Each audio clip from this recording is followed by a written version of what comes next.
Yes.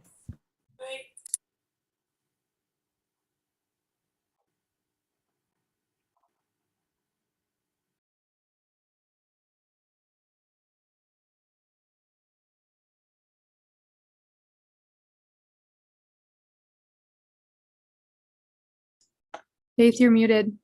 I just asked to unmute her. You got it.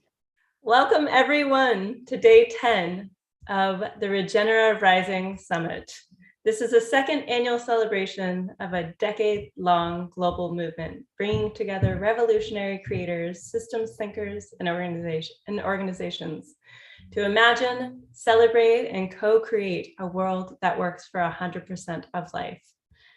For the past 9 days, we've been celebrating these incredible stories and experiences. And today we're focused on Under the Dome and the interbeing sphere, to celebrate all the domes of the world, as well as what takes place under the dome.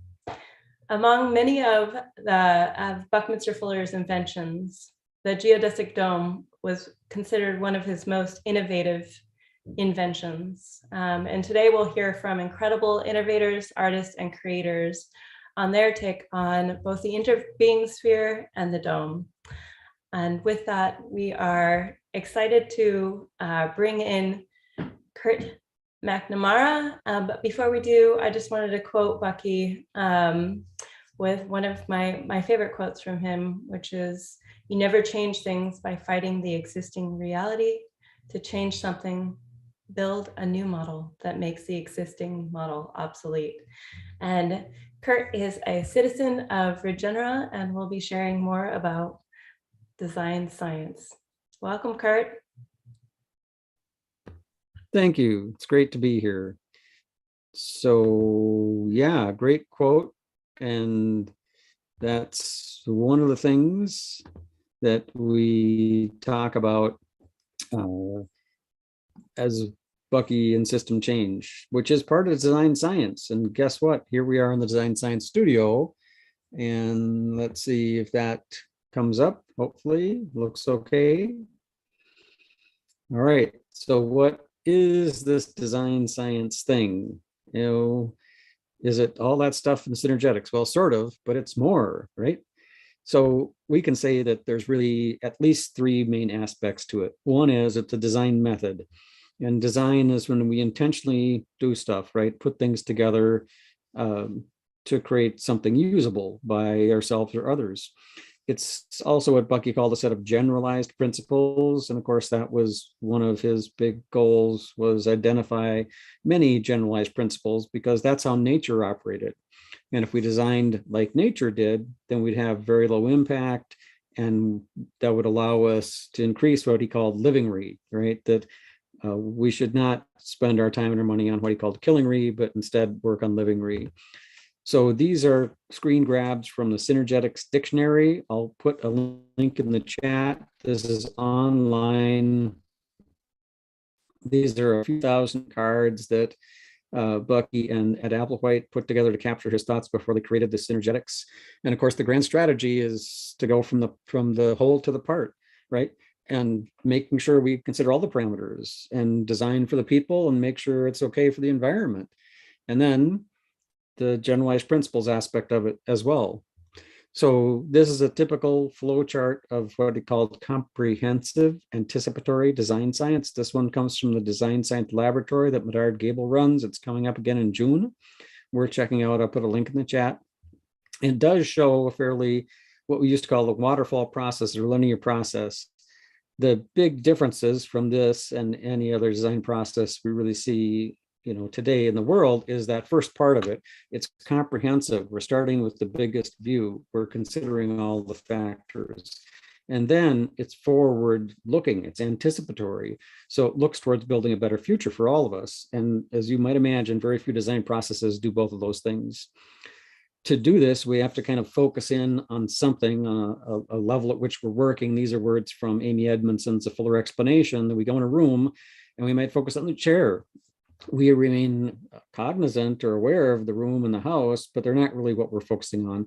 We're also not zooming in to the insides of the chair, right? We're looking at the chair, the chairness, if you will. Now, he did a number of graphics. This is one showing how that worked. In this particular one in the center, we've zoomed in, right? We've looked at a particular set of frequencies that show this circle, and we're ignoring the things on the left, which are smaller and faster, and the things on the right, which are larger and slower. He also did this chart, and we're going to zoom into one of these, and it really says the same thing, but he's basically saying, you know, the bigger stuff is less frequent, okay, the smaller stuff is faster, etc. And so we start with saying, well, where are we at? And then we say, where do we want to go? So we look forward and we say, you know, what do we want, basically? Do we want a new system? Do we want to create that new model that Faith talked about? Maybe. Now, one of the things I found out through the explorations for this design science studio is that if we view these things in 3D, it makes it easier. So the bottom image is from VZome, which is a digital version of Zome tool. I'll put a link in the chat. And really looking at it has led us to the fact that, well, there's kind of a simple series of things we want to do when we start, right? We come up with a phrase that says, here's the kind of thing we're looking at, or we want to explore. And if you see this one, what you can see is that there's a number of these systems. And he said all systems are sort of closed in space, right? They're sort of polyhedral, if you will. So we have 2 or 3 systems in there, and we have this thing around it, which I'm saying is the boundary. So what we've been made aware of is that when we start this comprehensive anticipatory design science process, we look for the systems that are interacting. And then from that, we say, well, what's the level of boundary around them we want to look at? If it's regenerative ag, you know, we're looking at the neighborhood, the community, et cetera, et cetera. Now, systems, of course, closed in 3 space, at least 4 points. This is an illustration from Synergetics, just showing that even Plato in his, you know, triad didn't really have a system until you brought the observer in. These systems are composed of relations, and those relations are active. They're forces, flows, or verbs. Bucky famously said, I seem to be a verb, and they come together at the corners. And so then we can draw models, and they can kind of get complicated, but what they show us is the structure that exists. And we can adjust that structure, we could trim tab it, or we could change how the parts interact, right? And we could look to nature when we do it. Really, Bucky's work was all about nature. He looked at nature to come up with these generalized principles, right? There would be minimum effort, minimum material, maximally engaged, et cetera. You know, the viral models match the Buckminster fullerene, et cetera. You know, the hexagons from the beehive. And really, he would be, if he was with us today, he would be telling us, do this way, look to nature, look to bioinspiration, because that's really where I got, you know, geometry, nature stuff that I did. And so there's a lot of rich stuff in here. Generalized principles, yes, there's a lot of stuff, you know, part of it, like I said, the geometry, nature, and the biomimicry, and then more things. And once again, these things go into the stuff we were talking about in terms of, well, how would I look at a system? How would I change a system? How would I model the system? That sort of thing. Just a few minutes ago, we're in the Trim Tab book discussion group, and we're talking about orbiting. So one of the things he emphasized is that systems orbit each other, like the Earth orbits the sun and the moon orbits the Earth. We don't fall in. He also said love is metaphysical gravity. If we just had love and that was all, we'd fall in and crash into the other, and maybe we'd bounce off, but we wouldn't be stable. But what happens is we've got that force of falling in, that integrative force, he said, as well as the force that's trying to sort of make us fly away, but they're balanced. Right? Just the way the moon is balanced and orbiting around the Earth, and the Earth is balanced and orbiting around the sun, the net effect, right, of this 2 things, of the falling in and the flying away, produces the orbit. And that's what he said was precession. So just once again, you know, what is a system? And zooming into a system, zooming out of a system, looking at nature, looking at food webs, looking at how other authors have examined this sort of a thing, like Christopher Alexander, Nature of Order, how to think like or thinking like a plant by Holdridge, looking for examples from nature of what's happening, you know, at the cellular level of the boundary. All the boundaries are permeable, right? They allow some things in and keep others out. Why do you have a boundary? You have a boundary to keep things interesting in the middle, right? You keep those parts interacting, and you're aware of the stuff on the outside, you're connected to the stuff on the outside, but they're not keeping you from doing your work, from doing your job. And of course, you don't use brute force, right? nature does things by diffusion and the interaction of particles and the design of things like the little tiny channels in the lung, the alveoli, are sized just so that an oxygen molecule is likely to bump into the cell wall and get transferred to hemoglobin.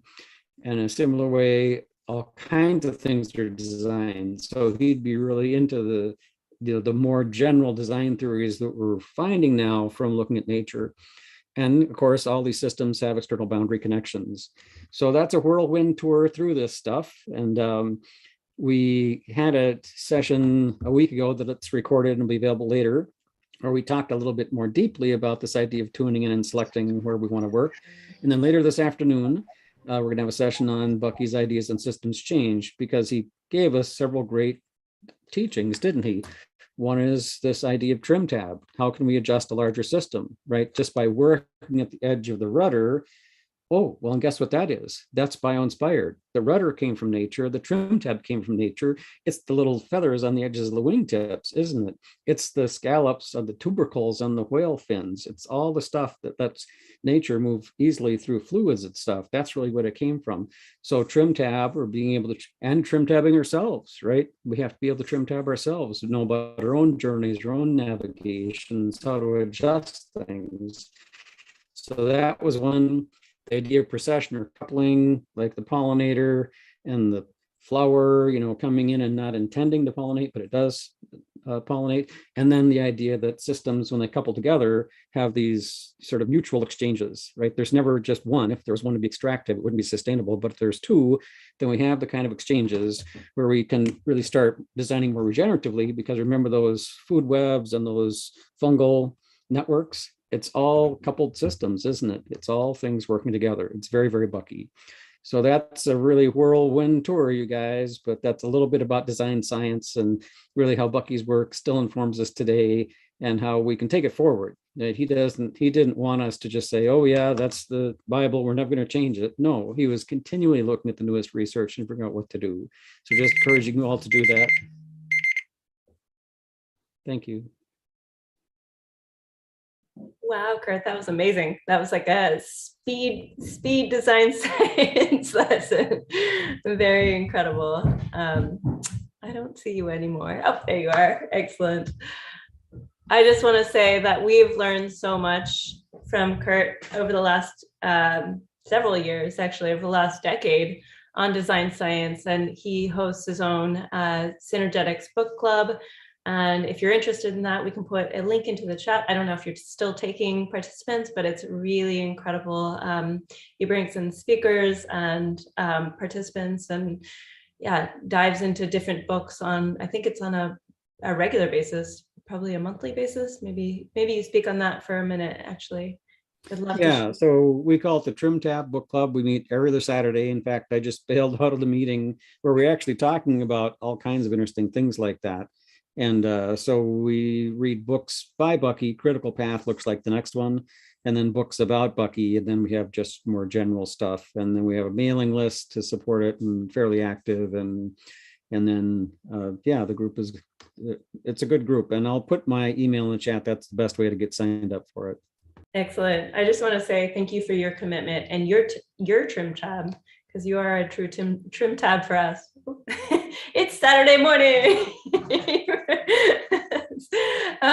Next up, we have another trim tab that we would love to join us, and a true, a true bright spirit that I adore.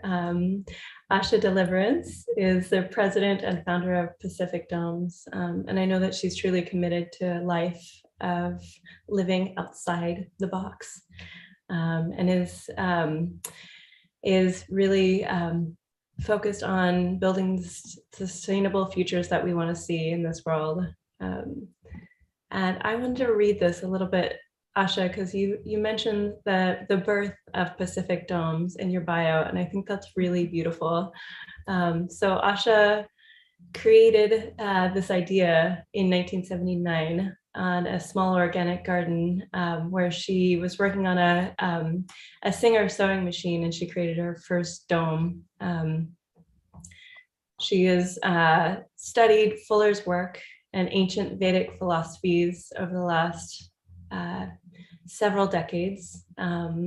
She's dedicated herself to the creation of building the future of domes and a sustainable future for all of us. And she's continued her Masters of Art dome building for several years during her time as a midwife and a mother. And she's really, really built this incredible legacy for Pacific domes in a way that is groundbreaking. I also grew up in a Pacific dome, so I'm truly, I'm truly grateful for the work that you do. And I think that really creates a whole new sphere within those domes. And I'm really excited about your next conversation about harmonic architecture. So please feel free to take it away. Thank you so much, Faith. That's an incredible intro. Welcome to, hi, everybody. I don't know who's on there, but I'm hoping that in this short little 20-minute section, I can give you a pretty good idea of why we call it harmonic architecture, which AKA sacred architecture, and what the foundations of that are based upon. And most of you might have heard a buzzword. It's now a buzzword in the architectural world, Vastu. Vastu was the original pre-Vedic text, apparently the first pre-Vedic text they've ever found. And it did describe the physics of how the physical universe is structured. And it correlates completely with Bucky and some another physicist that I am very close to. I'm working with Nassim Haramein, who's also writing many equations to demonstrate this principle. So it's all about harmonics. And I'm going to just give a brief nutshell of the physics so that you can go to the foundations of this. And then I'll describe how that affects our lives in our homes and how our homes can support our lives energetically. The word Om and home sound similar for a reason. And so I'm going to start by explaining this is a diagram. I hope you can see that. I have a lot of reflection, so my apologies. This is showing the singularity at the center. And that is the word Va. It comes from vastness. And for those of you who might be familiar with Buddhism, Vajra is the diamond at the center, the singularity, which is the entire physical universe. The same amount of density is in that singularity as the entire physical universe. And these equations have all been written to show that by Nassim Haramein. We've been working together for 20 years to disclose this information. And I've mostly been working on correlating it with Vastu science. So 5 waveforms come out and eventually form a grid that looks like this. And it is an 8x8 grid that then, it leaps out and becomes, some of you are familiar with this terminology, the 64 tetrahedron grid. And this is where we tie in with Bucky. I built this out of magnets. It is a 64 tetrahedron grid showing the structure of space-time in its 3-dimensional format. Now, of course, we're talking about Om sound, Om light, and frequencies, but there are these patterns that evolve that are dynamic patterns. And of course, we call them the Platonic solids, and we can see how they are all formed within this grid. There's people who, if you want to go online, you can find many diagrams showing that, how the Platonic solids nest into the 64 tetrahedron. I don't have time right now to show all those dynamics, but basically we've got this 3D structure that then replicates itself through time and space over and over again. But the cool thing is, each one of them at every scale, and I better explain scaling. So just real quick, each one of those 64, this is like a chessboard, by the way, and Zarathustra made the chessboard to show the dynamic forces of the universe. He was a great king and knew Vastu, and as did all of the great kings of old, which were considered, kings means basically wise men back in those days. So each of those 64 padas then scales down. Another 64 padas fits inside of each one. So that's where you get your scaling principle. It's like a mirror, and it keeps going smaller and smaller and smaller. So Nassim did make an equation that showed the scaling principles. And these are harmonics. We're talking about harmonics. So as we scale down into the micro and the macro, we get the same principle, times 8, times 8, times 8. Now, in India, they use that as their measuring system. Everything is measured times 8, not like we do times 10. So that's where the original Vedas were, these ancient Vedas were found. So I'm going to show how this works with the harmonics. You can see 1, 2, 3, 4, 5, 6, 7, and then the 8th square is 1, 2, 3, 4, 5, 6, 7, and then at each corner you start with 1 again. So that is showing how the harmonics work in the boundary condition of everything in this universe. And everything in this universe is entangled with the singularity at the center. Therefore, we are never separated from our source and each other. So understanding the science also gives us a worldview that could be very helpful with our society. So I'm going to explain these harmonics and how they work and how they operate. When we build an architectural structure, what we do is we take the astrological makeup of the person, who is also a resonant vibration. So when you're born, there is a certain constellation of stars, and those are all perfectly scaled, by the way. And if you don't know that yet, just wonder why the moon and the sun are exactly the same size. And did you know that the moon is 108 Earths away from us? 108 moons away from the Earth, and that the sun is 108 suns away from the Earth. So these are all showing this repetitious dynamic of harmonics, basically. And it's found throughout the structure of space-time, everywhere you go. And that's why people can magically entertain you by saying, the Great Pyramids are just like Da Vinci's drawings, and because they use the same scales. Da Vinci was quite aware of all of this physics, and so were all those ancient Greeks and philosophers. They studied this stuff. I want to show how these harmonics work with architecture. So we take the astrology of the person and we create a harmonic of that astrology. So each astrological moment, someone is born in that moment, that's their orchestra, their blueprint to live their life. And that blueprint has harmonic resonance with specific tones and frequencies. And in the Vastu architectural science, they know which tones are working with which are harmonic. And most of them are, just so you know, it's not hard to create harmonics for each individual that support their life. When we make our domes, we have used very specific measurements that are harmonic and universally harmonic with almost everyone across the board.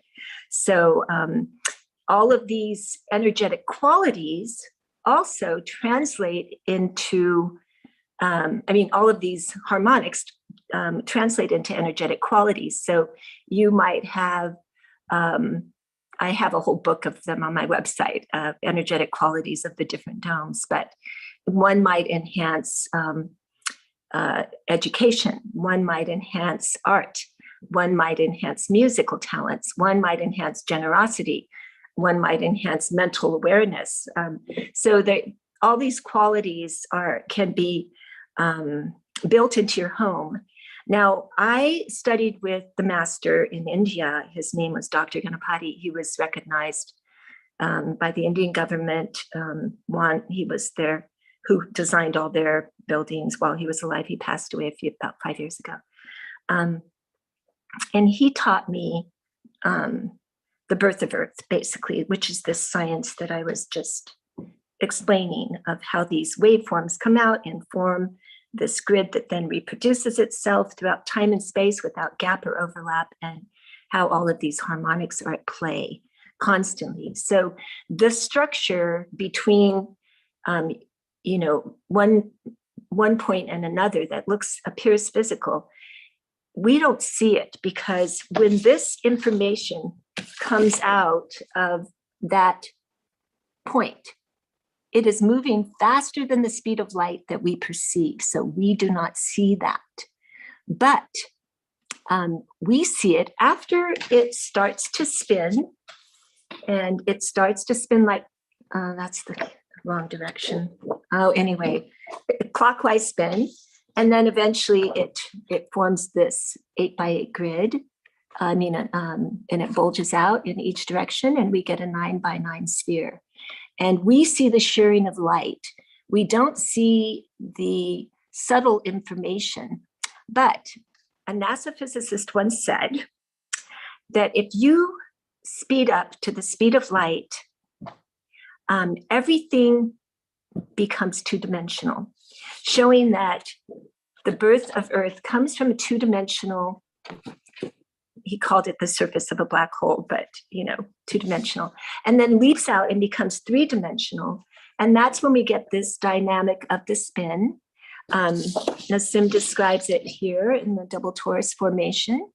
There's 6 points going out from the center, east, west, north, south, above and below, as you know from the Native American tradition, as they did understand this also. And then 6 going back in, because it is a cyclical thing. Just like your heart pumps blood in and out of the heart, also the singularity pumps information in and out of the physical universe. And so that dynamic is called, this is Om sound, Om light coming into the physical universe, creating harmonics. That's why it's called a universe. It's a song. And so when we start to understand that everything is musical and that we are music, what I was going to explain is that the subtle universe is moving faster than the speed of light that we perceive, and there are also audible sounds that we do not hear. And so these are actually more potent because they actually have more dynamics. We don't see it till it's slowed down and we see the shearing of light, but they're much more dynamic in the subtle levels of creation. And here's another quote from a NASA physicist. If you took a string and wrapped it around the earth and called that existence, you could count on 1 dime of that string being the physical universe. The rest of that existence is vibrating faster than the speed of light that we perceive. We call that the subtle universe. And when we can see it, we call it gross. That is physical. And so the dynamics of what creates the physical universe is really important to understand. And we want to learn how to apply that in our everyday life to support the life around us, the architecture and whatever we do. Matter of fact, in the ancient day, the person who was the high initiate that had studied all of these ancient wisdoms and meditated and done his homework, all that person, him, her, would go and start a new village, and they would use the foot of the ruler to create harmonic resonance when they build this new village. And they would never block the center, because the center point of the village is where the source enters. And Om sound, Om light can resonate through the entire village. It's the same principle in your home or your dome. whatever you're living in. And that same principle applies. The center is the source point that resonates, ohm sound, ohm light, harmonics, and all the source of perfection into your space. So the structure of space-time being the 64 tetrahedron, you might be aware of Nassim, some of you, Nassim Haramein. You can look him up online. The Resonance Project is his website. He was studying Bucky's work, and that's how he got to where he figured this stuff out. Because Bucky was showing how nature had a specific structure, and he mapped that out in this isotopic vector matrix grid.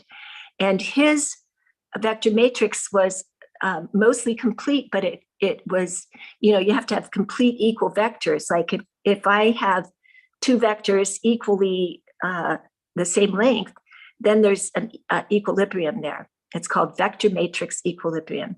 But if you have one that's longer, then it can, push. So it loses its stability, basically. I don't know what it does, push or pull, but anyway, it loses stability. So at that point, Nassim looked at Bucky's vector matrix and said, hey, we got to make this an equilibrium. And it took him quite a long time to figure out, but it's the 64 tetrahedron grid. Well, I walked into that with the Vastu teacher straight up. He explained that to me, how the 8x8 leaps out and becomes the cube. And from there, how it spins and becomes what we call the earth, gross existence, the birth of earth, the physical universe. It's the shearing of light off of that spin factor. We see the shearing of light. So in those formulas, you get all of the dynamics of numerology going on, the 8, the squaring of the circle, the circling of the square. The square comes prior to the circle, then the circle is the physical universe. Then you've got the 8x8 that then becomes the 9x9. And so that's why the number 9 is such a magical number. It just constantly is disappearing because, believe it or not, the physical universe doesn't really exist. It's a holographic play of light that you can see. It's the shearing of light that we are seeing, and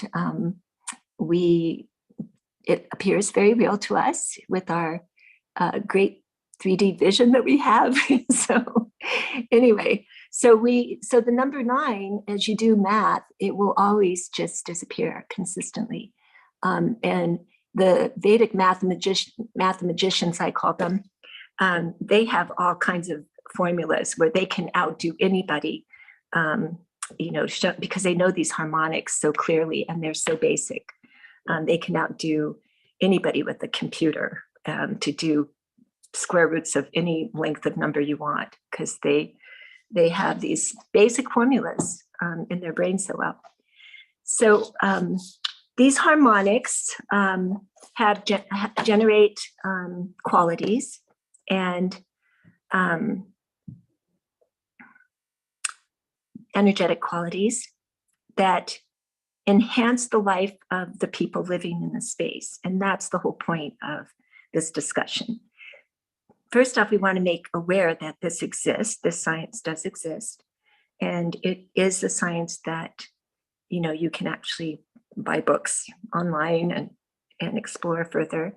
I have my little book I put together with one of my teachers showing all of these dynamics, and I pulled a couple of little, I wanted to show this, because we were working with the water. When you take water and you add a vibration to the water, and then we take an image. My friend Eric Larson did this photograph, and you can see the singularity in the center and these 4 waveforms coming out, showing how ohm sound, ohm light generate form And then let me see, I think I've got this one, two, this one shows 6. I have one that shows 5. Let me see if I can show. I was trying to demonstrate about the dome here and I forgot to pull up my 5 one. Here it is. This one shows 5. And then this one shows the 8x8 within the sphere. These are all generated with water and sound. So you can see the structure. So Ayana or Asha, very nice. Yeah. Here's Mark. Here's Mark. Yeah. Asha, what a joy. I'm actually not too far from you, sitting in a geodesic dome. It's not a Pacific dome. It was built in the 90s. And I feel what you're telling us. And also because I'm so involved in myth, and I think of everything that you said, and the saying how the universe was sung into being. And that part, it's the best. Yeah. Well, we need to sing. I think our original language was also song. And so, yes, singing is important. For some reason, my phone, I don't know, my cord must have died. All right, well, hopefully You're there. I go through this. Okay. Well, we thank you so much for all you've delivered.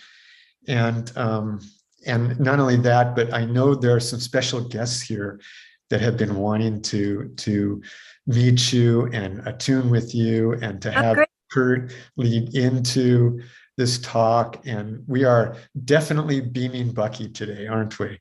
Yeah. Thank Yeah. you. And then Mark, also Asha will be back on later on today at 2 p.m. with Wonderful. Building Future Villages. Okay. Yeah. Well, we look forward to that again. Thank you for joining us. And Okay, thanks so very much. And thanks for hosting, everybody. It's lovely to have your presence. Thank you. yeah, we'll see you. Okay. So let's see who's up next. We have Shipley. And I'm going to, is Shipley here? Is she ready to come up on stage? Because we're going to introduce Shipley is here. Shipley. Okay.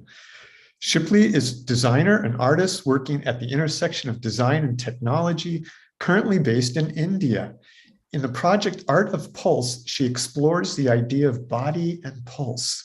Art of Pulse is a dot in the larger project she has been working on called Kalam.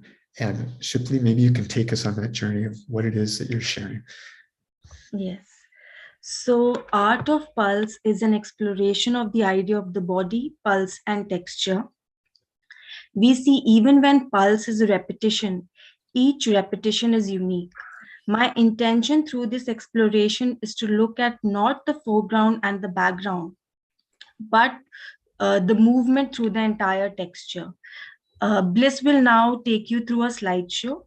I request you to please watch it in a dark room if possible. Also, please read the writings on each slide at your end as we move forward. There is no sound or vocal narration to them. It is meant to be a very personal experience. Okay.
So please share your experience to me on my email address.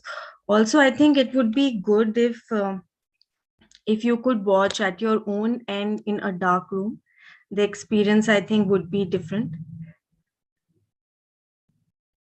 It was so incredible. Thank you, Shilpi. Wow.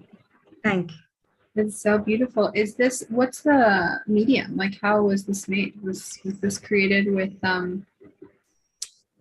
machine learning, or were these like, Yes. yeah, they're so beautiful. Thank You for sharing them. And yes, so the invitation for everyone to experience these in a dark room in silence. What a beautiful gift of presencing. Thank you.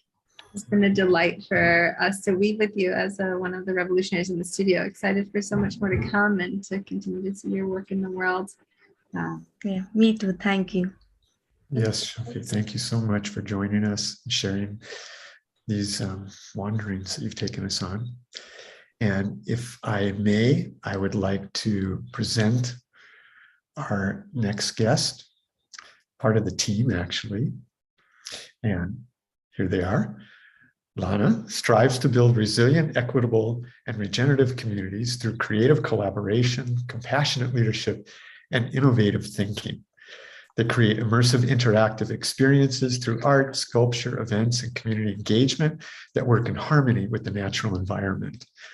Lana is a multimedia artist with a background in human development as a Reggio Emilia educator and spent the last 6 years living in community in the first prototype arcology. They now spend their time as a nomadic fabricator, specializing in 3D large-scale environments, creating unconventional, imaginative installations that foster interpersonal connection and play for places like Burning Man, Global Eclipse Gathering, and more. Welcome. And where in the world are you beaming in from right now? Hi, Mark. Thank you for the introduction. I am in north of the Bay in Marin County, California, and it's gorgeous. And hopefully it's a little breezy, so hopefully my audio is coming through okay. Yeah. Okay, great. Yeah, I'm at the mothership right now of the Regeneissance Rising. Excellent. And Lena, I understand that you are doing a collaborative project and something that's you're building now. Is that what we're going to hear about, or where are you taking us? Actually, I am in the middle of a project. It is in the front yard right now. I'm not going to be talking about that today.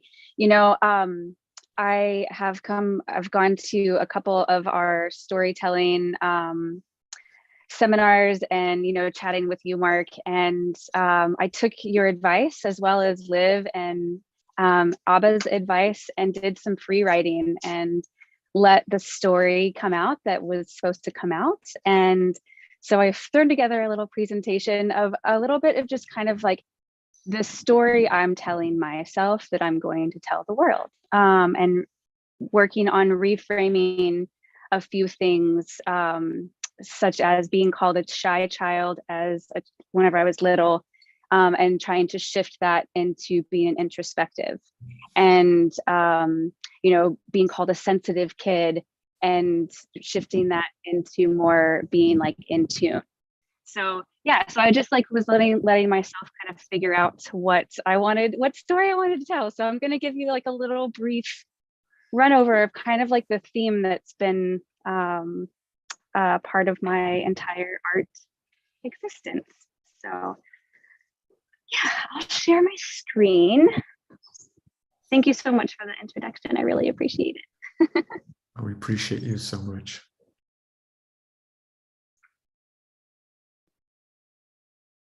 All right. Let's see. You can just see that, and we put it on presenter mode. Looks good. Great. Oops, the wrong buttons. Oh wait, hold on. I cannot see my notes, so I need to change that to, where do I do presenter mode? Sorry. There it is. Nice. All right.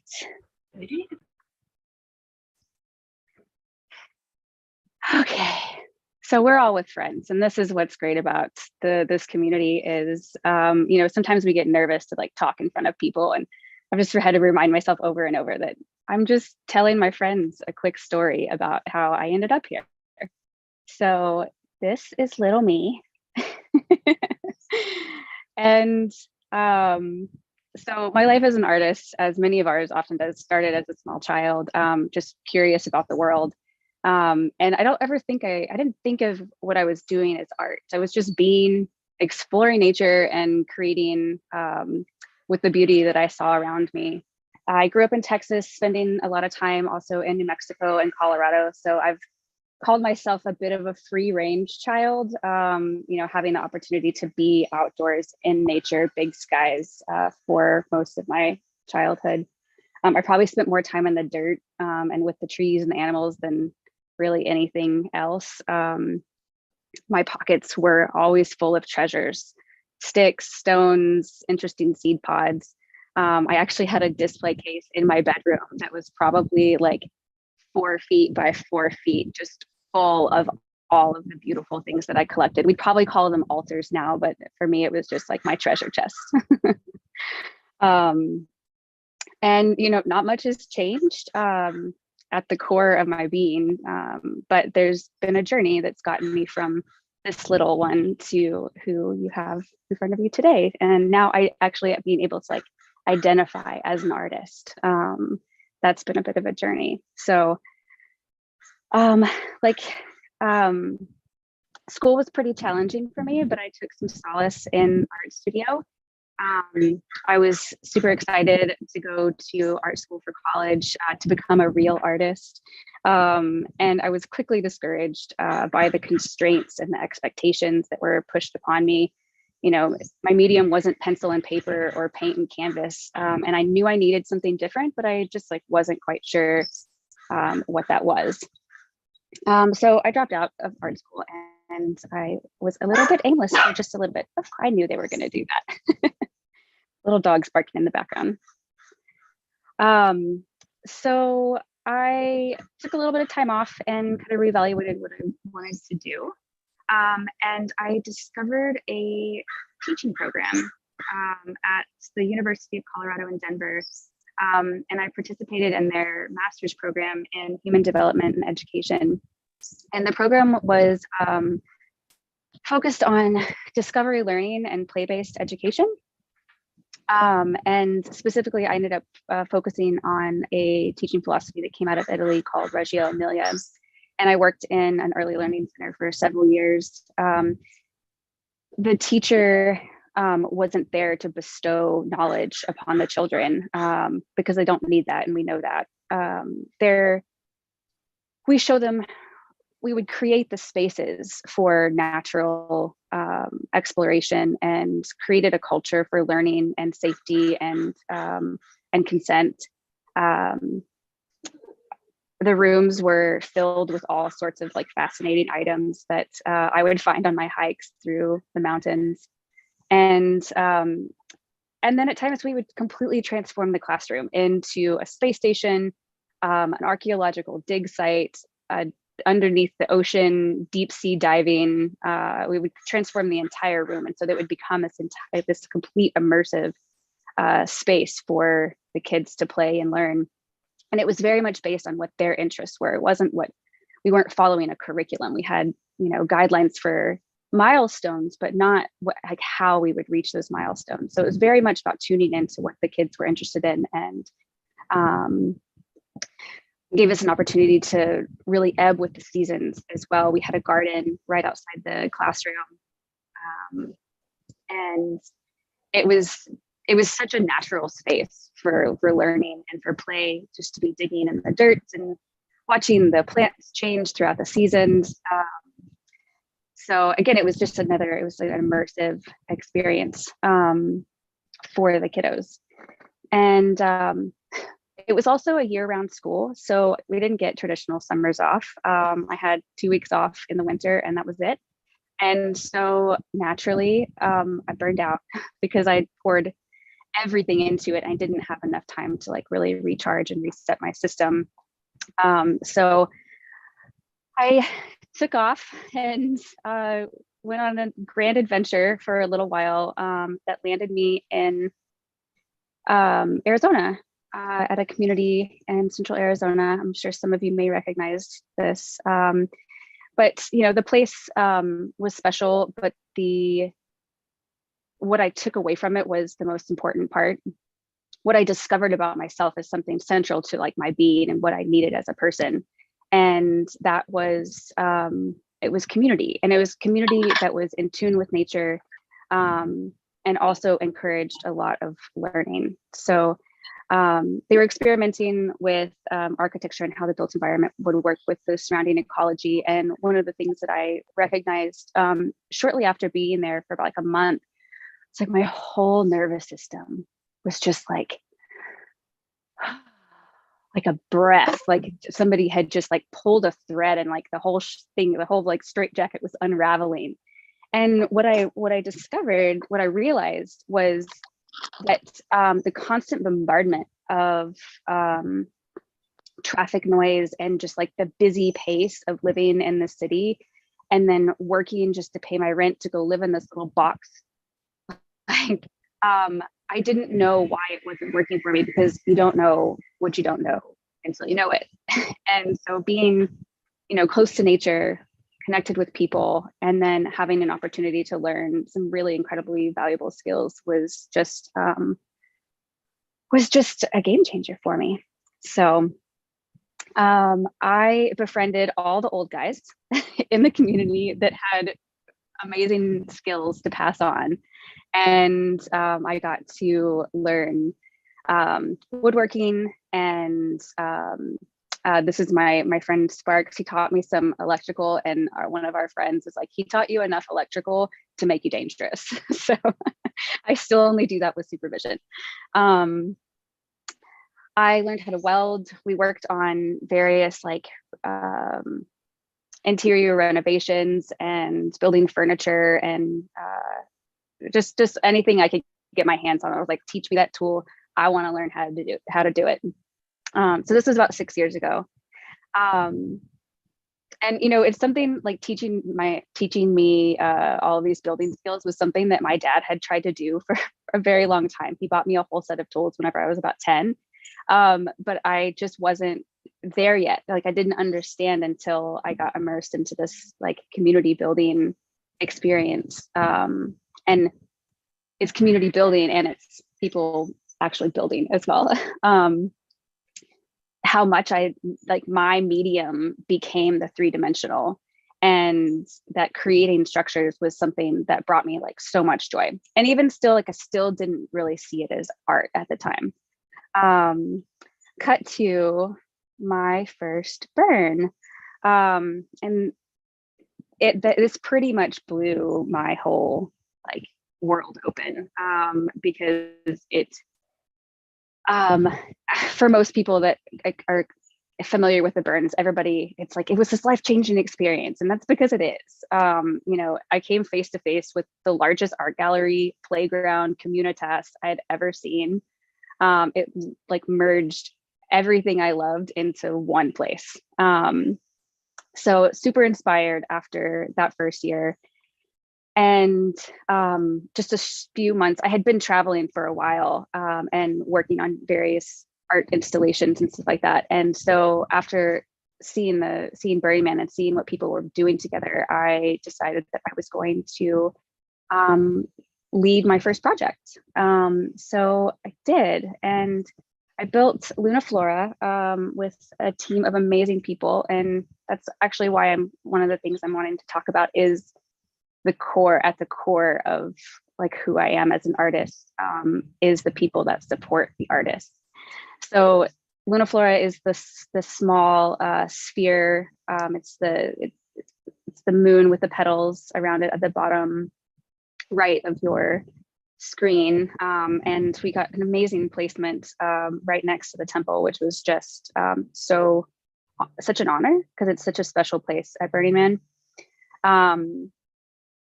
And building large art is, it's a lot. It requires a lot of time, skill, and money, and thankfully many amazing people willing to help a friend bring their vision to life. And these are my crazy friends that for almost nothing, for a ticket, were willing to come and spend their weekends welding and cutting and trying to make it as fun of an experience as possible. You know, we played a lot. We, you know, goofed around. We did a lot of work in a very short amount of time, and we tried to have as much fun doing it as possible. So just to chat, like the skills that came in. When I started this process, you know, I'd never done anything like this before. I'd never built a large scale installation before. And you start putting the call out, and the exact right person at the exact right time for this entire experience just came into my life. And I have a website, and on my website, I have a little phrase in there that says, good art is not created by one person, yet a collection of synchronicities. And that phrase came from like this experience.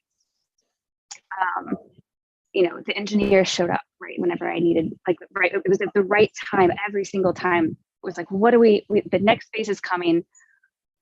What do we need to do next? Somebody would call up, hey, I heard you're working on a project. I sew. Do you want me to help you with this? And speaking of sewing, actually, Sylvia, who spoke earlier in the week about the project she's working on, Intra-Nurture, which is going to be at Burning Man this year. She was my seamstress that did the fabric, and her and her mom came and worked tirelessly to sew a sphere. Like, there's a lot of things spheres are amazing for, but sewing one is really, really hard. It's not an intuitive process, but they just did an amazing job. We had my friend Mish and Tim, like everybody filled in the spot. And the photo on the bottom right, and it's like, I'm in the metal shop and Tim was cooking us all dinner. Like, it was just an incredible experience having all of these friends come together to help me make a vision come to life. And this was the first project that I ever led. And yeah, here's the final photo of it. So I've had the opportunity to lead this one project, and I've had the opportunity to support in many, many projects. I have some photos of them on my website. I wasn't able to like pull them into this presentation for this one. It just didn't feel quite the right vibe. It was really wanted to focus on the people that were that helped create this one. And you know, not much has changed about me since I was little. And I'm at the core, I'm still the same person. I've been making little spaces for people to congregate in and have an intimate setting to connect with one another and hopefully play a little bit. I still have pockets full of treasures and sticks and stones and seeds. I've got piles of them in the yard right now for this next installation. And I think one of the most special things about all of this is now I have so many memories and an amazing community of people who also see the world and its preciousness a little bit like I do, and maybe a lot of it like I do. And that is something I felt like I didn't have years ago. And it feels so special to be in a community of like-minded individuals that are out there sharing their gifts with the world. So my call to action is to go make something with a friend, and hopefully can create a little bit of magic in the world. And yeah, that's what I have for you, right at 15 minutes.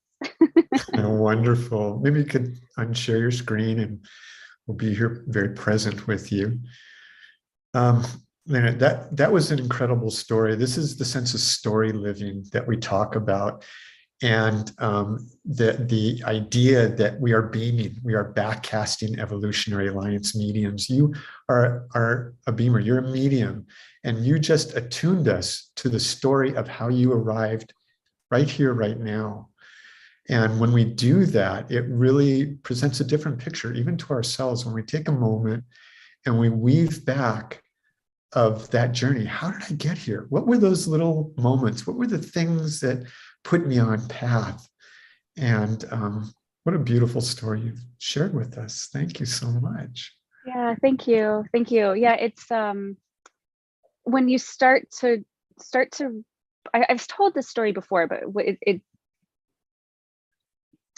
when you start to see the themes and the threads that take you from, like, that have stayed consistent in your life for your entire life, and recognize that the theme that you're doing right now is on the same path. It's helped for me to recognize is that maybe I am following a purpose.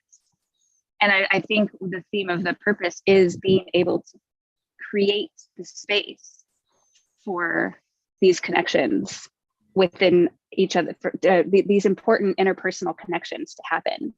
And, you know, I've also been a fiercely independent person, and I need a lot of space to myself, which is why I bought a little tiny trailer. And now I can drive all over the country and come visit all my friends and make cool projects and do fun things with them, and help support them with the skills that I have. So that's also, like, if anybody wants to collaborate, let me know. Well, how cool is that? I mean, Lena, just what you did is you found the courage within yourself to be here encouraging others. And for that, we're ever so grateful. Yeah. And I have to share a lot of gratitude for the Design Science Studio and for Roxy and Nico. I met them at the Renegade Burn this last August, and man, has that taken me on a trajectory. It's just like, I'm gonna say yes to all of these things. And yeah, I just really appreciate the opportunities and being called in to participate in the arts that we're all creating. Well, speaking of calling in, I'm going to do our next guest. And again, I want to thank you for all you bring forth. And we look forward to collaborating more. All right. So do we have Jens on board out here on Spaceship Earth, our kinship? Yes, I'm here. Hello, good evening. Jens, okay. Computer is literally about to die. Spotlight. No, it's okay. I'm done. Okay. So Jens, let's get you up on Spotlight if somebody can help me with that. Hi, we have yet not to really meet, but I have the honor of introducing you. And Jens is an award-winning international media artist and seasoned post-producer from Switzerland, currently living between Los Angeles and Mexico City, focusing on virtual, mixed, augmented, and sensory reality, exploring the effervescent expansion of consciousness and stewardship of planet Earth. Jen Kuhl's talent blossoms, creating immersive art, innovating educational and scientific XR content, benefiting humanity and expanding and improving our ways of perception of the self and how we interact with our planet. 6 years ago, Jen Kuhl was called to and started to use XR technologies for his creative endeavors and has been immersing visitors into his artwork in virtual and augmented spaces, actively catalyzing and reshaping of our collective consciousness. Welcome, and I look forward to this journey you take us on. Thank you very much. Thank you so much for having me, and I really feel incredibly privileged to be with all of you, since I feel that future of humanity completely lies within collaboration, and the people that I'm meeting since I have taken on a completely collaborative mindset. Although the description of my work has been very me-focused, but since I took on this mindset, the world is really opening up. And this opening up of world happened through several, let's say, happenings and events that just can be called serendipitous. I was very much into serendipity since I conceived a situation in the streets of Mexico City. I moved to Mexico City in order to study photography, and there is also a love story connected to it. I'm from Basel City in Switzerland, and had the huge opportunity to move over to Mexico, where I stayed for 16 years. So I started really to portray the city, and at the moment of looking at the city life and nature within city, I started to deeply focus on taking myself the time for events to happen and to unfold. And I started to actually open myself up to serendipity everywhere and all the time. And this helped me to envision furthermore my own future and the future that I would like to see. So as a definition, serendipity is an unplanned fortunate discovery or a common occurrence throughout the history of product invention and scientific discovery. I would now add the following. It's also serendipity is also a common occurrence throughout the history of product invention, arts, and scientific discovery, because arts now sort of feed into science. Scientists become artists and artists become scientists. So this is a work called Leftover. I showed it back in 2009, and it's a video that is based on serendipity and actually deeply attuning to serendipity and to the events that happened in Mexico City back then. I always carried my video camera. I was a video artist, more video oriented back then. And I just will have you take a look at what's happening here, because I just felt that there's something going to happen around this situation. Hey, Jens, is there Yes. any way you can just collapse the little window with our pictures so it doesn't block your words? Sure. Yes, thank you. And also whatever's on the very bottom right, if you move that too so it doesn't go over your words as well. Oh, okay. We want to see them if we can. There's a way to collapse it. Okay. It might be the floating toolbar. If you just scoot it out of the way. Perfect. At least it's out of the way. Great, that looks great.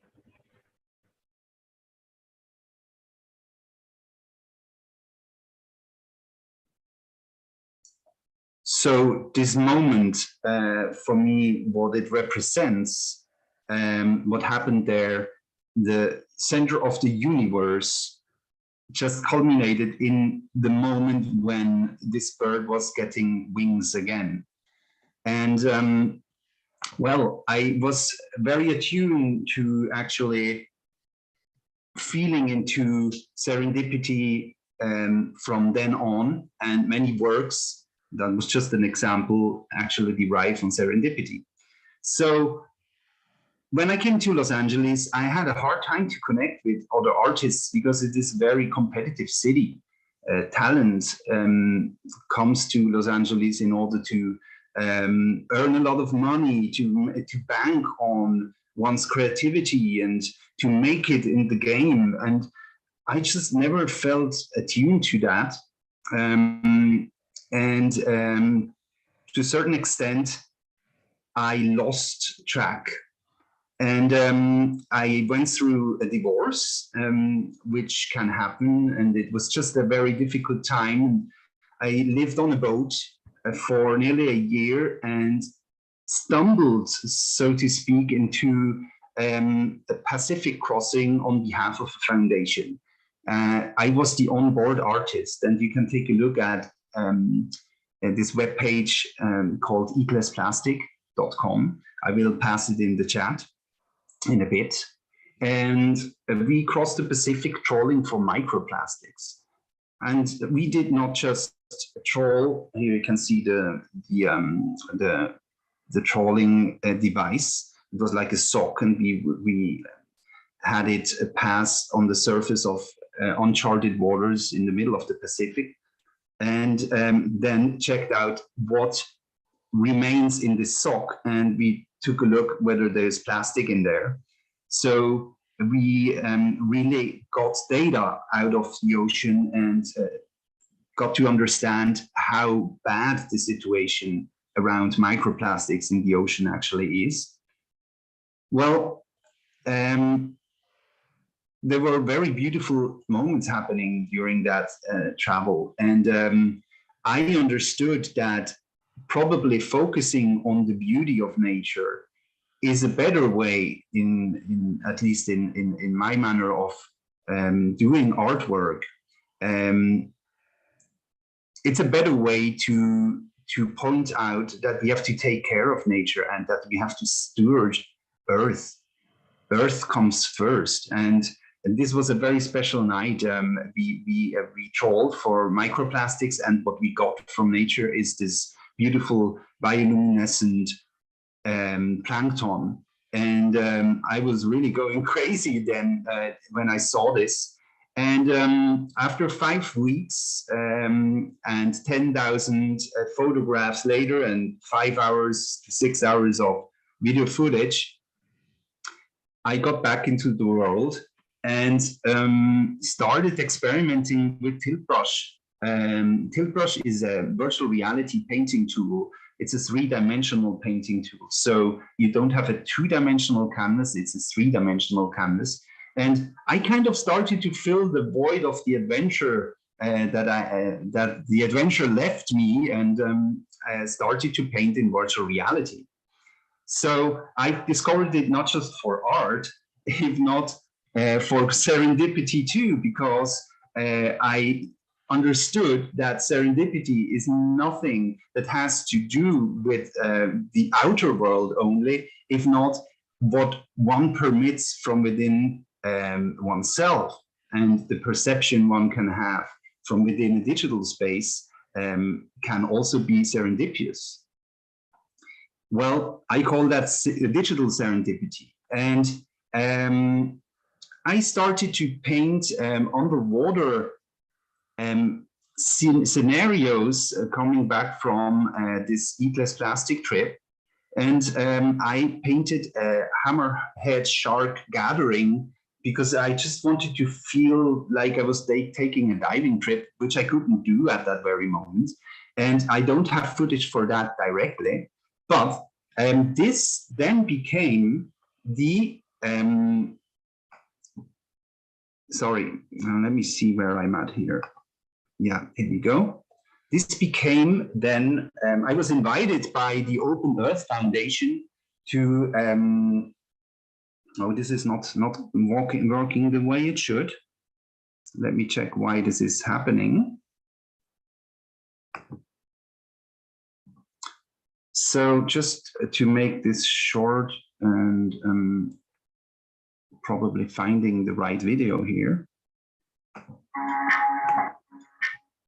Okay, we go. Oh, that's a bummer. I think I cannot show this. Well, anyways, I painted an underwater world in Tilt Brush just for actually having a better notion of how it was back then when I was on the trip. It was for a nostalgic reason. And a year later, I was invited to the so-called Ocean Drop. And the Ocean Drop was the second NFT drop of the Open Earth Foundation in order to gather finances and fundraising for the Open Earth Foundation the Open Earth Foundation is a foundation that focuses on labeling regenerative initiatives and actually have those deployed into all the world in order to have a big stop to CO2 emissions and getting away from fossil fuels as soon as possible. So let me see whether I get back on the thread here. What I'm going to do is rather share the, yes, here we go. I'm going to share my screen again. I apologize for that. So I was invited to share an NFT, to donate an NFT, non-fungible token. This is a new way of going about ownership in the digital space. A non-fungible token helps to claim provenance, and actually artists can collectively work on things and still earn a big part of the economics that would come in. And the serendipity of this event, when I was painting this underwater shark gathering, when I was asked to do an additional work with OVR and Open Earth to conceive the meta NFT gallery, I felt, well, I have this already painted out, because they were asking me for a hammerhead underwater shark gathering, and I had it already in my library. And this was just one more element that helped me to conceive serendipity as a driving force in my work. And I'm gonna play this from within Doing Good, which is the minting platform that benefits foundations once you mint a work. And all the works of the different artists like Kevin Mack or Paul Nicklin, who works with National Geographic, are in this gallery. They were all auctioned on the 2nd of December of last year, successfully auctioned, and Open Earth Foundation has now the funds to create a digital Gaia, which helps us to understand the language of Earth. And that night, when we dropped this digitally, we had also a physical gathering.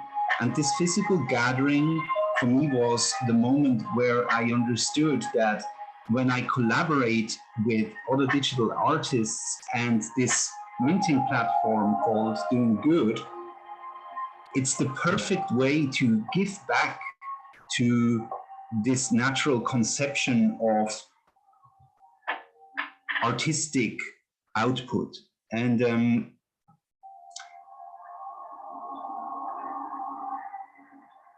okay, now I'm off the feed again. I'm gonna put links here and get the sound off quickly. Okay, here we go. So the big part I want to emphasize on, and so-called call to action, is actually why compete if you can collaborate. And from within digital media now, what we have available are these non-fungible token and cryptocurrency.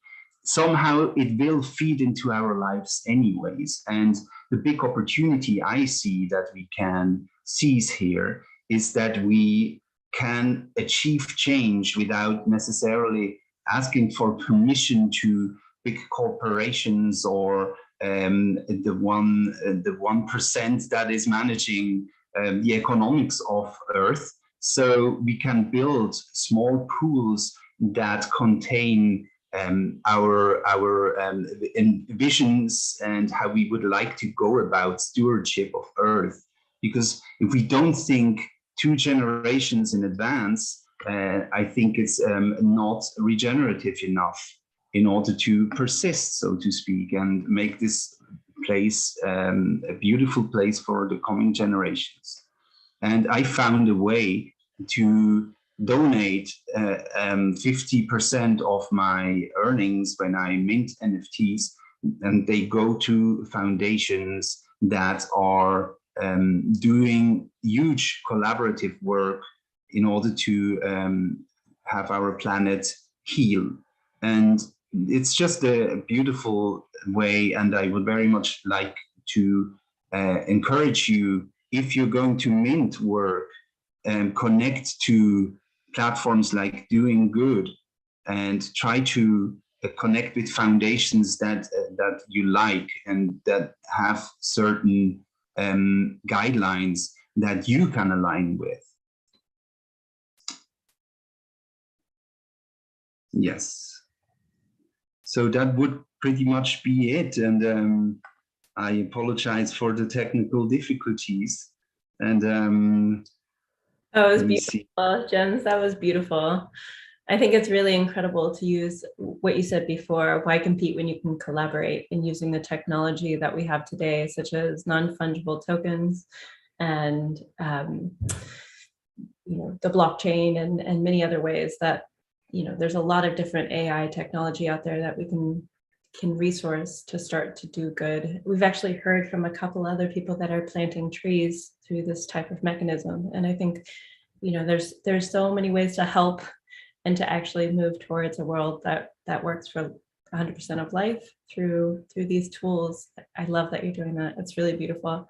Thank you, Faith. Just a note, if people want to find out more about your specific NFT, they can go on to the Doing Good platform, right? Yes, I can quickly. I have another NFT there. I have two NFTs on that platform. One is called H2O, the Unified Field, which is a work around the H2O molecule. And the other one is called Ocean Drop Meta NFT Gallery, which contains all of the artist's work. Let me see whether I can. Yeah, I want to put both those in the chat. That would be excellent. So we have a lot of people that are watching on our streams. So we'll share those to the streams as well. And I wanted to say thank you. We're all called to do what we can in the ways that we can. And this is a really beautiful, innovative way of working with the oceans. So thank you. Thank you. Thanks so much for having me. Yeah. And next up, we have somebody else that is also doing incredible work with the future of building and the future of how we see communities. Morgan is not only a dad, but he's an architect of the future. What he says is the earth is calling for natural building practices and people are calling for community. Oh, that's so true. They founded GeoShip to mass manufacture natural building and create tools for people to build regenerative villages.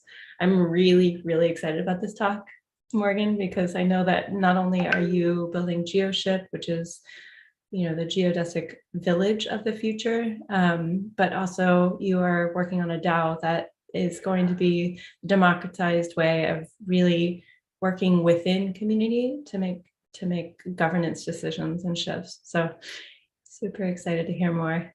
Yeah, thank you, Faith. Thanks. Let me just share my screen here as I have some slides.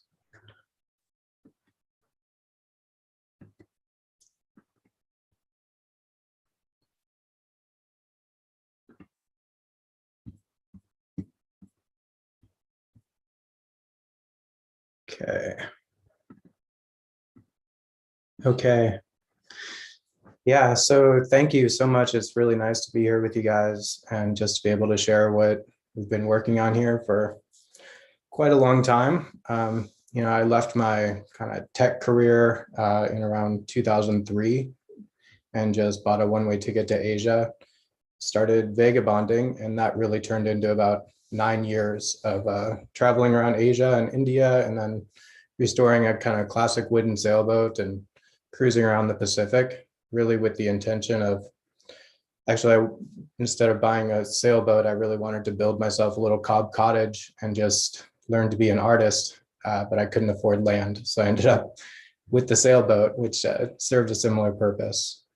And really for the last 6 years here, I have been focused on building this cooperative that is developing a new material science and manufacturing technology to build all ceramic, or AKA geopolymer, geodesic domes. So I'm excited to share that with you guys today, and we'll just kind of go through more of a focus on I'll try to just get through this in about 10 minutes and leave a little time for questions potentially, and really just kind of focus on the cooperative opportunity in a sense, more so than kind of the story and background. Yeah, so the name of the company is GeoShip, and we are producing bioceramic geodesic domes. And it's really the only natural home building system that is compatible with mass manufacturing.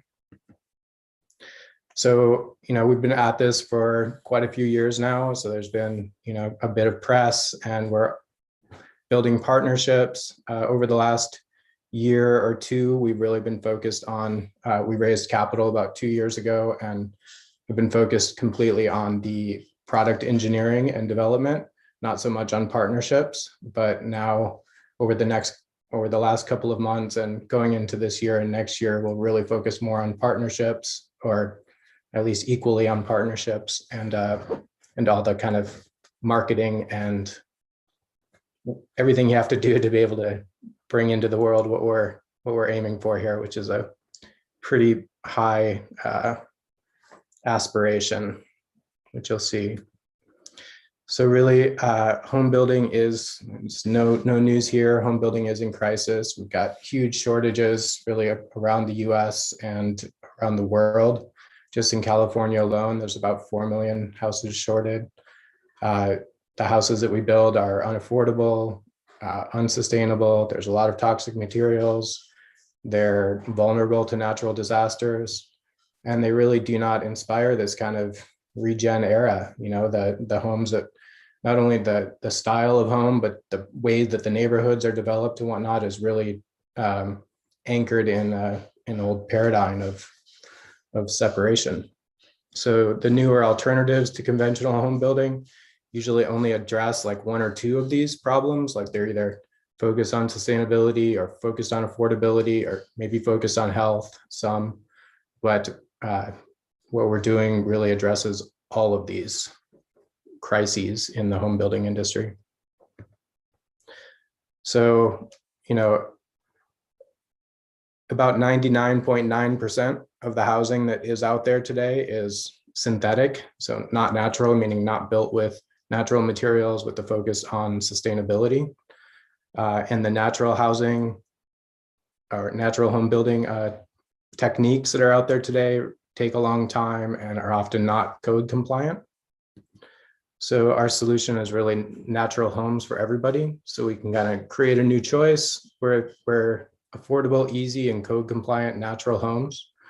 So we're building 2-size geodesic domes that can connect to one another. So you end up with a lot of different configurations that are possible with a limited number of components.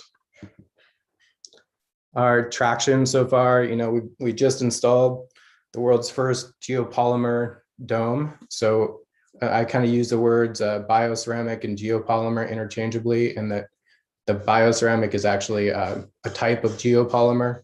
In this dome that we installed is all bioceramic. It's really similar to the chemical composition of the bones in our body, magnesium, phosphate, potassium based materials. We've built about a $40 million sales pipeline with deposits, about a $2.5 billion sales pipeline without deposits. There's about 2,000 investors who have invested so far, equity investors. We've raised over $2 million in capital, and we're, have quite a few patents filed and filing more, which we intend to open source. So what's exciting is the material science really advances the art. Buckminster Fuller said we've heard through the grapevine that Buckminster Fuller said in the 50s and 60s that the domes they were building then were like wooden spaceships, and it would be 50 to 100 years until the right material science arrived to really build geodesic domes, which is pretty typical that the material science lags the invention. And in the early 2000s, there was a new material. Well, geopolymers was really back in kind of 80s and 90s, and they're still slowly being developed. But the specific bioceramics we're using were announced to the world in 2004 after about a 12-year R&D project at the US National Labs, where they were developing this material for use in the nuclear industry to solidify highly radioactive waste for long-term storage. So the properties of the material that make this possible is like, it's got covalent bonding like an epoxy, very high strength and highly crystalline like a ceramic, but an ambient cure and a very quick ambient cure like a rapid cement. So our solution is really manufacturing these all ceramic components in automated factories, automated community-owned factories that then fuse together on site into monolithic structures. So the same material is used to bond all the parts together as what the parts are made out of. And that bonding strength creates waterproof cold joints, like epoxy two pieces of wood together or something. So domes really maximize efficiency, and that they're the, preaching to the choir here, I suppose, to some extent, but lightest, strongest, most efficient means of enclosing space yet known to man. So this, if you look at, 1,000 square foot, 2-story geodesic dome compared to 1,000 square foot, 2-story rectangular box, you have about 50% less surface area for the same floor space in a dome versus a box. So if it's 1 story, it's about 30% less. So this reduced surface area has a lot of advantages. Geodesics also enable us to really uniform components that snap into place and bring in these really 360 skylights and just a lot of natural light from all directions to really feel like we're connected with nature. And of course, the kind of natural geometry really just expands consciousness. I mean, people start thinking differently when the geometry that we're surrounded with is different. So we really up-level the home manufacturing. You can kind of think of this as essentially we're making a new kind of concrete block. Last year, there were 2 trillion concrete blocks made worldwide. It's just like a huge number. And that would actually be a dome for every adult on Earth in 1 year, right? So it's really like geopolymer, casting geopolymer components or injection molding geopolymer components is for geodesic domes is just kind of another stratosphere. Like that would be 1,000 times more than the current home building industry in the US. So in the US, there's about 500 billion concrete blocks made. That would be about 1 billion ceramic geodesic domes, which is 1,000 times the current industry. It's really just like the potential is to be on a whole nother scale for home manufacturing. So super high speed, because there's very few, like 1 or 2 or 3 steps per part. They're really composite blocks. And the stacking and packing can be highly automated, especially now with the kind of microfactory technology that's come out with the EV industry.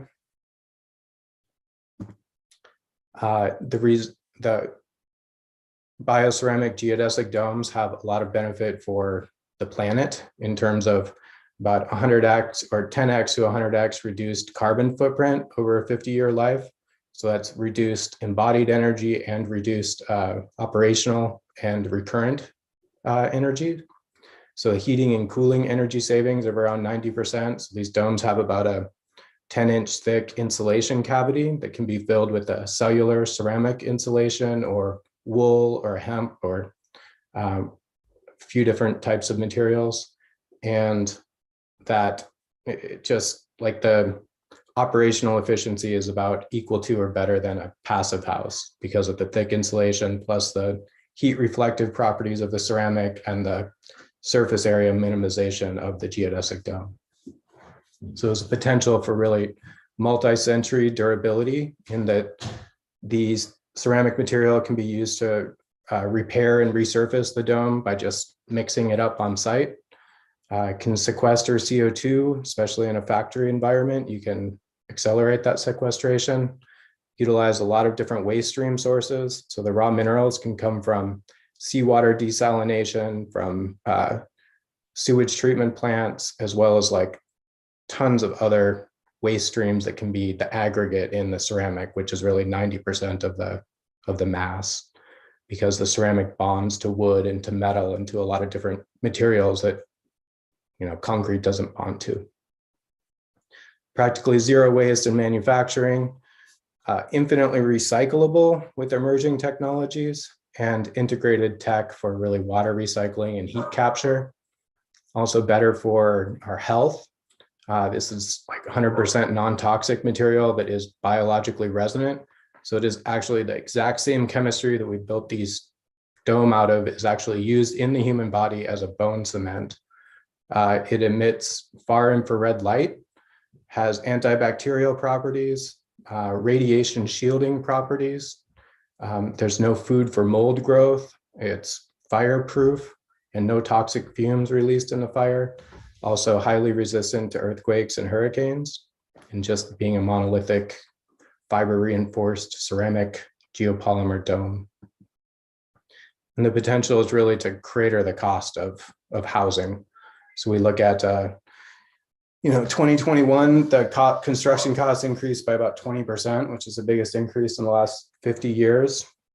We think at our starter factory, the single family dome home will cost about $160 a square foot. As that factory scale, or as multiple factories scale, we get down to maybe 120. And as we bring in the village DAO, which I'll talk more about in a few minutes, we start to address all the other aspects besides just the house, but like, how do we buy land and finance the homes and the services that are related to installing and finishing out the homes, that I think we can get the cost per square foot of housing back down to like $80 a square foot. And at some point then, when you have ceramic domes that can be produced for this price and to have all these benefits for our health and for the planet, when do geopolymer domes replace wood boxes? That's kind of the default home. So our strategy is basically we're entering the market with like multi-purpose studio domes for really creative spaces for the backyards and kind of exotic hoteliers. Airbnb, the #1 rentals are like geodesic domes. Are the #1 rental of all time on Airbnb is a little geodesic dome in the woods. And all of these zoning laws are changing, and California just banned single family zoning like statewide in I think October of last year. And many other states are following suit. So, in the future, we won't live in boxes. Our growth strategy is essentially, worldviews are transforming, as we all know, but our built environment is still kind of stuck in this old paradigm. So our plan is to build a decentralized platform for people to design and build protopian villages that align with their values. So protopian, if you don't know that word, it's just saying like a little bit better than today, not the end state, but a little bit better. So imagine the way we envision home building and community building or village building working in the future is really where we start to build the community in the cloud. So before there's land and before there's anything, you're coming together as a community and starting to develop your relationships to one another and to yourself. Simulate your village in a virtual reality or augmented reality environment. So collaboratively design your home and village, crowdfund land and development costs through NFT and blockchain technology, create your own country. So this is, that would be optional, and participate in building your village in the real world. So this is an amazing kind of opportunity for a company like GeoShip to just have like communities with really clear visions of what they want to create as their, sales pipeline for years in advance. So we're decentralizing. So GeoShip will progressively decentralize into a multi-stakeholder cooperative, distributing about 50% of the ownership and governance benefits to nature and customers. So it'll be owned about 50% by kind of traditional stakeholders, which is like the team and the investors, and 50% by nature and customers. There are, a lot of advantages to decentralization and cooperation, and everybody here knows what we mean here. So our next step is we're raising $5 million to begin limited production, expanding our team, redesigning for manufacturing, launching kind of the Village DAO 1.0, building Dome 2.0, and launching Fundraise 3.0. So please contact me. We really are focused on partnerships and just starting to raise the signal. And this is actually the first time I've made this presentation. First time I've made this presentation at all. We did some presentations about 2 years ago when we were doing an initial fundraising. But like I said, for the last 2 years, we've just been we have about 100 acres of commercial real estate that we purchased in Nevada City, California. That's where the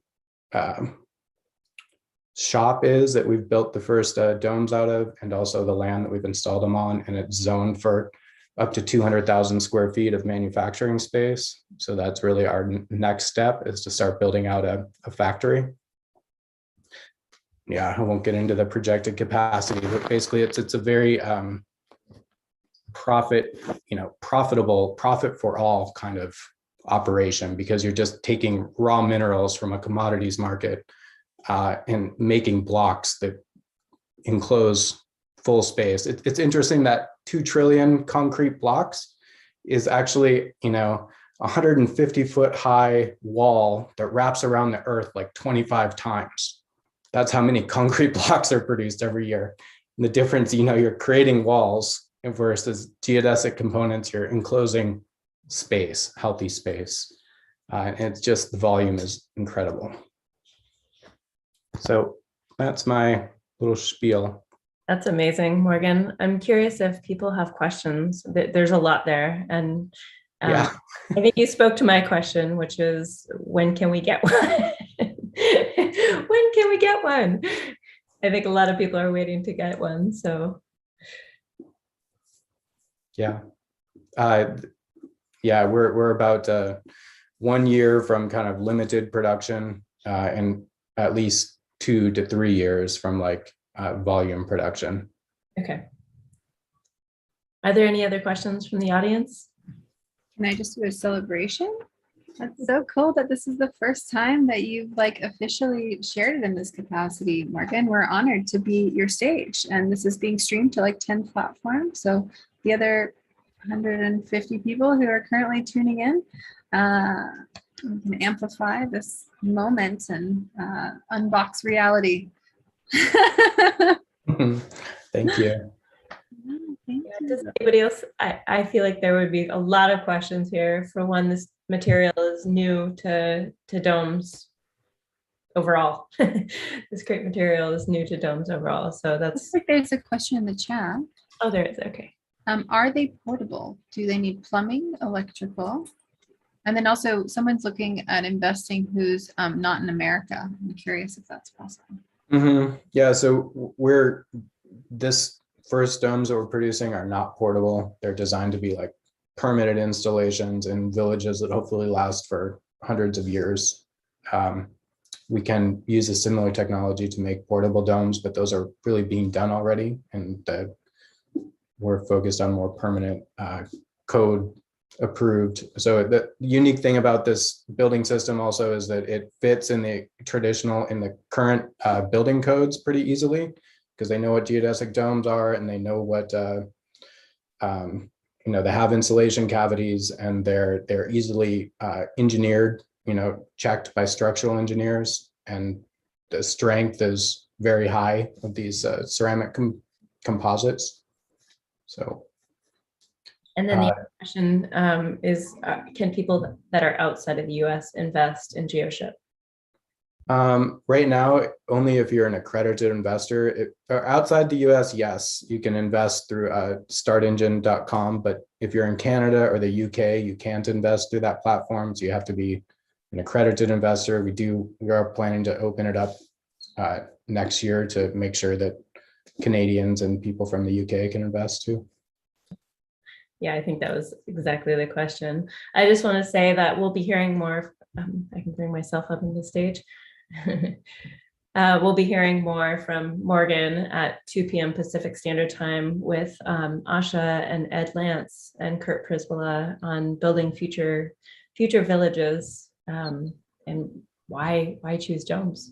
I think there's a lot of reasons. So we're excited to have you later. And I'm really super excited about the work that you're doing. I know that a couple of my friends have reached out to you to try to get domes in their communities. So can't wait for the next 2 years. Thanks so much, Faith. Yeah, thank you. And next up, we have a revolutionary and evolutionary, Melissa Lockwood, who is a intermediate artist participating in the Design Science Studio, and her lifelong focus has been keeping things in use. She's dedicated to keeping objects in the use stream. Melissa has salvaged many kinds of objects, keeping them in use. Her current projects focus on lowering fashion industry waste fabrics. And she's going to be sharing a video with us about the way people can upcycle and help the earth by doing so. Hi, Melissa. Do you want to say a couple words? Yes. Hello. I'd like to mention how I came into the work that I'm doing. As the youngest of 6 children, I only had hand-me-down clothing. My mother shared our extra clothing with other families. Eventually, I met other children wearing garments I had worn. I thought it was really cool. Then one day I was walking down the street and a box of shirts fell off a truck in front of me. It landed spot in front of me. At that moment, I thought, the world has too many garments and that no more needed to be made. This is how my lifelong interest in keeping things in use began. So as an adult, when I saw industrial-sized dumpsters of fabric, I was shocked, and it altered my art practice. I had been presenting healing-oriented performance art. As a lifelong upcycler, I shifted my fashion focus to lowering fashion industry waste.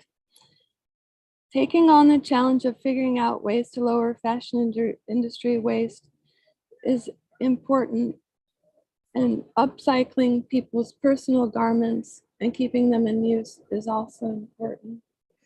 The landfills are not the best use of these precious garments and fabrics.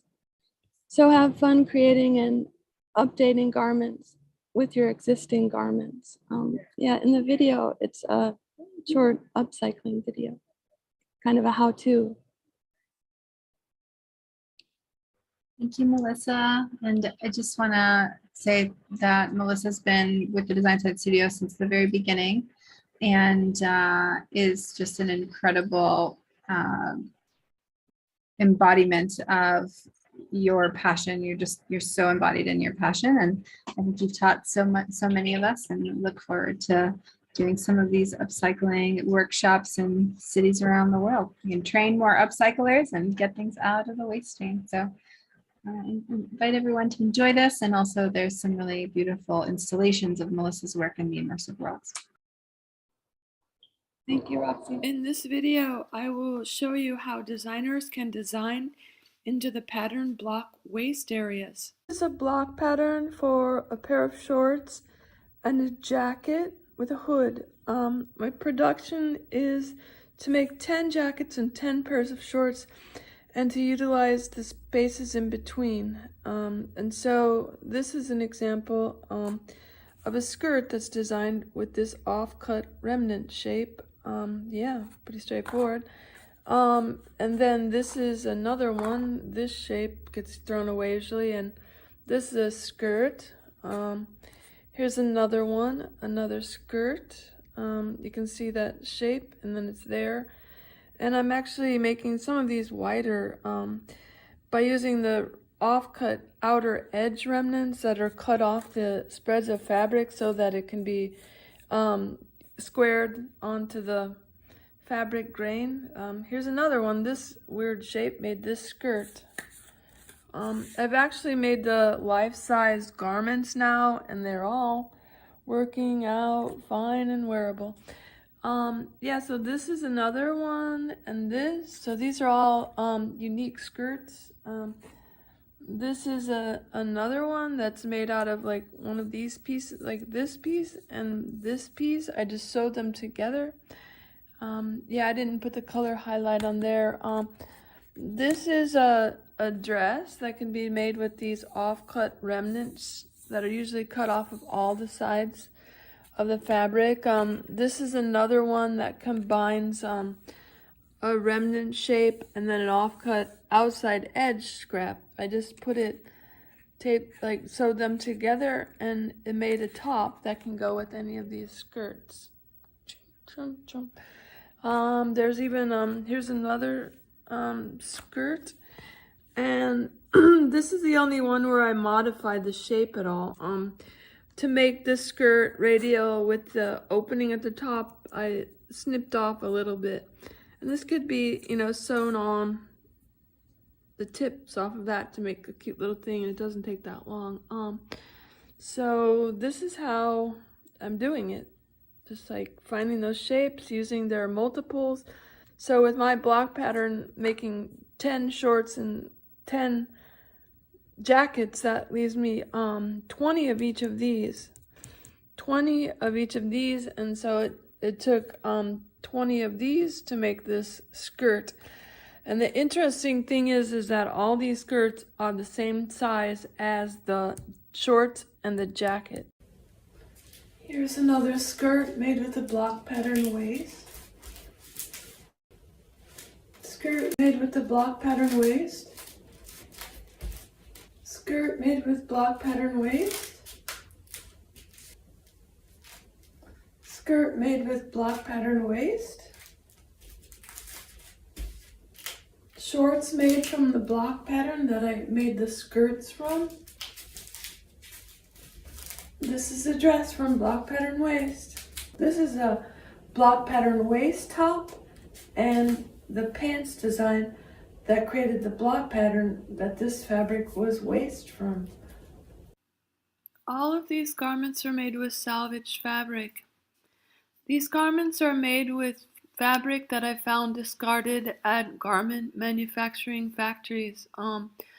Many of them are made from the same shape pattern pieces that come from the block pattern waist area.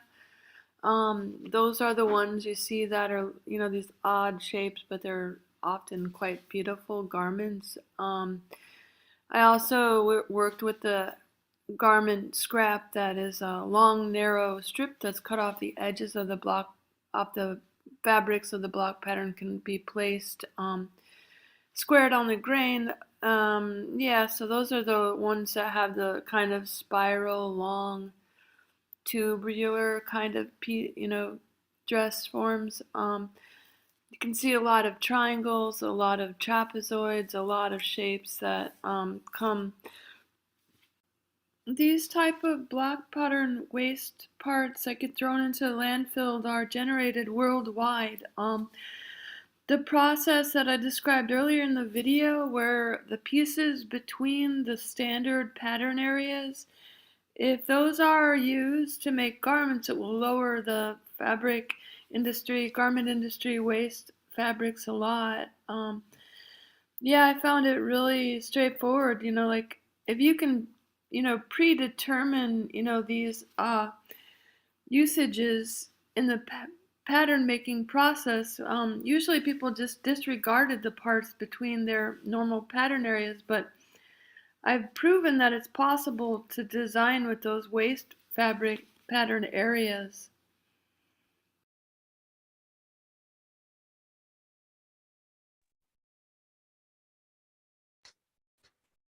So inspiring, Melissa. Thank you so much. Yeah, thank you. Stand still. Oh, I have a random Johnny Depp video that's starting to play. So, wow, he's inspired by your block pattern waist patterns too. Wow, that's great. Melissa, how can people support your work, and what's an easy way for them to get started upcycling their own clothing? Well, I can give a quick example again. If you have a t-shirt and you want to have like a casual skirt or kilt that you can wear, like good for out in public, or like if you just want something casual for after a shower or something, I take t-shirts and flip them out. Well, cut open the sleeve parts right along the edge, so it's completely open, and you turn that over and put it on, and it works as a skirt. If you need to tighten it up, you just kind of, cut along the side and tie it into a knot, or you can, just sew along the edges so it gets narrower. It's kind of take your spare garments. Like, this is something I used to love to do in New York, is have garment swap parties. Like, we would have like as many friends as over and just make a pile in the middle of the room, and just start brainstorming about how you can transform something as easily as possible. It's just, yeah, just find your inspiration with, what you have. That's wonderful. You reminded me that I was traveling in the Sinai, and I had got I forget the name of it, but it was basically a shirt that went all the way down to the ground. The Bedouins wear them. And over my travels, I kept cutting off parts of it because it was all the way down. And I would make different things out of it because I didn't have much. And it turned into many different components of my backpack's wardrobe at the time. Yeah, so much fun to think about what we can do with what we have, but also how you've integrated your life story into your work. And we keep hearing about that today. And I think that's one of the themes that we've experienced so far. And want to thank you for sharing that. And I'm curious, Roxy, we've got so many more stories coming up. Are we ready for orientation? Yeah. Wonderful. Now it's time for orientation. Excellent. Thank you, Melissa, and thank you, Mark. Well, first and foremost, thank you also to Vincent and the Catalyst team. If you haven't noticed already, our schedule is hosted graciously on Catalyst. We had a few technical errors this morning. Hopefully you didn't have too hard of a time finding us, but it seems like things are up and running, so we're good to go. I am going to share a very short little tutorial on how to navigate the platform, and then I will do some spotlights on things that are coming up. We have about 25 different segments today of different international creatives from all around the world, partners, and thought leaders who are collaborating and co-creating a regenerative future that works for all life. So definitely want to invite you to invite your people as well. If you're out there on the stream, come on in. And if you're in here in the room, really is just such a delight to get to spend this time together celebrating equitable and just futures for all, and seeing the good news of all of the wonderful creative initiatives around the world that are helping to propel this, as collaborators are standing by. And we at the Design Science Studio are just so delighted to be celebrating in the second annual summit for creators of regenerative futures. So here's the tutorial on how to get around Catalyst, and then we'll hear from a few people who are hosting throughout the day, and we'll get into it. So, oh, the volume's down. 1 second.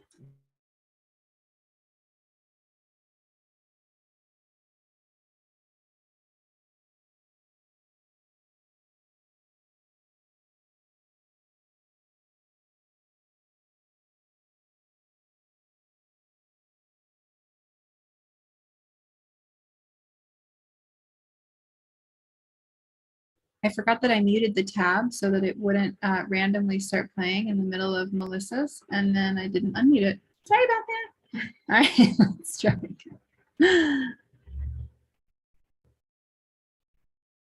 Either scroll down the page or use the purple bar at the top to jump to the section that you're looking for. Each event has different sections that are turned on and off. The Happening Now section shows everything currently going on with a quick way to either join the session or to preview what is happening. The Check-in Map is a module for virtual conferences, which allows attendees to see where everyone is calling in from. You can click on the different cards to see people's responses and where they checked in from, or you can click on them to see their response in a pop-up window and cycle through by clicking Next. The Featured section is a way to showcase different speakers or presenters at a specific event. The Agenda shows all the different sub-events for multi-session and multi-day conferences. There are lots of other sections, such as sponsors, related events, and comments, but let's dive into the agenda. This event is the Regenaissance launch for the Design Science Studio. Pretty awesome. Each event has different views at the top right corner. The gallery view is best for exploration.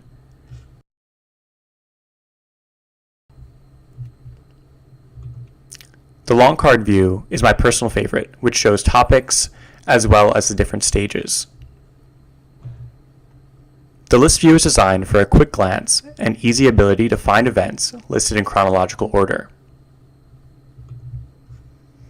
The calendar view gives a big picture view of the entire week for a multi-day event. And last, the timeline view. The timeline view is a detailed agenda that allows you to see events that are happening at the same time. You can also toggle between week or day view to be able to zoom in and see everything that's happening for the specific day that you're interested in.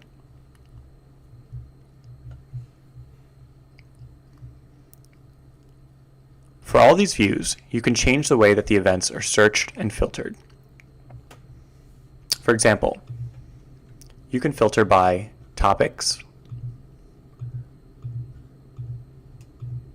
These filters will filter across all the different views.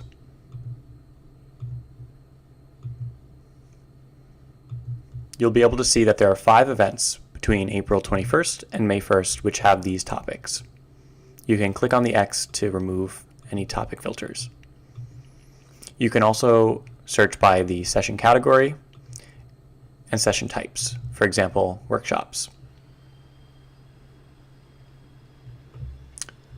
Each one of these views allows you to click on the particular cards and see a preview of what's happening with the date, information, as well as ways to either share, join the session if it's in progress, or add it to your calendar. These cards will also have the related information, such as participants or related events.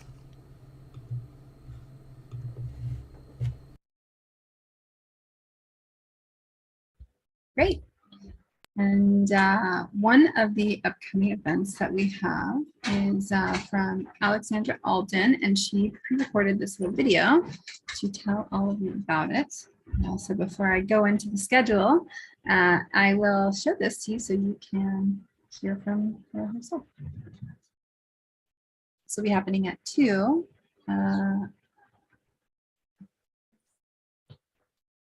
Hello, I'm Alex from Entelechy, and today we're going to have a little discussion around what it takes to rewild humans. So be prepared to enter into a little bit of an experimental space where we're really going to work together to play with these concepts. Hello, I'm Alex from Entelechy, And today we're going to have a little discussion around what it takes to rewild humans. So be prepared to enter into a little bit of an experimental space where we're really going to work together to play with these concepts of what makes us feel belonging in ourselves, with each other, and with the planet Earth. Thank you, Alex. I'm sorry, I was showing the wrong screen. No errors here in Regenera. Just kidding. We are human. So let me show you around some of the other wonderful things that are coming up. There's a lot of incredible humans who have worked and put so much care and love into what they've been creating. And this time, this summit is an opportunity for that to be amplified, to be woven, to be shared. So really happy about all of the beautiful offerings that we have ahead today. And as you can see, there's a future feast. So this is actually a pre-recorded Q&A and really, really special project by one of our revolutionaries, Rafael. You can click there and check it out. If you haven't already checked in, I am amazed at this map. It's not showing for some reason, but it has so many people from all around the world tuning in. I would say this is successfully, definitely a global convergence for creators of regenerative futures. There's few continents that I think are not represented in the map, and it's just been really a delight to see everyone all around the world and learning about what a future that works for 100% of life looks like to them. So yeah, thank you to all of our friends in every corner of the earth who have joined. It is really such a special moment in time. So coming up in about 15 minutes, there is a regenerative design via systems coupling workshop by Kurt McNamara.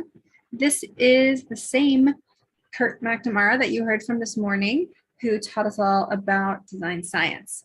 So want to encourage everyone to go to this session. Also, you can look at Kurt's project for the Design Science Studio by clicking on the project view. You can learn about the details, what it's connected to, and how to follow up with Kurt. So you'll see that the different artists have projects connected to their pages. This was recently populated, so if there's someone that you interacted with over the last 10 days and you want to explore more about their work, this is a great place to check it out. You can also do that by clicking on any of them, and you will be able to see their projects as well and any sessions that they were hosting. Obviously, Liv has been very active and created a lot of amazing sessions over the course of this week. So right after this starts, another session will start here in the Vision Train. Also, shout out to our friends at the Vision Train. The Vision Train is it has two directors, Alicia Sacred Heart and Amanda Sage, who are both part of the Design Science Studio. And we are delighted to be here with the Vision Train community of artists. So you'll see lots of live painters, and we are kind of two communities collaborating, and we do our best to host together just so that we can build more bridges between creative communities. So in this main room, there will be a water blessing and a bit of a sound healing. Give me 1 second, I have to cough. A lot of talking, you need to drink water. Okay, and then at 2 o'clock, today is Under the Dome, the Interbeing Sphere, and we are beyond excited to kick off this discussion on building future villages with many of our Domey homies. So we have Pacific Domes, GeoShip, many other dome experts. This will feature Faith Flanagan of Buckminster Fuller Institute, co-founder with me of Design Science Studio, Asha, who you heard from earlier today of Pacific Domes, Kurt Brisbala, Morgan, who also just shared about GeoShip, as well as Ed Lance, who will also give a talk later today. So not to be missed, starting at 2 o'clock. And then at 2 o'clock, Alexandra's session is also happening in biophilia, which is going to be really special for someone. And then right after that, this session called Arts for Long-Term Regenerative Resilience is happening. And starting at 2:50. And so this is going to be with one of our partners, and Laurel is going to be hosting this session. Really going to be a very special session, and Laura Line from One Resilient Earth. So definitely check this out. Oh, here it is, Laura Line Simon, sharing the weaving of the young nonprofit organization that is weaving art into climate resilience projects. So this is going to kick off at 2:50 p.m. And at that time, here, we will be sharing about La Tierra, a regenerative eco-village, which will be one of the future headquarters of the Design Science Studio that myself and Nicolas Alcala have been developing in Costa Rica. And we're going to be sharing all about the land project, and really excited to share the progress, as this time last year we were just sharing an idea, and it's coming to life. So I really want to invite everyone to check that out. In biophilia, the other room is going to be Ed Lance, who is going to be speaking also at 2 in the panel, and Ed is going to be sharing about his environments and domes and eco-villages that he brings to life with his immersive environments. So he is going to be giving a 20-minute keynote, which is shortly to be really, really inspiring. He's also been with us this whole summit, and it has been such a delight. You'll start to see that there's some art tours popping up. Those are opportunities to go check out the art. That's going to be hosting hundreds. It hosts hundreds of the projects of the Design Science Studio, almost 300 right now. So all of the immersive worlds, I think there are now 11 of them, each have portals into the different projects. And all of the ones that say Topia are also places that you can find each other. And so it's a really good place to walk around, talk about art. You might run into the artists. And then we'll kick off our planetary salon. And just before that, the foundations to medicinal mushrooms will be hosted also in biophilia. And Christopher Weir will be hosting a session called Loving Systems that is based on collaboration between one of the patrons of the studio, Mansour Vakili, who is a living systems philosopher. And so this is a really exciting session hosted by Christopher Weir, Evolutionary of the Design Science Studio, and also one of the team members in the studio. Dynamic emergence will happen in this main room. We took a note, this is showing up at the wrong time, with Claire Headed. It's actually at 4:45. And then David Bloom will be hosting Chinese 5-element theory workshop. We'll hear from some of the citizens of Regenaissance. And then Julian Ramirez will share about Star Galaxy for the World, and also his initiative that he is launching, which is, he's been one of the most collaborative artists this year in the Design Science Studio, and it's just been really a delight to see all of the incredible work that he's created. Right after that, Stephanie will talk about fuller feedback systems and do an artist presentation. And then Mariette Papik is going to be hosting a conversation all about trans reality, music, art, and technology. This is going to feature a collaborator that Mariette works with, and we're really looking forward to that session. At 6:30, this is actually not a musical performance. This is an artist talk with Amanda Gregory. This will be updated, but Amanda Gregory is Evolutionary of the Design Science Studio, and is going to be performing our opening ceremony tomorrow. Also, do not miss the opening ceremony tomorrow. It's going to be amazing. We'll kick it off with Amanda Gregory, and then the Empress will do a whole immersive experience about the Ubuntu sphere, and then we'll hear from Atosa Sultani. So that's going to be starting tomorrow morning at 11 a.m. Pacific. And after that, we will have a musical performance. So that's a little bit of what's ahead. I know it's a lot. And this is what we've been waiting for. This is what we have literally been building for all of this time. So I take a deep breath and revel in all the beauty that's ahead. And this Zoom room is where we're going to have the wide domes building future villages conversation that I was talking about a few minutes ago. So if you are, looking into the navigation of the platform and you want to find people, that's where this is happening at 2 o'clock. So next, I am going to share a little bit about, 1 second. I want to just check on my timing and see how we're doing. Perfect. Okay, so I have about 10 minutes. All right, so here at the Design Science Studio, we are an educational incubator for the art of the Regenaissance. And if this is your first time with us, welcome. This is our second annual Regenerative Rising. And what we do here at Regenerative Rising is that we amplify the projects of all of the international multidisciplinary creators, thought leaders, and also so many collaborators from all around the world. So just for a little bit of perspective, in this time, this year, we have, by the time this event is over, there will have been over 340 different individual sessions showcasing and sharing the work of incredible creators who are working and putting their creativity and design and systems thinking forward to support a world that works for all. And that happens thanks to a collective mission to help move us towards a regenerative and just future that works for all life.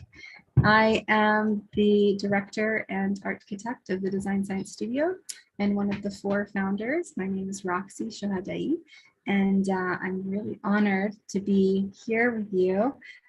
This is kind of, like I said, the moment we've all been working for, all been waiting for, and it's really nothing to squiggle the nose at, because it's something that only happens once a year, and it always blows our minds just how much creativity is poured forward for this collective mission. And I'm just pulling up a presentation to share a little bit more about the Design Science Studio and a campaign that we're currently running to support this work being able to be in the world. So with that, I am just going to share my screen and talk a little bit about what we're up to, and invite you all to be a part of helping continue this great work in the world. And there we go. Great. Making sure that I have the right screen this time. Perfect. Okay. So as I mentioned, this is an educational incubator for the art of the Regenaissance, and we work to empower global creators just like you to imagine this regenerative future and move towards it to support a world that works for all life. And we are within the world of Regenera, this world where we're experiencing all life thriving at the expense of none.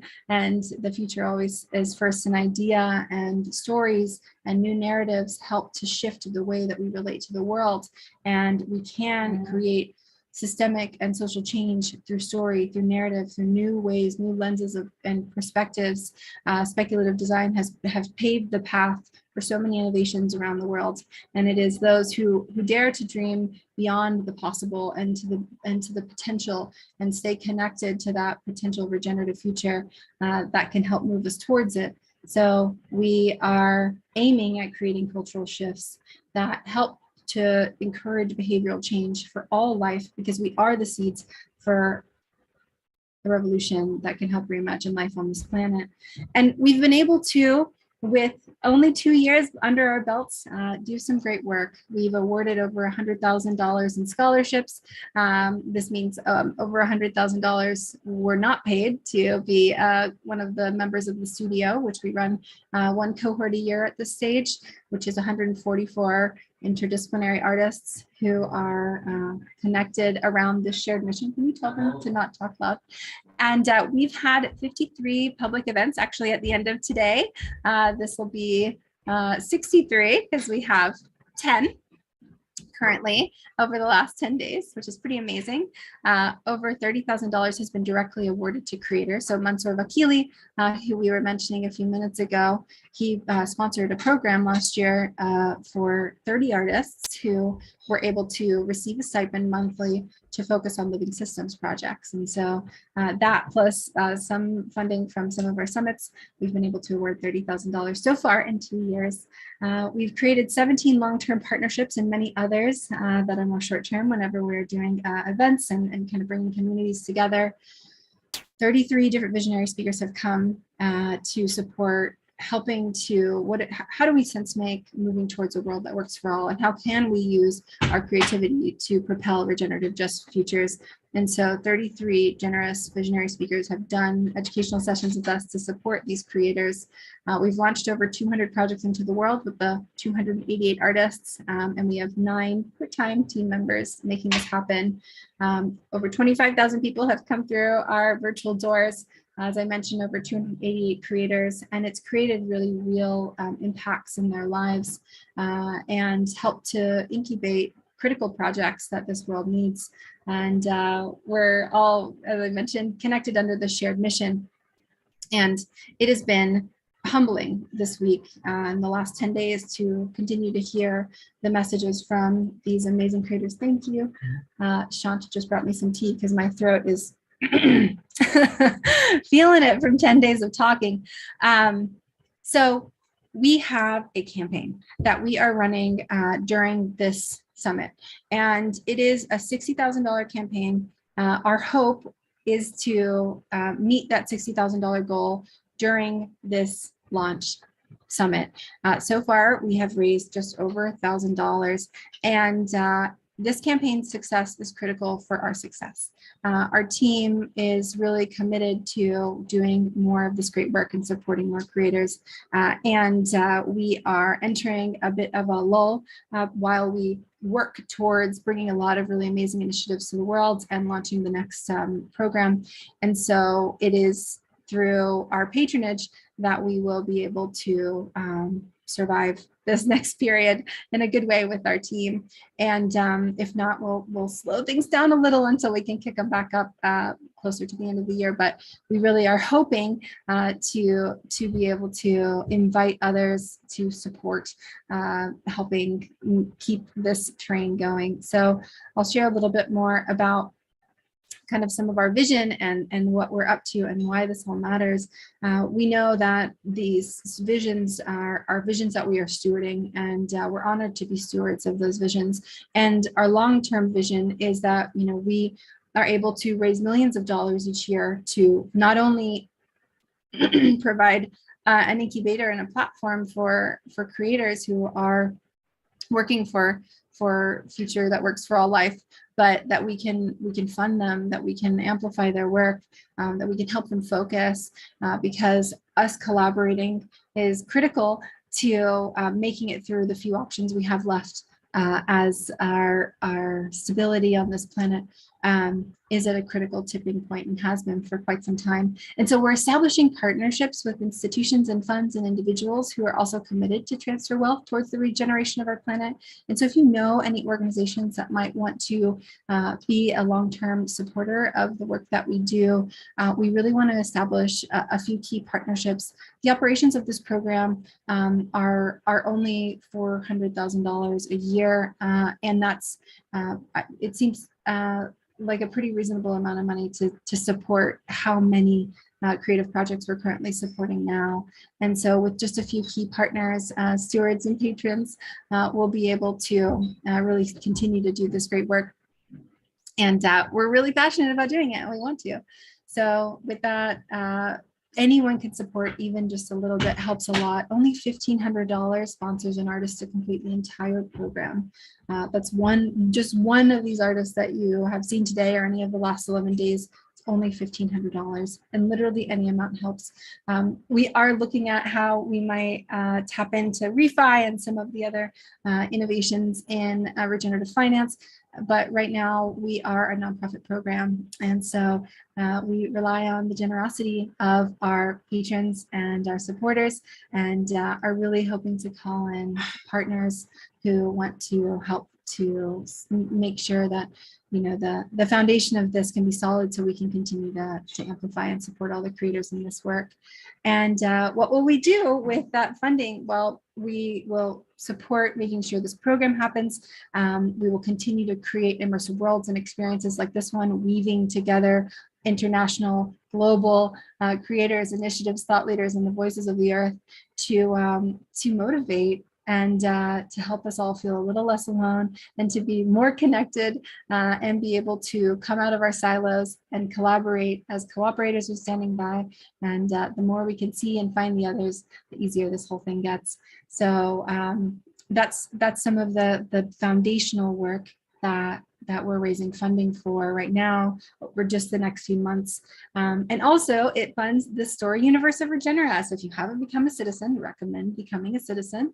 We're creating something called the Green Book, which I'll share a tiny bit about, but we'll keep on moving because we have some more amazing presentations and experiences for you. And a content library. So we have hundreds and hundreds of hours of content that we want to make accessible to more than just the people who are able to go through this longer term program. And we want to strengthen the ability to have a really strong alumni program, to have what we call expeditionaries, which are different professionals across the world who are partnering with these artists and designers, and also just other kind of levels of ways to integrate with this creative work, and also all of this educational content. So we want to make a living library that is multimedia, and we need to be able to fund the editing and the process of creating a strong scaffolding structure that will actually help to make this accessible and malleable and open source to the world. And so those are some of the things that we're funding. And with that, I'll say just a few words. Thank you for being Regenerators over the last few days. We have raised a bit of money, and we want to support everyone who has contributed to that. And if you want to support the campaign, like I said, literally anything helps. So it's just bit.ly/fund Regenera. Also, just put the direct link in the chat if you are in this room. And I want to thank everyone who's contributed with your presence, with your creativity, and with your funding and connections. So thank you so much. And with that, I will give you a sprinkle of what the Green Book is all about. Obviously, you're in the world of Regenera. And while we were in the process of creating the world of Regenera, one of the things that was so critical to the city thriving was the Green Book. And the Green Book was, it's something that we'll talk about in a little bit more detail later. But for today, I will say it was co-created by the stewards of this world. And so this is our invitation to you. If you had one page to transmit an important message, one piece of information that could be useful, what is your trim tab? What is your idea? What is your instructions? And so the Green Book will include new words, aphorisms, ideas, guides, quotes, illustrations, and we're collecting them now. And over the summer, we aim to publish a version of this, and it will be connected to the Cooperating Manual of Spaceship Earth, which we've been collaborating with Buckminster Fuller Institute on. Just by the way, the Habitual, my creative and the Buckminster Fuller Institute have together, I am being called by Vincent Arena, together created the Design Science Studio. So we are core partners, and it's really amazing to be able to create in many ways together. This illustration is actually from Amanda Joy Ravenhill. This is all about being a trim tab. And so there's a few different, little messages, and these can be illustrated by some of our artists. But if you know, like, how would you distill your core messages down to inspire the world to shift the way they relate to complexity? And so with that, contribute your idea. We'll make sure all these links make it into the chat.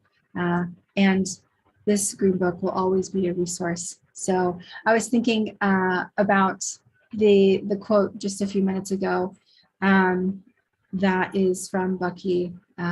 which I think I can try to recite. I don't know if I'll remember it, but if success or failure depended on who I am and what I did, who would you be and what would you do? And so what we're doing is literally everything we can to support artists and creators and all the amazing humans around the world who believe in a regenerative future. So if you can support us to support them and to collaborate more, we would be so honored and grateful.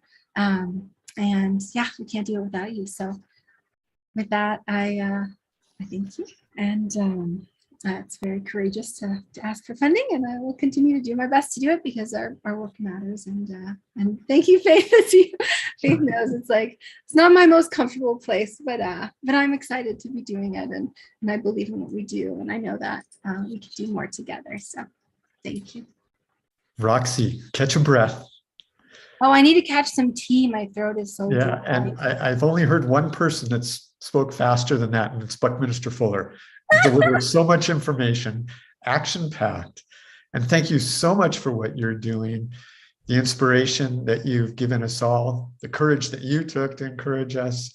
And you mentioned about the citizens of Regenera, and I think we're going to be meeting some of them later on, right? And I think right now, actually, we have a special guest with us. And the name I know him by right now is Mel. Mel's been puzzling us since he joined us in the inaugural launch of Regenera Rising with his many characters. And we never quite know who will appear when he is called forth. Welcome here. Welcome, Sphere, Mel. Hey, can you hear me? Yeah, we got you. Okay. You're coming in clear. All right. Well, yes, I'm actually, I should change the name there on the location. I'm actually appearing today as Captain No Accounting, No Accounting for Taste, who is on an ocean voyage at the moment, and I'm currently circumnavigating the planet on cruise ship Earth. And we are trying to visit various places. And one of the things that we're doing is we are, I'm going to just share my screen. I think I can with one of the things so that I can put something in the background there. And I'm just going to play this while we go on. Let's see, how do I make that full screen? The two little arrows, bottom right corner of that, the arrow pointing in two directions, maybe. The diagonal arrow. Okay, so are you still hearing me? Yeah, we're hearing you, but you might want to. Hello. Does it have audio? Are we positive? Is it? Am I sharing something or not? You are sharing. I thought I was sharing the screen, and what I thought I was sharing was a video, which I can make full screen. But if I'm not sharing that, then I'll just tell you about my project. You tell me. Well, you were on full screen. You were on full screen with those little arrows. I still? Yeah. Where am I? You're here. I'm just gonna stop the share for a minute and see if that goes back to that me talking. Okay, here I am. Yeah. Anyway, we could see it. What I've been doing since I haven't left the cohort. You know, I'm still. Are I talking? Is our hearing everybody? Okay, good. The fact is, when I left the cohort to go on this cruise ship Earth, go around the world, we've been trying to come up with new ideas, like how can we make new out of old culture? One of the ways to do that is to rehabilitate artists from the past. I don't say rehabilitate in the sense of a kind of Maoist re-education campaign, but the fact is that there's a lot of artists from the past that like Melissa's dresses have a plenty of waste material that we want to invigorate, make something new out of. So we've found, for instance, there was Grant Wood, Would. He's got a new project because he's joined the spaceship Earth. he's now a passenger, and he adheres to the principles of the Buckminster Fuller Institute, and we call it's the DS. The name of the actual boat is the cruise ship Earth, but the DSS Fuller is what it's what it's called. And we go around and we pick up some of these characters, like let's see, there's Willem Dafoe, Defaux. Willem Dafoe was an actor, but we've rescued him on the board the ship, and now he's writing fractal poetry. We have Grant Wood, who has a project having to do with jigsaw puzzles. We have, let's see, we have Washington Alston and Joseph Boyce and D.W. Griffith and Andy Carhole and your great Aunt Belva. We have lots of different characters who have joined the ship, and they've all taken their past and they've reworked that past into the so that their art adheres to the principles of cruise ship Earth.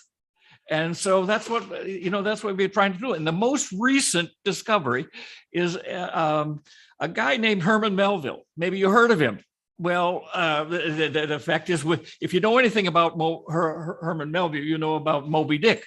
But that wasn't a successful novel, and as a result, he just at some point he just old sailors never die; they just drift away, and he kind of went off the picture for a while. But we've rescued him. He's on the ship, and he was early in his career, Melville had seafaring adventures that he based Moby Dick and all his early novels on. And then he especially talked about his work with indigenous people, cannibals, he called them. But we all see them differently today. Those people that he did. He's sort of in need of awakening, and Melville needs to kind of deal with the present, and so he was shipwrecked. We found him. He actually was shipwrecked on an advanced society, on an island of advanced society, and Melville. They gave him everything he needed to live the things, but they gave him a cell phone, and he found that somewhere on that cell phone was the ability to make little movies, and so he's been making short films. So I've been working on a project called the Great Short Films of Herman Melville, which is now listen, please ask me any questions about that project. You just unmute and say hello, because I feel like I'm kind of floating here myself. Of course, I am in what used to be called the Love Boat. The Love Boat was used to go from San Diego to Puerto Vallarta. Hi, Faith.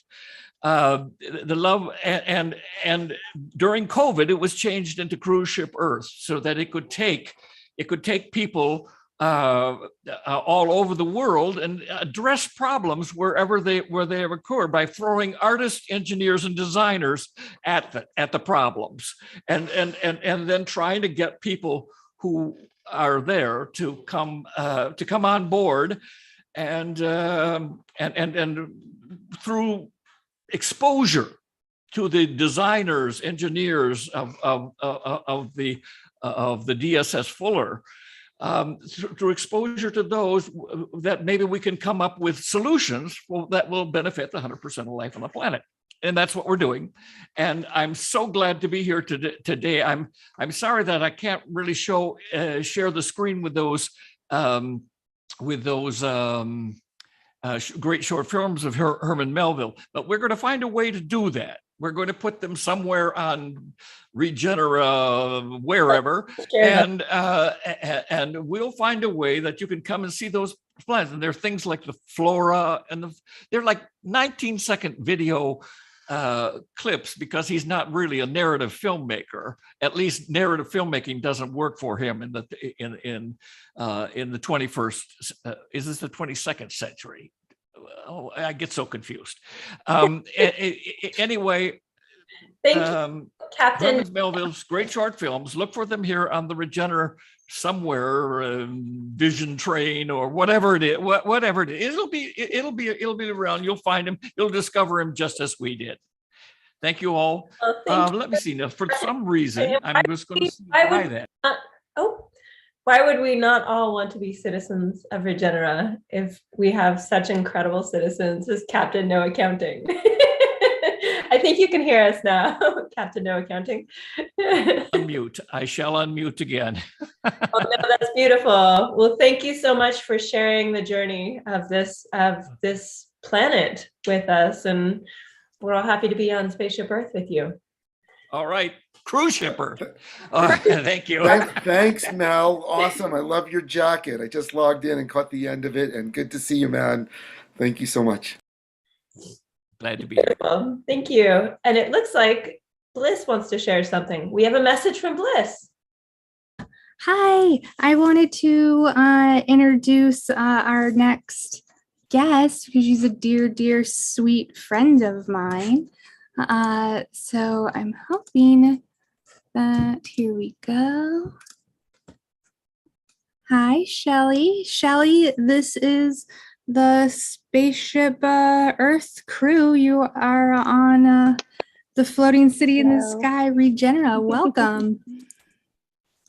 Thank you. Welcome. Blessings. Oh, we can't hear you. You can't. Yes, we can. I can hear her. Oh, it's Someone my audio. can hear me. I can hear me. I think I can hear me. I'm sitting next to Roxy and we keep bouncing back and forth and I keep forgetting to turn my sound back on and then I panic. All right, Shelly. Yeah. Can you see me or do I need to be in sunlight? You're perfect, just as you are.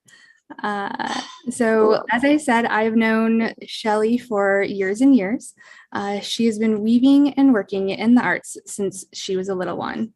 A Wisconsin native, she's been opening her heart to living, healing, and growing in Colorado for the last 27 years. 23 years ago, she began practicing massage therapies.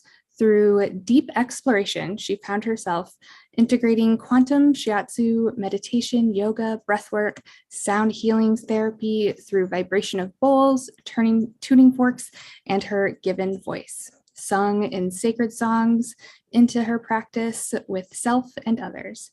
She's been blessed by and is so grateful for her teachers, both externally from all over the world and the ethers and from within, as she continues to live and explore, grow, and share in all this juicy gift of life. And Shelly, you may have missed it, but I taught bliss hugs the other day, and part of it was the wiggle at the end.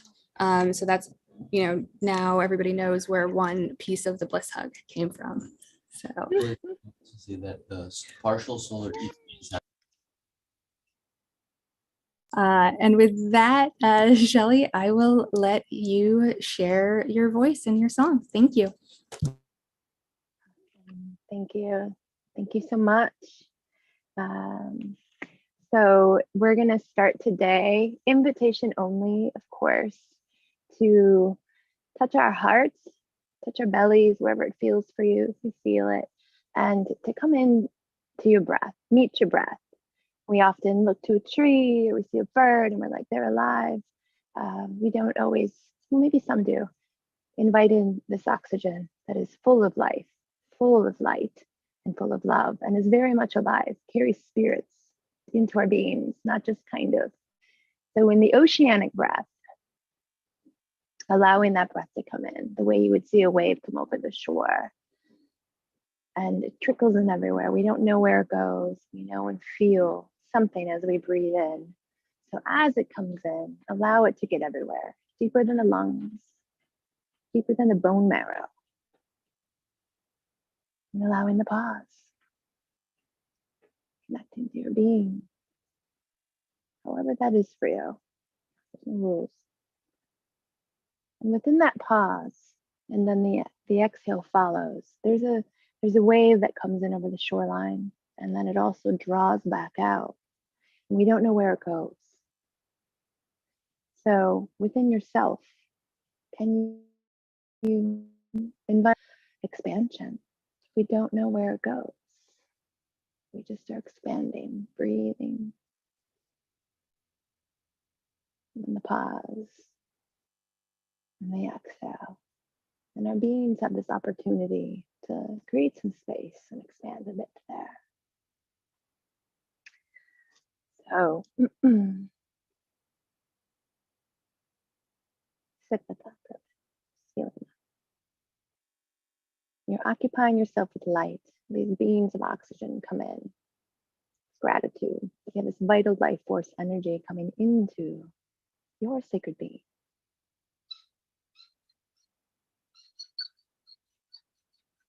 And as you occupy yourself with light, because this oxygen is like the vehicle, the water, the carrier coming through your body, mostly water in this physical body. Deeper than the bone marrow, occupying yourself with light, top to bottom, front to back, all sides. Not just kind of. However you work with this.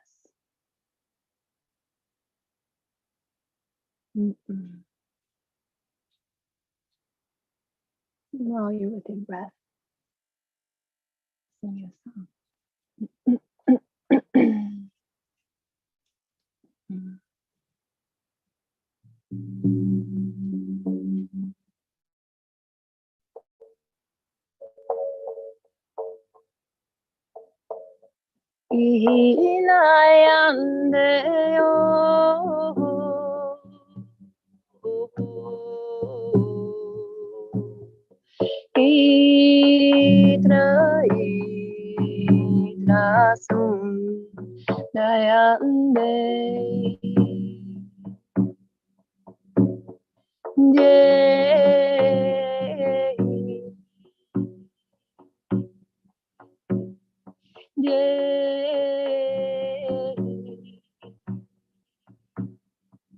Ai pachai mama sundayande Idra sundayande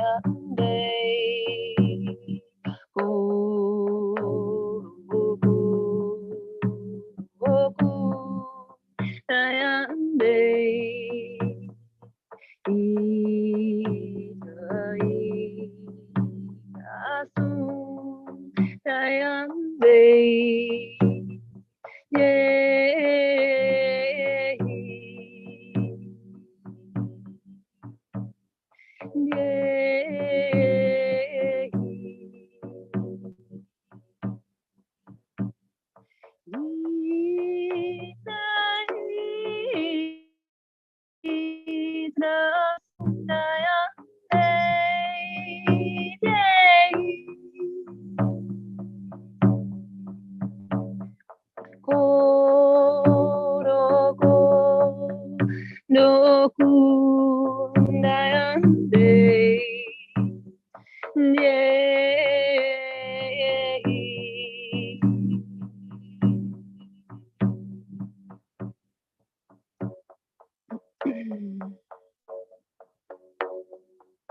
Ai wai ai tia sundayande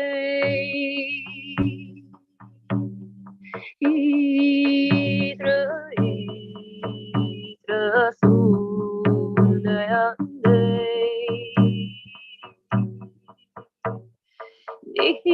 Inayande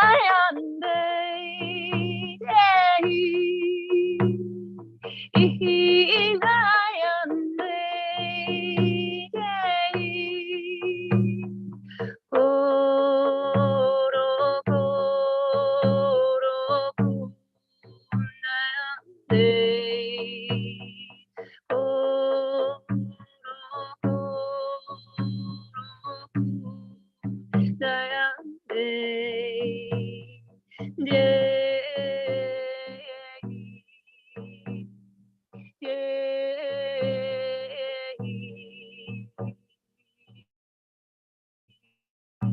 Santa Sunayande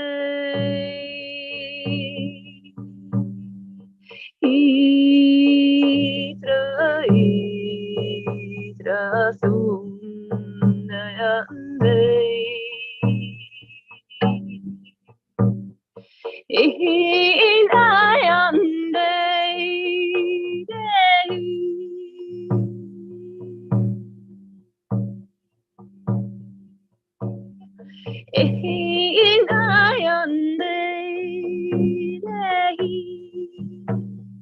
Koro koro sunaya, idra sunaya, koro koro sunaya, idra sunaya, eh hey.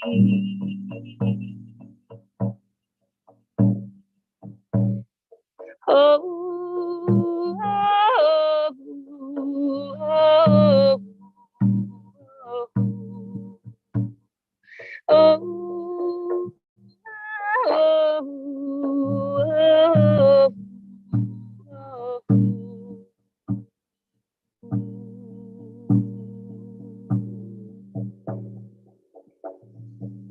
agua sagrada sunayande, idra sunayande.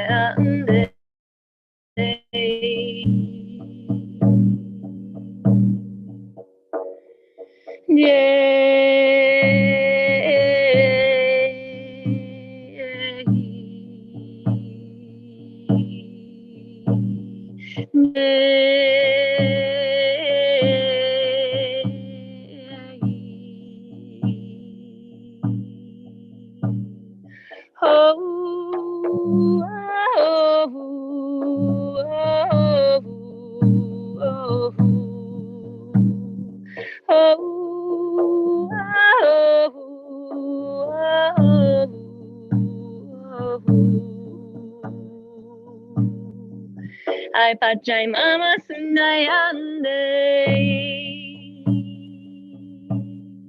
idra sunayande,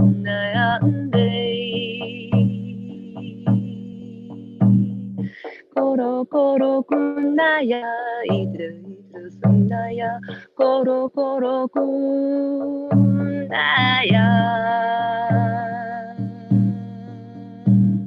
Yeah, yeah.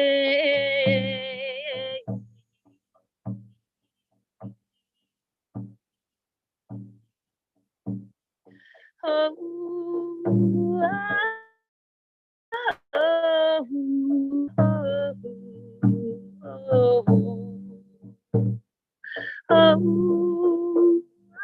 oh,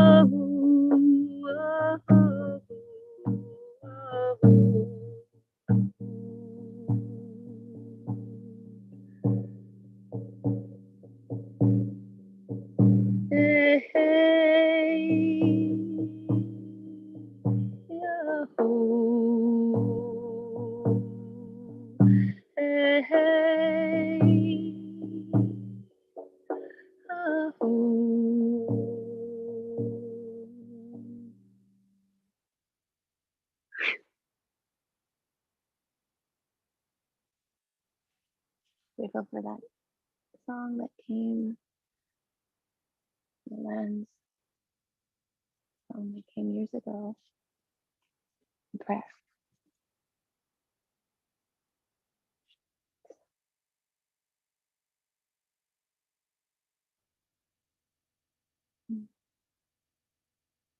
Occupying ourselves with life, bottom, turn to pot, not just kind of deeper.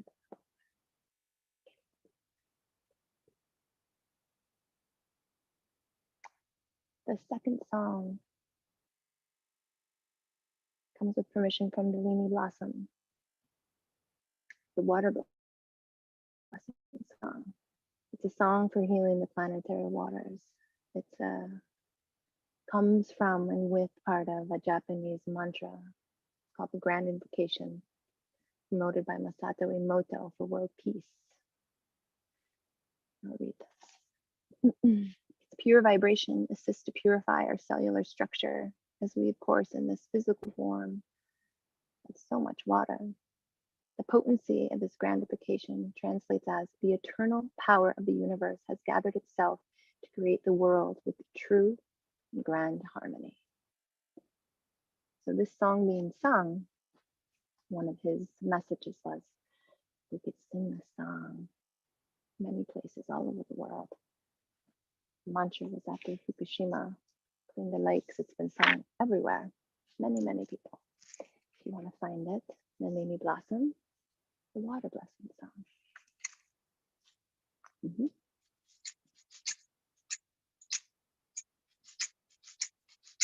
Uchu no mugen no chikara ga kore kote makoto no dai wa no miyo kanari nata.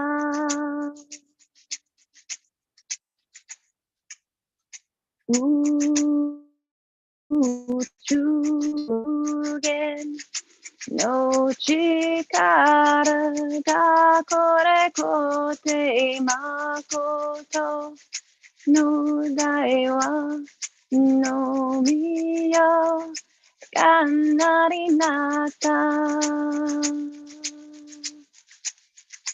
Blessings on these waters, we pray for healing. Blessings on the seas, we pray for healing. Blessings on the rivers, she may shine in crystal purity.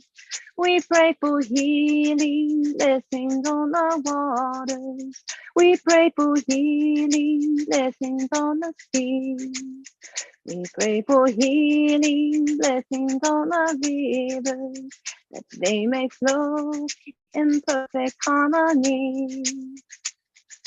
Uchuna, ugana, chikara, kakore kose makoto, daiwa no miya, kanari nata. We pray for healing, blessings on the water. We pray for healing, blessings on the sea.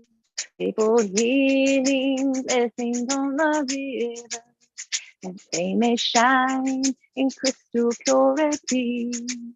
We pray for healing, blessings on the water. We pray for healing, blessings on the sea.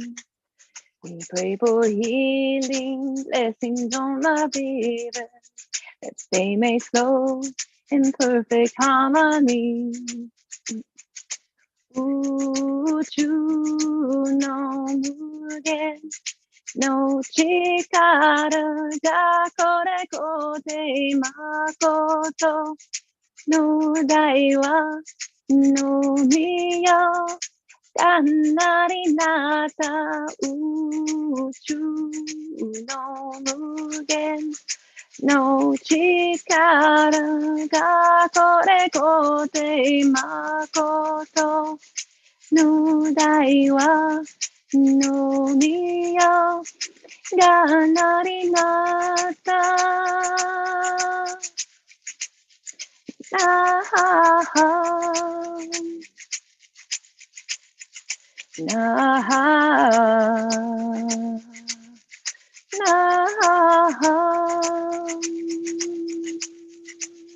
We pray for healing, blessings on the waters.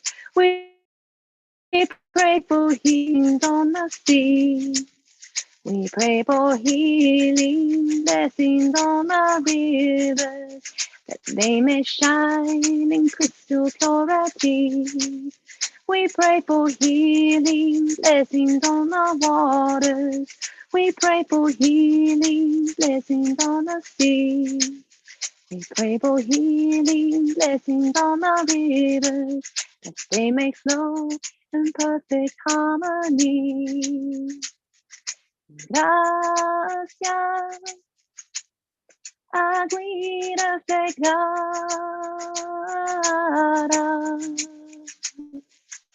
Thank you, sacred water.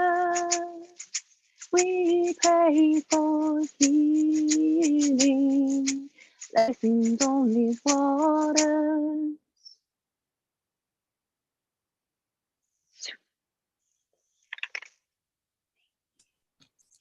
Thank you, Shelley. That was beautiful. That was absolutely beautiful. Thank you. And yes, please, please, please bless the water. Yes. So, yeah. Thank you. And hopefully we see more of you as we continue along our journey in regenerative. Thank you so much, Shelley. That was really beautiful. It was very healing and heartwarming. Next up. Much love. You're welcome. You're very welcome.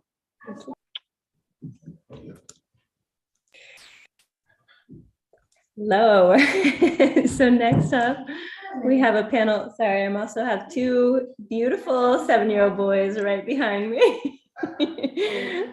Next up, we have a panel discussion on building future cities with domes. And the panel today will be hearing from dome builders and enthusiasts, Kurt Prisbilla. One moment.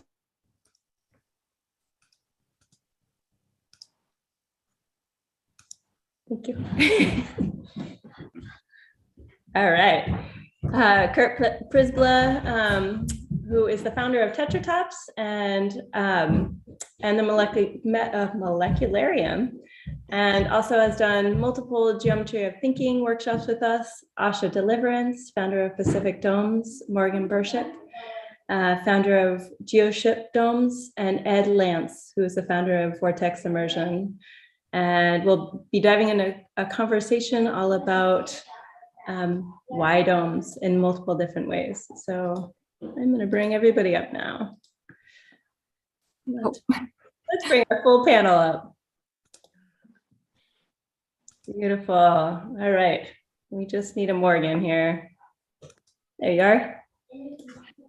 Excellent. So we're going to kick it off with Kurt sharing a little bit more about Buckminster Fuller and domes, and then we'll dive into a conversation. I'm gonna try to share my screen with you. Let's see if this works. We're seeing a screen. Beautiful. Yeah, thank you. Do you see Bucky? You see Bucky. Yes. Great. Thanks for inviting me to be part of this panel. Buckminster Fuller is probably best known for his development of geodesic domes. Here he is in 1967 outside of the Expo 67 dome in Montreal that he's quite well known for. He often used to state that his goal was to discover the generalized principles that the universe was using and then apply them for humans to use. And he was very interested in, before his discovery of domes, creating inventions that would help humanity. And he felt that shelter was one of the most important. And his first invention was the Dymaxion house that it was a pole mounted, is a tensile structure that was suspended from a pole. Here he is in 1929 with the model that he made of this invention. He never got it out of the prototyping phase, and he had a second iteration of this, which was called the Wichita House in the late 40s, but that too never got out of the prototyping phase. And after that, he wound up at Black Mountain College, where he started to really explore what he called energetic geometry. Later on, he called it synergy or synergetic geometry, excuse me. And you can see him here in his office in Black Mountain College, which was down in North Carolina. You can see some of his first models of the first geodesic dome. And here is the actual first geodesic dome that they built in 1949 at Black Mountain College. Now, Fuller was exploring the geometry of nature, and he realized that nature doesn't use blocks to build, it uses spheres. And triangles are the basis of all structure. One of the primary structural systems that he discovered was one of the Platonic solids, the icosahedron, which is the closest you can get to a sphere with equilateral triangles. For those of you who play Dungeons and Dragons, you might recognize it as the 20-sided die shapes in Dungeons and Dragons, but it is the closest you can get to a sphere with equilateral triangles. And what Fuller discovered in his exploration of geometry is that if you break down those equilateral triangles with triangles of different sizes, you can create what he termed a geodesic dome. Now here you can see the icosahedron with a single triangle, and if you break that triangle down into its 4 more triangles, you will get what is called a 2-frequency geodesic dome. And the more you break down the triangles, if you see along the edge, there are 2, it's just dividing it in 2, that's a 2-frequency. If you divide that triangle into 3 parts, you will get a 3-frequency dome, which actually gives you 9 different triangles in one single triangle of that icosahedron. And as you break it down even further, you will notice that the dome becomes more and more spherical. And this idea of geodesic domes is actually something that is found in nature. There are microorganisms like these pictures of radiolaria that have geodesic structure in their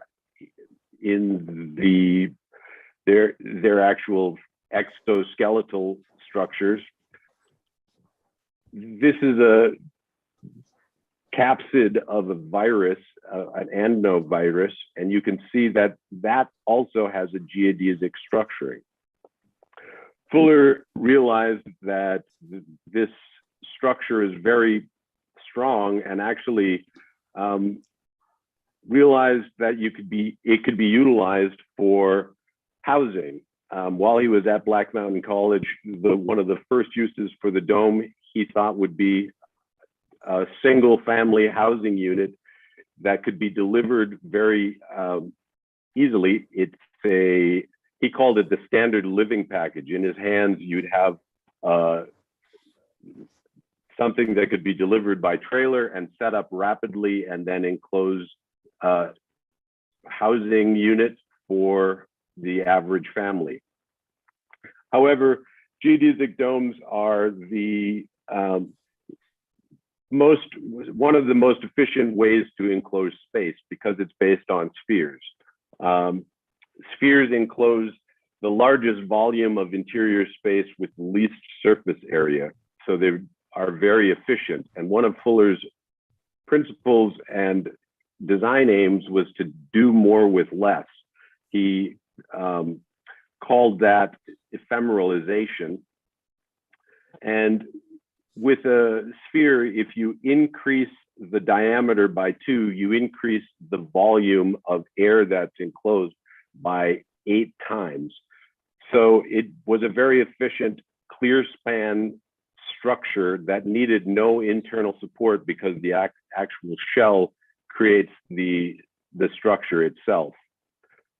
He found a customer for his first dome. This is the Ford Rotunda that was built in 1953, and it was the first commercial application of the dome.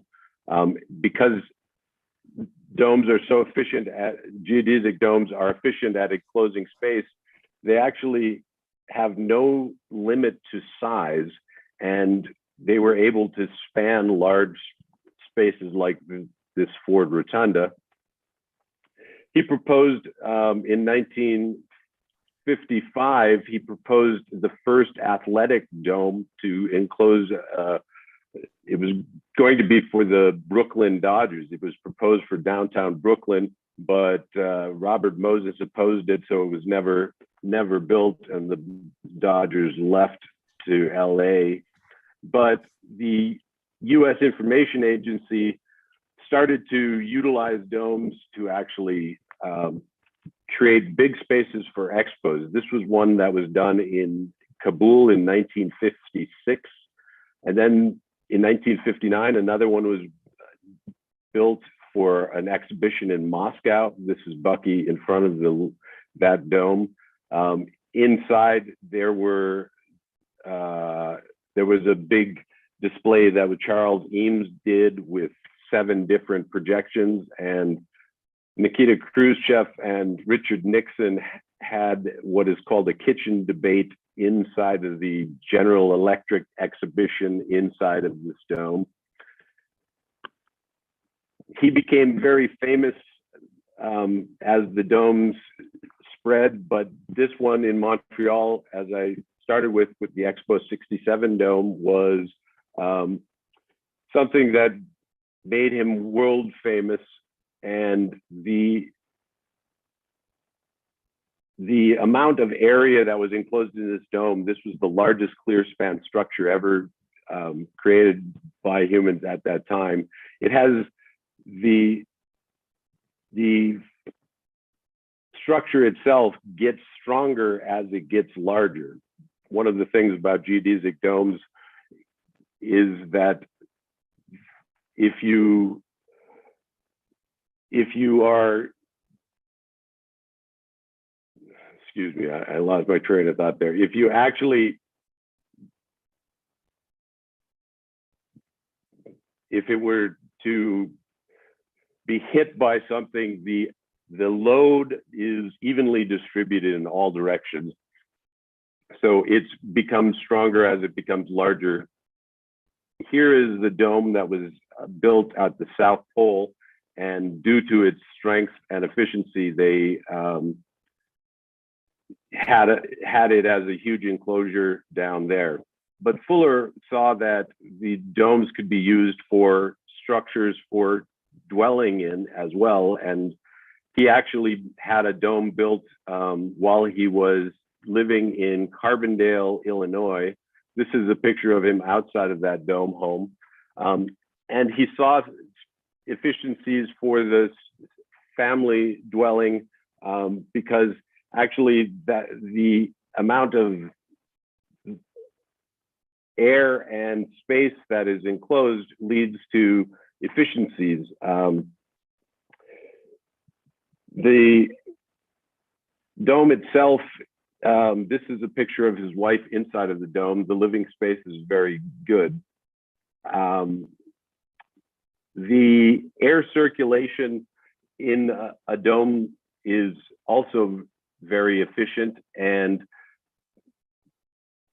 dome structures usually have 30% savings on both heating and cooling compared to structures of their similar structures of that size.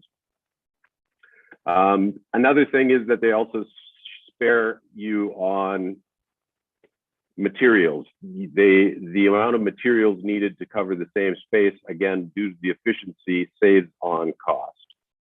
Fuller was very happy to see that dome homes were something that became popular in his lifetime.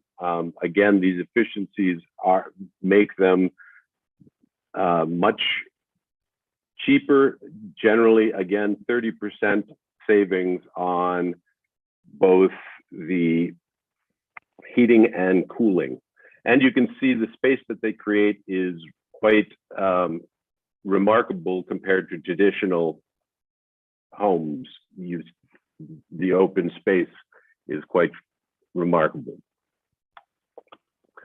Here is a dome that was built by a couple, excuse me, they live in Norway. It's above the Arctic Circle with this home, and similar to the one that Fuller had for the standard living package, you can see they built this a dome around their home in order to make it more efficient for them. I'm going to turn it over at that point to the rest of the panel. Yeah, thank you, Kurt. A little, yeah. You're doing great. This is amazing. It's really good to hear about the history of Buckminster Fuller and the dome. And I feel like their domes have become so popularized over the last century.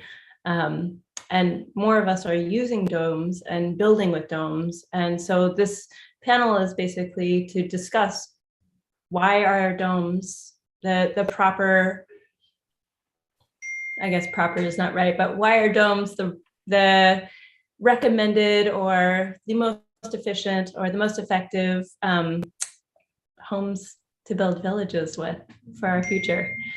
And the question I'd love to ask Asha, which she spoke about earlier, which is harmonic architecture. And what does harmonic architecture bring to mind when you're speaking about domes? And, you know, as a lifelong dome builder and creator. Yeah, thanks, Faith. Hey, Kurt, that was lovely. Thanks for running down all the points of why domes. And I thought I'd add to it because it really goes along with my talk about harmonic architecture, that, you know, why is the nanoparticle called a buckyball? And so I just want to get to the basics of this. This is the structure found in nature. And why is it integral? Everything in nature is structured similarly at different scales. And this icosahedral formation is found in all of nature at every scale. And the buckyball was the tiny nanoparticle scale, and we have the galactic scale. We, you know, where it's the same dynamic happens. And so I'm going to show this image again because this is water with a resonance pattern, you know, with a sound introduced to the water that generate this shape, showing the 5 coming from the center point, you know, so you have this, the singularity generating all this form that we see, we call the physical universe. And in the center is the singularity. And then sound, light generates out, creating all these forms. And the basic structure of nature is the icosahedron. And so it's the strongest structure known to man because it is the structure of nature. You can't take a cube and, you know, even though that's a platonic solid, and, you know, it will collapse with certain pressures. Whereas the dome, which, you know, the icosahedron cut in half, is a dynamic structure that, you know, basically any wind force blows around it, snow loads, heavy, anything. So I just wanted to add to Kurt's why domes with an exclamation mark, because it's the structure of space-time, it's the structure of nature. And it's got this dynamic that is invincible because of that. So we often, this is for real. I mean, I've been making domes for 45 years or something, 44 years. And I've gotten so many phone calls from people saying that a hurricane came through and we'll see the pictures of the trees blown over and the dome is untouched. People on the coast of Chile, we go in the dome when there's heavy winds. It's the only solid structure, you know. Lots of clients making these sorts of claims. And so that I just want to, you know, reiterate that the dome is not only the strongest structure, but it's also windproof. So if there are high winds, you know, we did a lot of polar research with our domes, sending them to the poles, because first off, they got to be portable. So we make a really portable structure that, you know, a little package pops into a big, huge dome. You can fit it in the back of a four-wheeler or a snowmobile and take it somewhere and pop it up. And it's a full-on structure. So, but they handle the wind, and that's the whole point. So wind and snow both. So they're quite the engineering feat. Yeah. What was your question again? Oh, why harmonic? Okay. Yeah, why harmonic architecture? Well, you know, there is something really important that people need to know, that we did once know on this planet. It was, if you go to all the ancient sites, my teacher from India did this with a team of scientists. He traveled all over the world to ancient pyramids and all kinds of solar temples. And he told them every measurement in each one of them, because all he needed was one measurement and he knew all the rest, because I was talking about creating harmonics, and he knew, this one measurement would create these harmonics. And so they were using specific measurements for each site.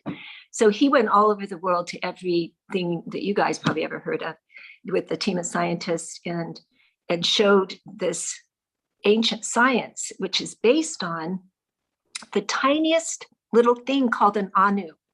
An anu is a measurement. Well, it's actually called the para anu. It's the measurement when energy turns to matter. And they actually knew specifically what that was in the original Vedic text. Now we call it a Planck. And so it's when energy turns to matter, it's a very small little thing. And then from there, it's scaled times 8, times 8, times 8. Once again, we have that 64 dynamic, like the chessboard, reproducing itself through time and space without gap or overlap. And so that dynamic is harmonic. And I did show that. I don't know if there's new people on this panel or not, but this is showing the basically the chessboard, which I mentioned. Zarathustra was a great wise man of old who developed the chess game to show the dynamic forces of the universe, the movements of the universe. And this all has to do, so one of the things I wanted to say is about the phi ratio. A lot of people don't know this golden mean thing. What is this phi ratio golden mean thing? So when the information leaves the center point, the singularity, it starts a spin and eventually turns into an octagon. I don't know if you can see these okay. And then it does create this dynamic of a double torus, which Nassim Haramein has been showing on his, with the 3D, I don't know if you can see that, but basically it's kind of like your heart pumping blood, where information comes out, goes around, and cycles through, where you get your figure 8 thing. And that is all the same at every scale. So the nanoparticle on up, that same dynamic happens, and that's where your geometries get formed through that dynamic. And all of them are 8 by, so they are harmonic with music. And so when you talk about building a structure with using harmonics, it's working with the para anu times 8 times 8 times 8 at different scales, making harmonics that support biology. And these are subtle sounds. When I'm saying harmonics in architecture, they're not necessarily audible. Some sensitives might be able to hear that sound, but they're not audible, but they're potent. They're more potent than the sounds we hear with our ears, because as the physical universe is generated, we have the dynamics of the singularity bolting out, moving faster than the speed of light, and then becoming the physical universe. After it slows down, we perceive it. So all that information that we don't see is the structure of space-time between you and I at all times, loaded with consciousness. So never alone. That's incredible, Asha. Wow. It's amazing how not only are domes structurally fit and structurally sound, but they create this kind of harmonic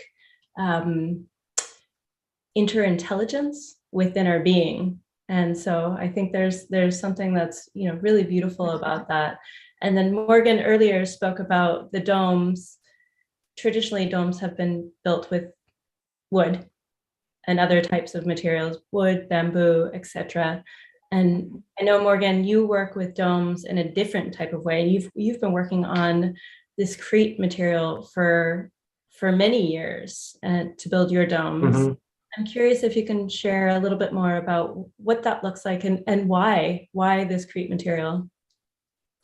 Yeah, so it's a geopolymer, and one type of geopolymer is a bioceramic that we're using, but just geopolymers in general. You think I think domes are just dramatically underrepresented in our current built environment, right? They were the round structures were all through history. And then we've come into this kind of age of separation, I think, in a lot of ways over the last 100 years, where now it's, the single family home is a box, whereas, scientifically, just reduce surface area 30 to 50%. It makes sense for building single family homes, especially out of domes. And, one of the best explanations, I just want to add this in, it's a quote from Black Elk. It said, after the Hyoka ceremony, I came to where I am now between Wounded Creek and Grass Creek. Others came too, and we made these little houses out of logs that you see, and they are square. It's a bad way to live, for there is no power in a square. The power of the world always works in circles, and everything tries to be round. In the old days, we were a strong and happy people. All of our power came to us from the sacred hoop of the nation. And so as long as the hoop was unbroken, the people flourished. Our teepees were round like the nests of birds, and these were always set in a circle, the nation's hoop, a nest of many nests where the Great Spirit meant for us to hatch our children. But they have put us in these square boxes. Our power is gone and we are dying. The power is not in us anymore. We are prisoners of war. We're waiting here, but there is another world. And, Buckminster Fuller also, said it would be 50 to 100 years until we had the right material science to really make geodesic domes. And now, over the last couple of decades here, we have geopolymer materials, and there's a lot of different chemistries that can be utilized. And the unique properties of geopolymers is that they have covalent bonding.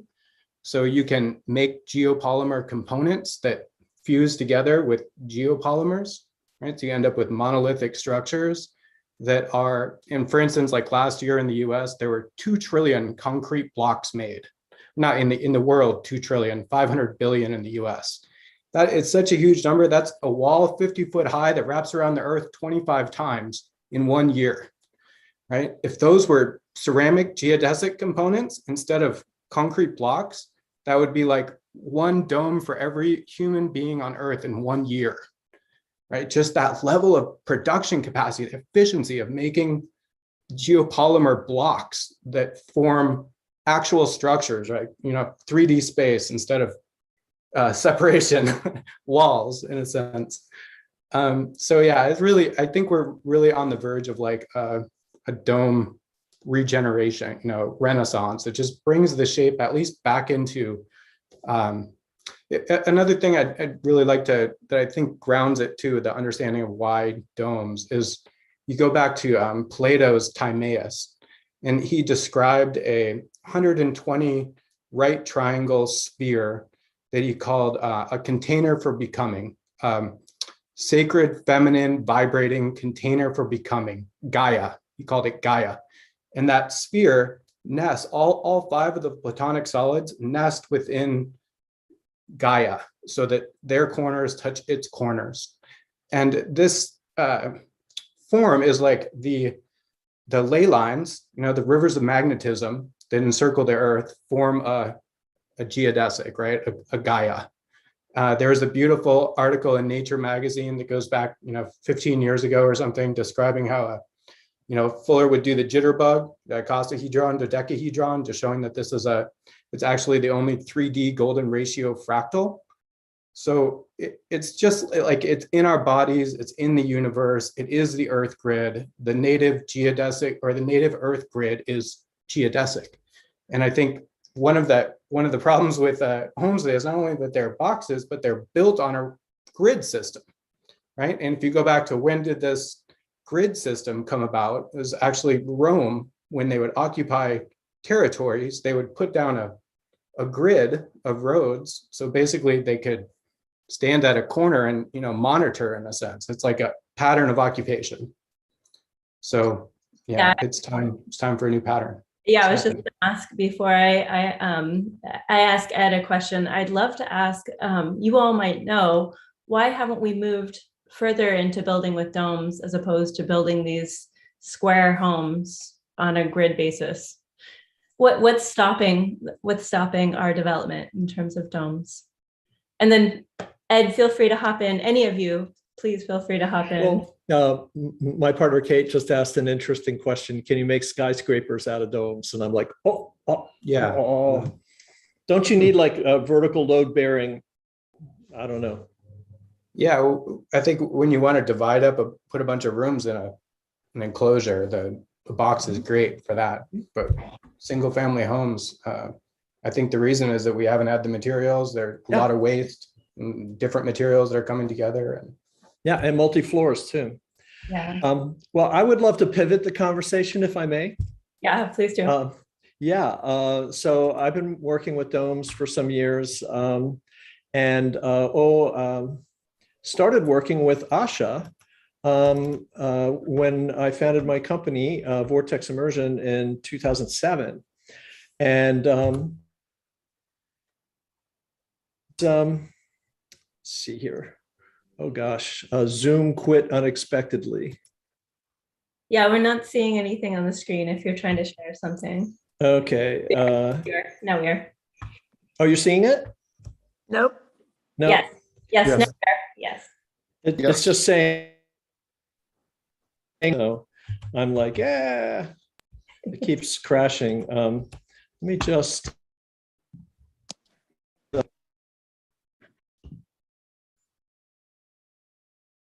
Well, you're starting. Oh, it looks like he's gone. We lost him altogether. Oh, Ed, are you still there? There he is. Okay. Well, we can see his screen anyhow. Let me get unmuted here. Okay, there we go. Finally. Yeah. Now, hopefully this won't crash it again when I go into screen mode. You seeing that okay? Yeah. Rock and roll. Well, we all know there's lots of applications for domes, grow domes, home domes, retreat centers, architectural domes, extraterrestrial domes, even event domes like Asha does. What I do is I project on the domes to create immersive environments.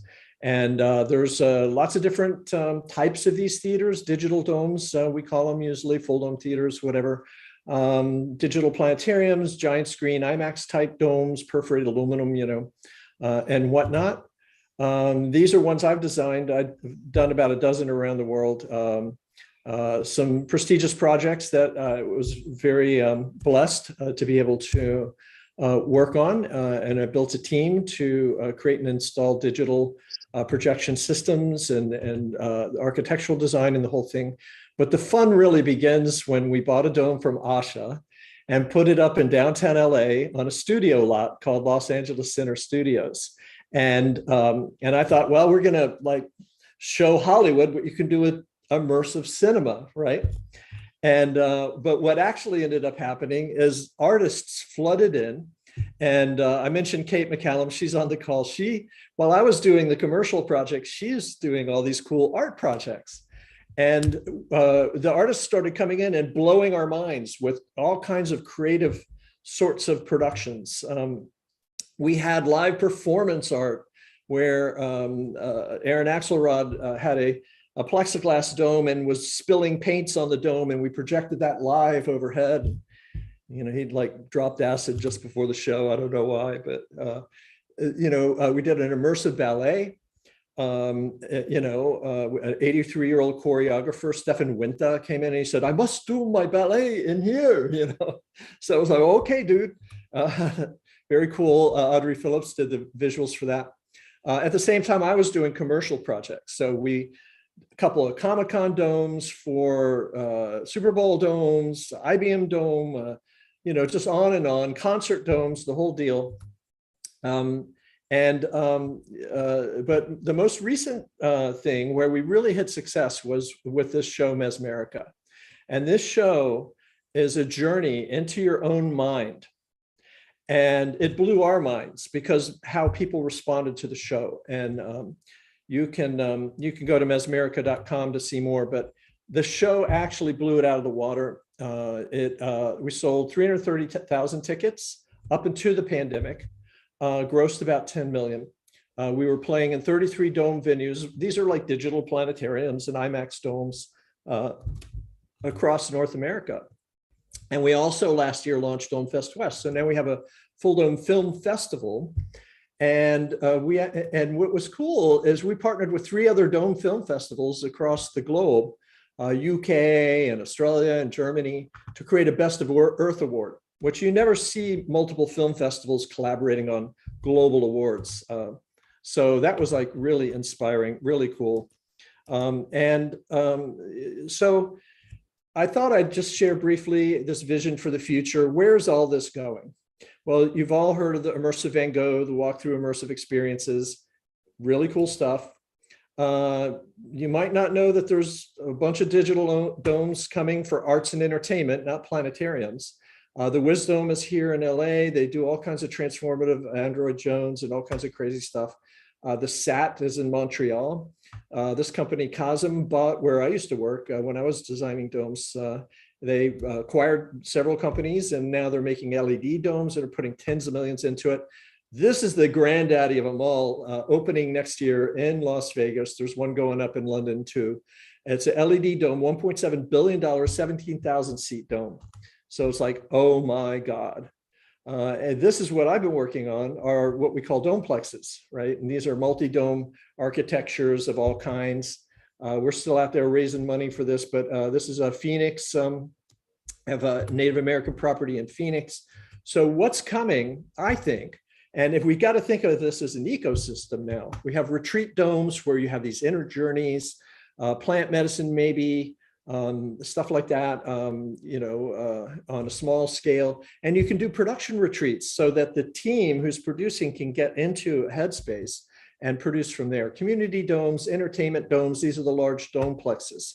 So what's cool about these structures is it engages artists, designers, developers from across all disciplines and engages them in creating experiences. So, and where it's headed, we've been doing domes in the metaverse too. So what we're seeing is, oh my God, this, because it's immersive digital, it's the same format as VR, essentially. The dome is a portal into the metaverse now. And of course, the metaverse can be portals into your domes, right? So, but this to me is the calling. And this guy, Gus Speth, made this quote. And he said, look, the top environmental problems I thought were biodiversity loss, ecosystem collapse, climate change. It's like, I was wrong. The top environmental problems are selfishness, greed, and apathy.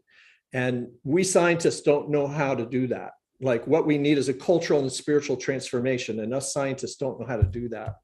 And it's like, well, guess what? The artists do, okay? And that's where I'm calling in for the domes is what I call digital temples of transformation.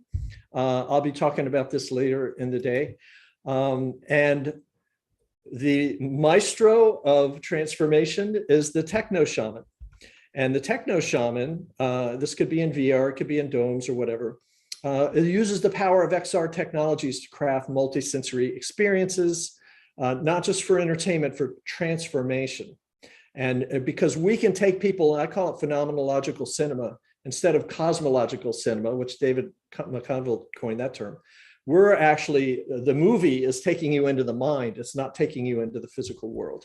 So you can actually evoke unique brain states and all like that. So that's the future that I'm calling in. And we're always looking for a team and supporters. So if anybody wants to get involved, please reach out. That's amazing. Thank you, Ed. That is incredible. Go for it, Asha. Ed, I remember when I drove up to Mesmerica in Portland with Kate, that's Ed's partner. She told me a story of when you first put that dome up at Universal Studios.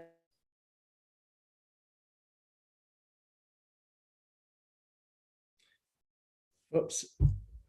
Her story. Asha, I'm not sure if we're still hearing you. Can the technology demons. I'm here. I couldn't quite tell. I'm curious, Ed, how do you feel? I mean, you've told us quite a bit about how you feel like domes are advancing our human consciousness, but beyond just the immersion of domes. Curious if you can talk about that. Well, what's interesting is just entering a dome space, even without all this fancy projection equipment, right? You just walk into a circular space, the brain shifts. I don't quite understand it, honestly, but the brain shifts into a different mode. And it's like when we do these shows, right? You can't hide in a corner texting. You're like, it's like a womb. It's like a digital sweat lodge, like you're in, and it's a circle, so right away you walk into these spaces and it takes you out of ordinary reality. And what's cool about the digital domes is now you can project a pixel on just about every nerve ending in your eye, right?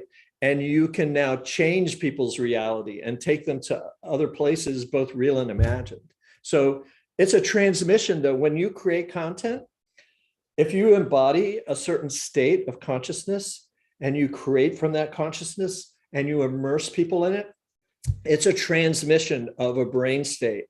And if you're a Zen master and you're transmitting that, maybe you don't have to meditate on your breath for 7 years to get there. You know what I mean? Like it can transmit brain states much faster. Yeah, and I know Kurt has also worked in this immersive space. Oh yeah, Kurt's like the man. It's good to see you, bro. Good to see you too. Yeah, I was going to say that that the most common place that you've found domes throughout time are in sacred spaces. Churches and cathedrals were the most common space, and they start to transport you just by the space itself, and the clear span nature of domes, that opening up of space, I think really has an effect on our consciousness immediately just by being in the space. And if you've ever been in a large geodesic, you feel that very quickly. Yeah. Would you like to add anything to that, Morgan? Because I feel like the reason that you're moving towards domes is because it's a shift in consciousness. Yeah, I mean, you can go back to stone circles. The shaman wanted to connect deep into meditation and communication with the ancestors. You make concentric stone circles, and so I think the right materials too. So high dialect, there's a beautiful science coming out really around biological architecture and being able to measure, the charge distribution efficiency inside of different spaces and how that's affected by the materials and the geometry of the space. And I think as those that connection to the subtle energy to nature becomes more common for people, or more awareness, and the measuring devices to actually measure those states, and then we see how it'll affect our biology and our thinking, these kind of structures will become much more prevalent, especially for creative spaces like Do we have an creative studio. Yeah, I'm back. My grandson just had turned on something, so it turned me off. He's a gamer. Yes. Oh, geez. So so I was going to say that the Bucky stamp, where he has the dome on his head, is kind of really appropriate right now to visualize, because it really does create, like crowns. I don't know if you guys knew this, but crowns were originally used to create a singularity so that you could think clearly, that you channel information, and the dome does that. When you're in a dome, I've had so many speakers over the many years speak inside of domes for events, and they all come out saying they've never had a better talk or given a better talk. And children will go in the dome and just go crazy because they feel the energy in the space. So it is something not visual that you can visualize, but it's so palpable that you can see it in everybody who walks in a dome. And what I was trying to say before was something that Ed's partner, Kate, had told me, that when they put that dome up at Universal Studios, the woman calibrating the projectors went in and saw a white goddess standing in the center of the dome. And she said something like, she's the goddess Sophia, and that every dome is connected with a cord of love to Venus. Wow. So maybe that's where she was from or something. Yeah, she did a ritual to lay down the codes in the dome, and that's what the vision she came out with. Yeah, that's pretty cool. That was very cool. Yeah, there's a collectivism that's really built inside of a dome that's not built in other places that I've been in. You're a part of everything that's happening. Like you said before, Ed, you can't hide in the corners of a dome. You are a part of the beings or the inner happenings of a dome, which is a powerful thing. Yeah, We've done spiritual circles and stuff like that. It's a very powerful space. And they say, it's maybe hard to see it, but you can hear it, right? The sound goes right into the sweet spot in the center, right? All the energy is being focused in the center. Yeah. Love is metaphysical gravity, maybe longitudinal electromagnetic waves. Yeah, the word pyramid works in the dome. Pyramid means fire in the middle, and that's the point of source energy that comes Om sound and Om light are born from that point. So it also happens in the dome, and that's where you get that sound where it just disappears into a thud and everything else is resonating. It's pretty cool. So what I was going to say is dome uses. I have a video on the Pacific Dome's YouTube channel that's called Do It in a Dome. And it basically goes through tons of ways that our clients have used domes over the last 45 years. And there's been everything from what Ed does, which is, conscious projection, to matter of fact, that's what made me make bigger domes in the first place, was the projection studios that were being built. My son was involved as well as Ed in that industry.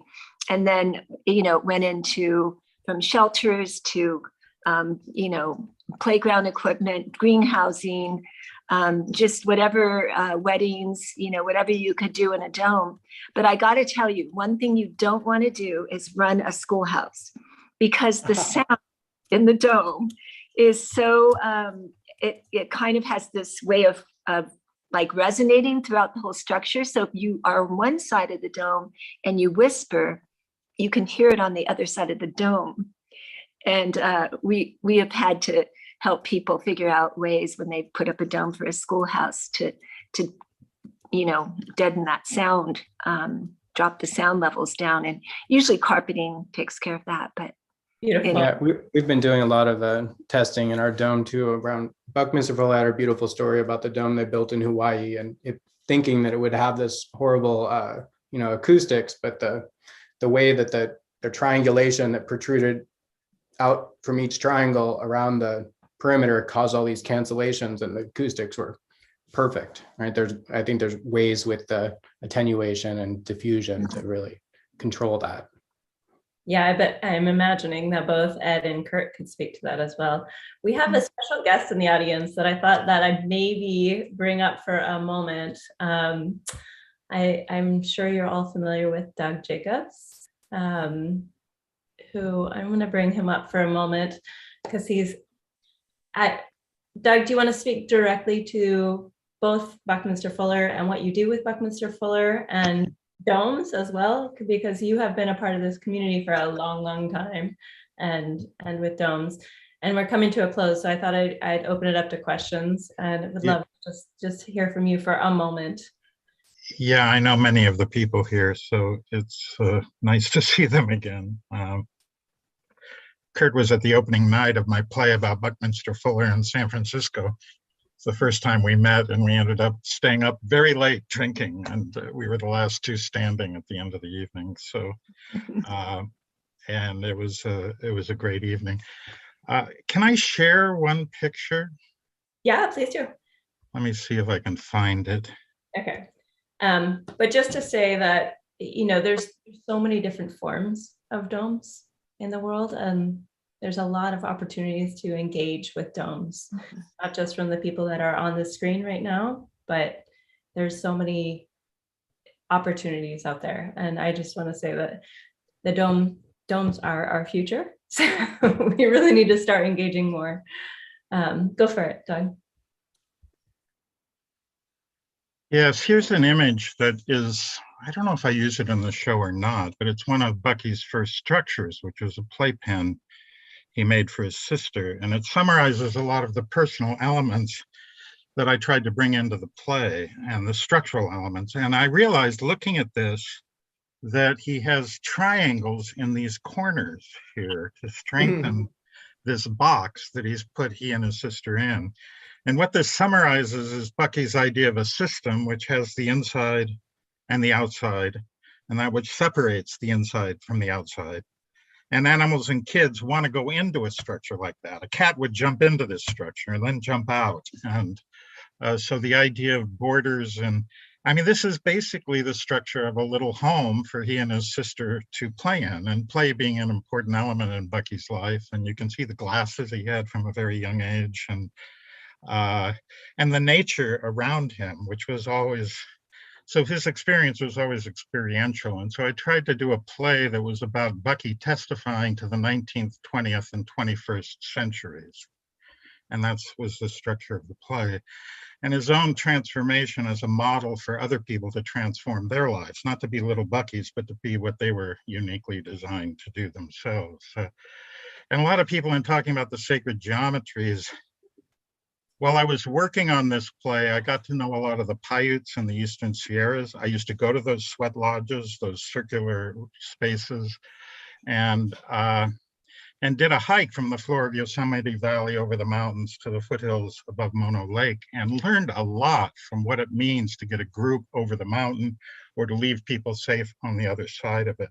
And the care and the prayer and the concentration that went into bringing integrity to the group. And I realized that's also what Bucky was writing about. And his daughter used to talk about when he visited Bali or when he visited native shamans, that they always sort of recognize something in Bucky. So I did also the centennial. I worked on the centennial in 1995 when Peter Meissen handed me a copy of Bucky's monologue scenario book.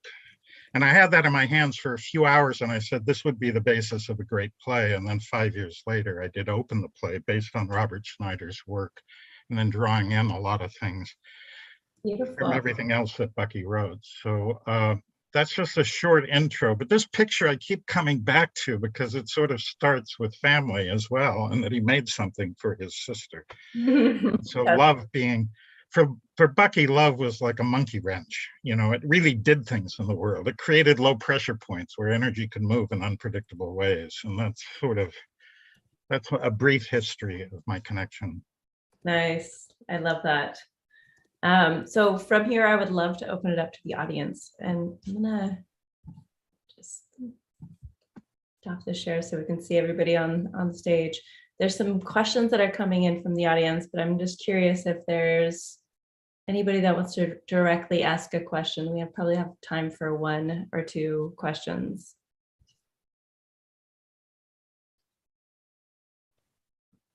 Is there anything? The acoustics inside. Oh, Harlan, go for it.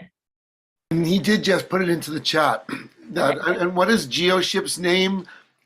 He put his website, GeoShip, and I wanted to just hear a little bit more about those polymers and that, since he didn't give us any real clear photos. So if you want to talk for a moment, tell us the website.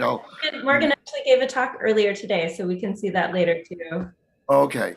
and then otherwise, just thank you. So great to see all of you. So exciting. Oh my God. This should have been longer because I know everyone on this panel could share so much more amazing information, but this was a great primer to it all. And I was really glad to be here. Thank you all. Yeah, that's beautiful. Thank you, Harlan. Yeah, thank you. Yeah, I was, so Patricia did actually ask a question. I don't know if she's here. She's written the book, The Girl from Spaceship Earth. Patricia, do you want to ask your question? Yeah, if it's okay, I'm not going to be on camera, but I would love to know about a little bit more about using domes for a greenhouse. We're working on a local gardening project here where it's all about teaching. It's a teaching community garden to improve our food security in our community. And I really want a dome to be part of it. And it seems natural to use it as a greenhouse. I also thought about a dome as an aviary. But if anyone has experience with actually using domes for greenhouses, and especially somebody who could provide actually the manufacturing of one, I would love to hear from them. Either now, or I'll put my email in the chat. You can go to the Pacific Dome's website, and there's a link to the greenhouse domes. We've made a lot of them for schools for sure, not just for climbing domes, but for the schools to do growing projects for the kids. Super important for kids to do. So yes, the answer is yes, and there's a big movement about that. By the way, you're right in the groove of that. And as far as aviaries go, the dome that was built for the 1964 World's Fair in Queens was moved and became the aviary for the Queens Zoo, and it's still there and being used for that. Thank you both very much. I will follow up on both. Thank you. Excellent. Are there any other questions here? I feel like there will be a billion questions. There's so much here.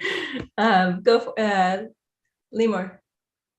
I'm just going to share my gratitude for each and every one of you, for what you bring forth, what you nurture, the stories that you've shared, the essence of Bucky you've brought forth. I couldn't think of a more gifted and group of people to bring together. What a joy. Thank you, Design Science Studio, for weaving. Yeah, we have one last question. I wanted to let you have an opportunity to ask it before we hop off. Is that Lemur? Yes. Go ahead. Hi. First of all, thank you. All of this has been so inspiring and very aligned with what I'm working on myself.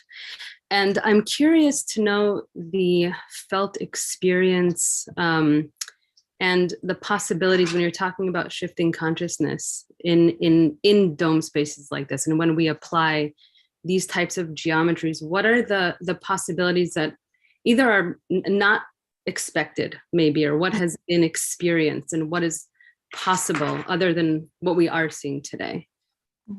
I would just say in terms of the structure, it is a multidimensional pyramid. So you're generating a harmonic that's filling the whole dome with consciousness. And anybody who goes in there is going to feel that sense.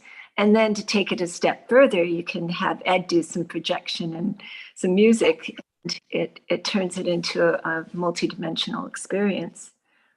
Yeah, and the thing about that is that it's an amplifier of consciousness, just like the internet and Facebook and Twitter. It's just amplifying what's in there. So if you create a show without perfected consciousness, or if you're not coming from a good place, it can be harmful as well. So, as these XR technologies get more and more powerful, we have to learn to be wiser and use our technology wisely. So that's why I'm encouraging as many conscious content creators as possible to come into these spaces and do cool stuff, because that'll lay down the codes for the future. Beautiful. Yeah. Yeah, that's a great question. Oh, do you want to answer that, Morgan? I was just going to say, kind of outside of what we're projecting, also just the deeper meditative states. You can literally feels like you're in a lightness of being that is basically a biological capacitor. The energy field is being held in the space and accumulating. Like the Integratron, that's a good one. I actually have a physical experience. I had a physicist go by my house who lived on the street that I lived on, and we have big, huge, massive power lines on that street. And he came by and he's like, Asha, how come the whole street is dumping EMF madly, but from here to here in front of your house, there's no EMF? And I said, I have a dome in the backyard. That's amazing. It actually harmonizes the field around it. It harmonizes inside, internally, and it harmonizes the field around it. Oh, with that, well, I think we are actually over time a little, but I just want to say thank you all. This has been an incredible conversation. I feel like we can go for the rest of the day if we wanted to. There's a lot more here, and if you are staying on and want to continue watching, Ed will be on in the biophilia stage at 3:30. So please do join us. Thank you, Faith. Yeah, I just want to say thank you so much, Asha. Thank you, Morgan. Thank you, Kurt. And thank you, Ed. Really, really powerful conversation. And there's a lot more to be had here. So yeah, and FYI, we all love each other, all us domies. So we're all kind of a little clan. And thanks for putting us all together, Faith. Love it. All right. Well, love you. Love you guys. Bye-bye. Blessings. Bye-bye. Thank you. Thanks for showing up, guys. Thanks. Yeah, thank you so much. That was Thank you. so fascinating. There's such a wealth of knowledge, and I want to just pick all of your brains and learn everything. So thank you for being here. I am very excited to, talking about building future villages and where do we go from here. And we have some very, very exciting news here at the Design Science Studio. So I am going to bring up our fearless founders, fantastic founders. I don't even know how else to describe them other than they are Imagineers, they're story weavers, they are experienced designers, they are creative producers, they are just beautiful wealths of knowledge. And we have this very, very special announcement. So I'm going to mute and then I don't know. Should I say more? Roxy, Nico, we love you. Tell us.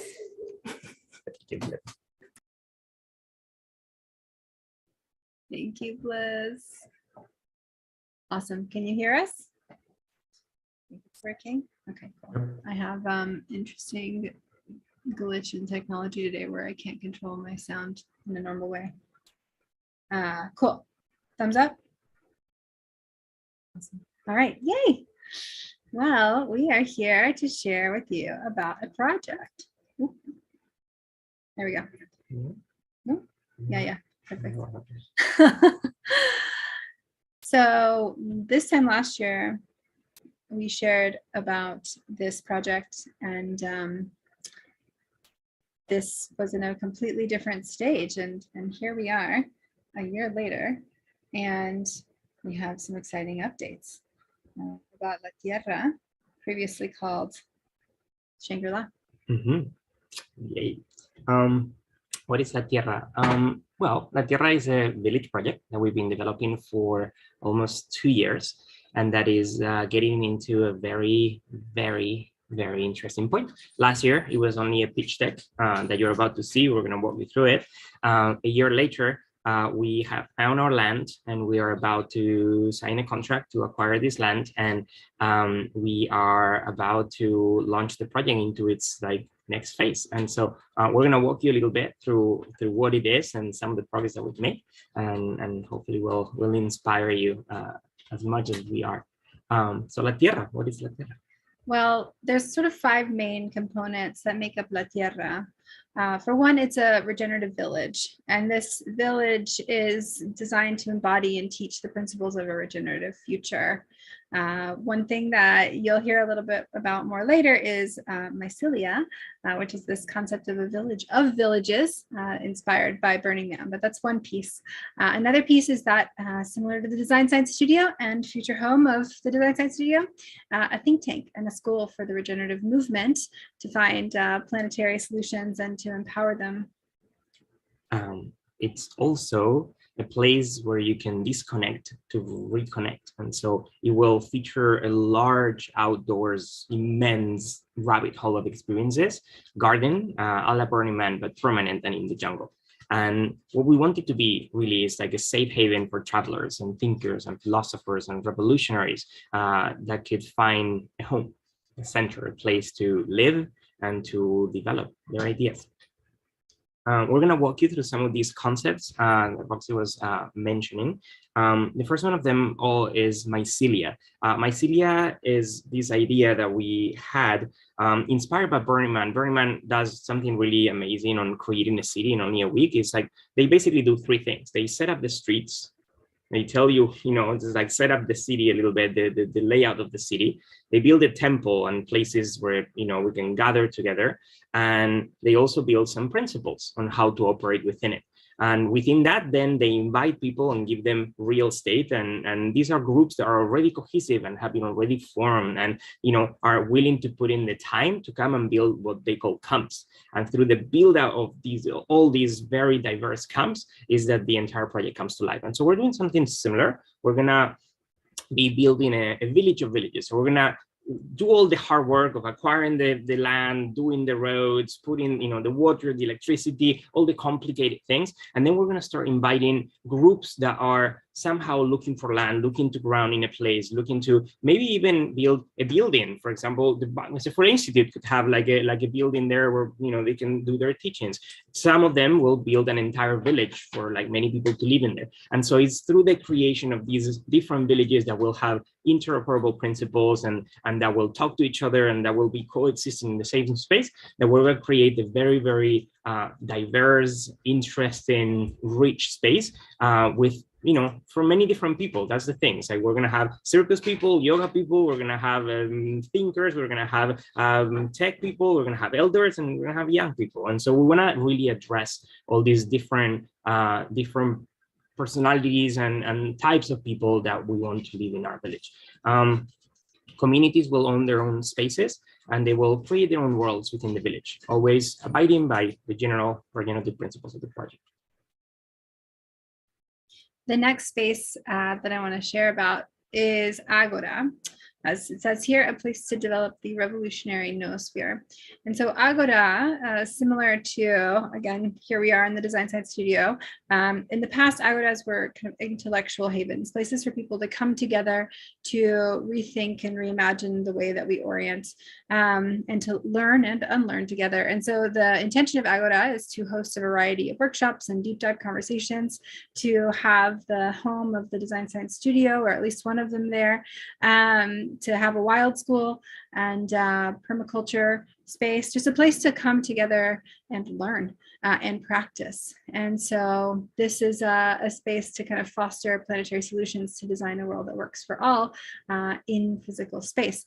And so you might say like Esalen meets Burning Man in the 21st century. Another important part is the port. This is our fun playground. It's a co-created, co-lived village for the 21st century. And you can imagine this as a true port. It's going to be a very diverse, filled with like artist residencies. I'm going to show you a little bit how we're imagining it will look. Let's see. Right. There you go. So it's going to be more like built out of wood and bamboo and like really designed to foster connection. We're going to have these like houses that will have 9 rooms in a shared living and kitchen space. We're going to have like shared decks, kitchens, and a lot of spaces for just like playing and having fun. This is from a movie I really like, and it looks exactly how we intend the center of the village to look. Ataraxia. So this, you want to talk about ataraxia? Sure. Ataraxia is, I wouldn't say opposite, but it's a little bit like a quieter space. This is more for families, so it's going to be a part of the land that will be more chill, more designed for like people who want to build their houses, have a back like a garden, a backyard, front yard, and they will be designed in a way that it will also foster a lot of like connection among neighborhoods. All the design of the layout will be in pods of 6, like a cell, and so 6 houses will be sharing a common central space with a deck and a food garden, and it will really be designed for interaction with yoga shalas. Every image that we're showing where you see architecture are most of them belonging to architects that we are going to work with, that we have already established connections. This, for example, the yoga shala is from Pablo Luna. This is from Azulik architecture, Roth architecture. We're also going to work with them. And as you can see, it's going to have a like really amazing biophilic, biomimetic inspired architecture. It's going to look really, really cool. Villas will be built with like light materials and under biomimicry and biophilic principles, and it will just seek the perfect balance between privacy and peace, but also connection and serendipity.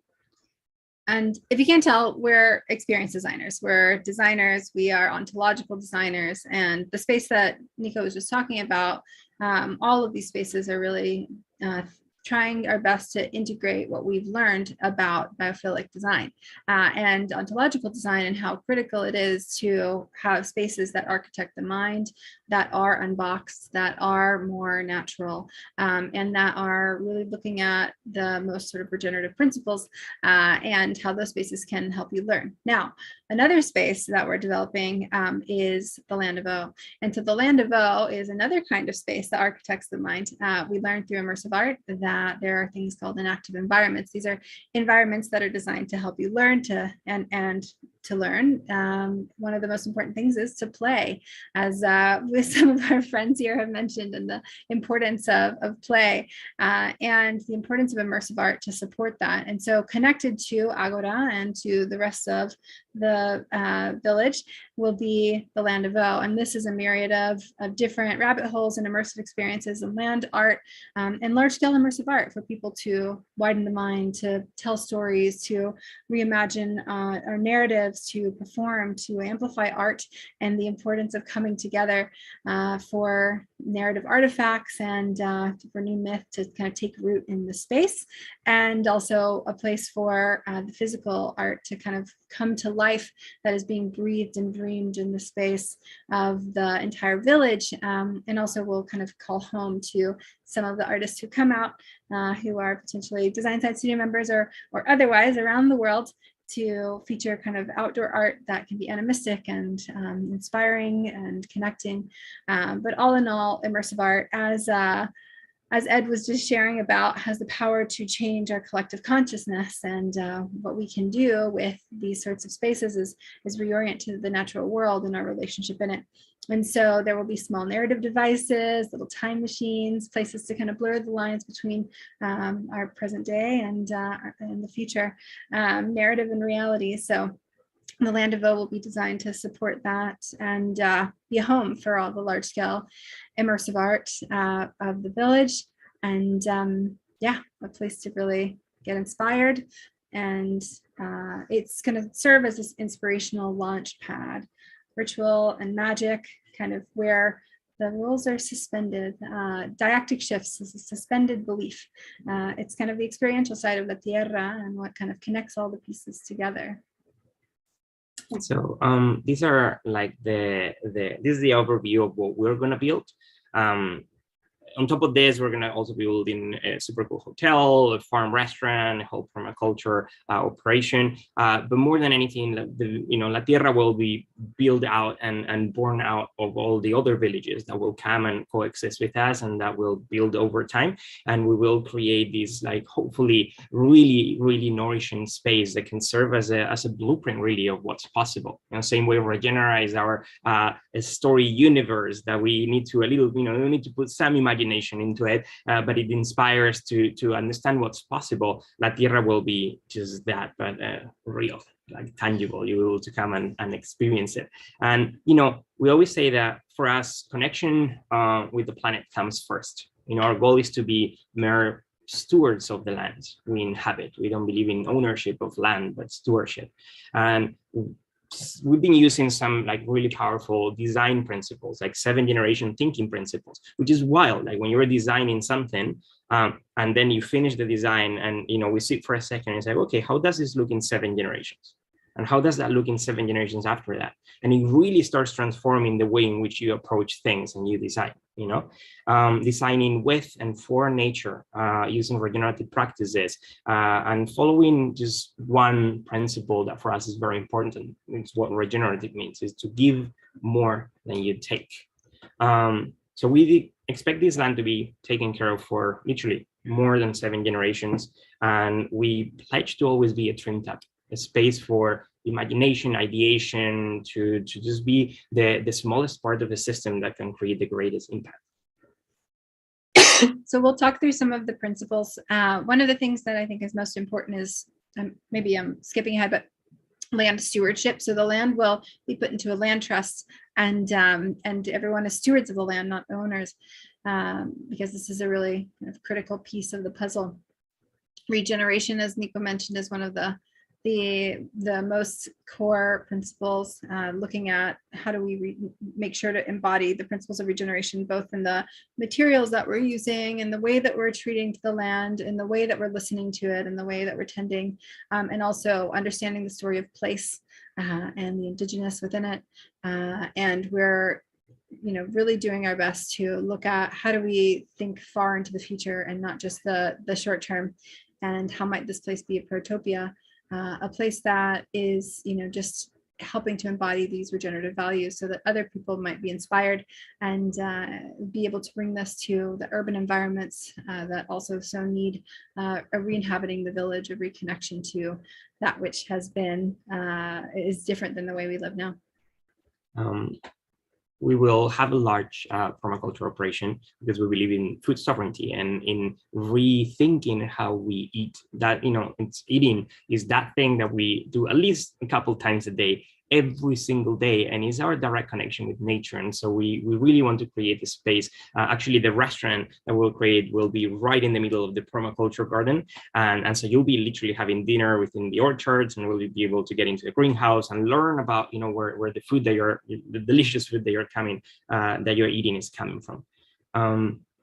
Designing with and for nature. And so this is really, as you saw from some of the inspirational images, it's really important to us to be designing as biophilically as possible, but also really thinking about and learning about what are the natural materials there, what is going to be the kind of right approach to something that is going to last for 7 generations, and doing that in a way that is the most sustainable as possible. And so we're looking at, it's been interesting to look at different materials and realize like, oh, maybe this isn't the right way. Maybe we need to use something like rammed earth. They're here. And so when we're learning about different types of materials, some of the things that have kind of come up are in the process of biophilic design is being inspired by and moving with the natural environment that's around. So instead of cutting trees, looking at how we might integrate them, and really understanding the long-term way that the land functions. There's stewards of this land that have been there for almost 30 years. And so we've been able to have kind of a jump start on that permaculture approach to really understand how we might be moving in rhythm with the way that the land has operated, and taking those biomimetic principles and living systems principles and looking at how they're integrated from everything from what's built to the way that the different spaces work, to the organizational structures and beyond. We are going to be trying to foster and design for a village where principles like kindness are not enforced, but like encouraged, and where like it feels like the right thing. And I think we do that through creating spaces that allow for there's a really nice wireframe that Jamie Will uses that we've been using for designing this, which is this idea that successful communities can thrive if they keep a good balance between having ecstasis, catharsis, and communitas. Ecstasis being those peak experiences that we have in ritual together to experience the divine.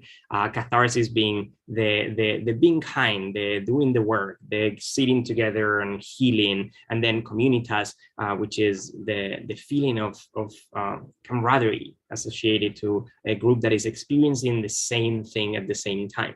This festival is a perfect example of communitas. It's when we get together and we gather and we feel this thing. We feel that we're achieving something together, that we're doing something that makes sense, and that we are one in a way. We're part of the same tribe.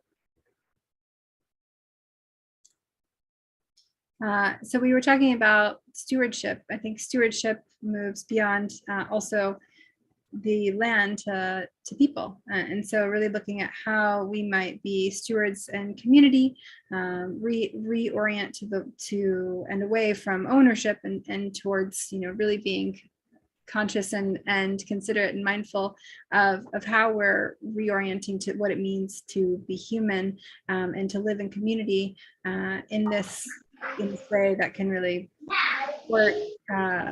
Oops, someone is unmuted. It's a future citizen. Oh, on ontological design. So I was just talking about ontological design. So ontological design is this discipline concerned with designing the human experience. And so it's a really important part of La Tierra to look at how we're designing objects and spaces and experiences to design the human being itself. And so this principle is kind of the core principle, everything from architecture. So if you've been, with us in the summit for the last 11 days or 10 days, then you would have had the opportunity to go into some of the sessions with the different architects. And one of the things that we have, heard the most is just how important it is to look at both our inner and our outer architecture and how those things are innately and intricately connected. And so as a core principle of the way that we look at and design forward, this principle from the sound to the experiences, to the spaces, to the dwellings are designed to transmute and support the human experience to really empower mindful connection and equity and justice for all in the space of community. And ritual, of course, we've been talking about myth and ritual for a long time. And it's, I think it's very important that we create new rituals, right? Because we can also drink from the ones in the past, but like in this process, we're creating new ways to interact with each other and to revere the things that are important for us, either that be nature, each other, our collective experiences, etc. But like we believe in bringing back rites of. Let me just put up. Rites of passage and like it's like those moments in time that are important for us as human beings for growth, and that we are, that are much more powerful when they're done in community. So back to stewardship. As stewards, not owners of land, it's important to look at how we relate to our planet and the future of it. We are much more temporary humans than this planet is, and trying to help create a culture that can shift to understanding that we, one of the things that I've learned the most from working with and being connected to, oh my goodness, Mama Nature, you keep unmuting, can you please be careful, is that from our traditional ecological knowledge, education, and so many of the people who are helping to support Indigenous wisdom being relayed into our modern day, they really relate to the land as stewards.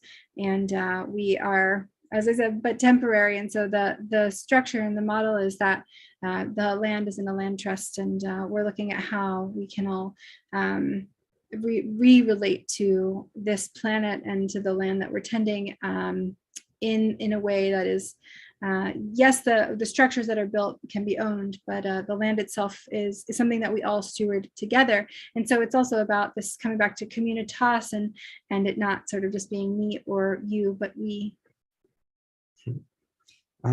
These are some of the designs that we have been working on with the brand agency that we're working to design the brand. They are very beautiful. And I'll relate this. I'll show you once we're going to go in a minute to the work that we've been doing in the past 8 months, and I'll show you some of the symbolisms that we're creating. But we had this fun moment with the brand designers, and we were, having this idea that we're designing almost for a new civilization, right? We're designing new rites, new rituals, new ways of being, new ways of getting together, of living. We're now designing villages with, well-contained temples.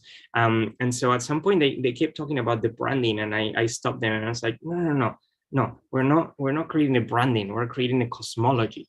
We're creating like a universe of a new civilization, and in that process, we need to create the visual aids that will allow you to identify with this new way of thinking, and we need to create new symbols and new myths and new origin stories. And so I'll show you in a minute some of the symbols that we've been playing around, the symbol cosmology, but these are some of the designs the amazing team is creating. And then each one of these represents one of the parts of the village that we talked to you about, the port. And we're gonna now take you for a second to show you a little bit more about the land and show you a little bit more about the work that we have been doing. So let me get out of here.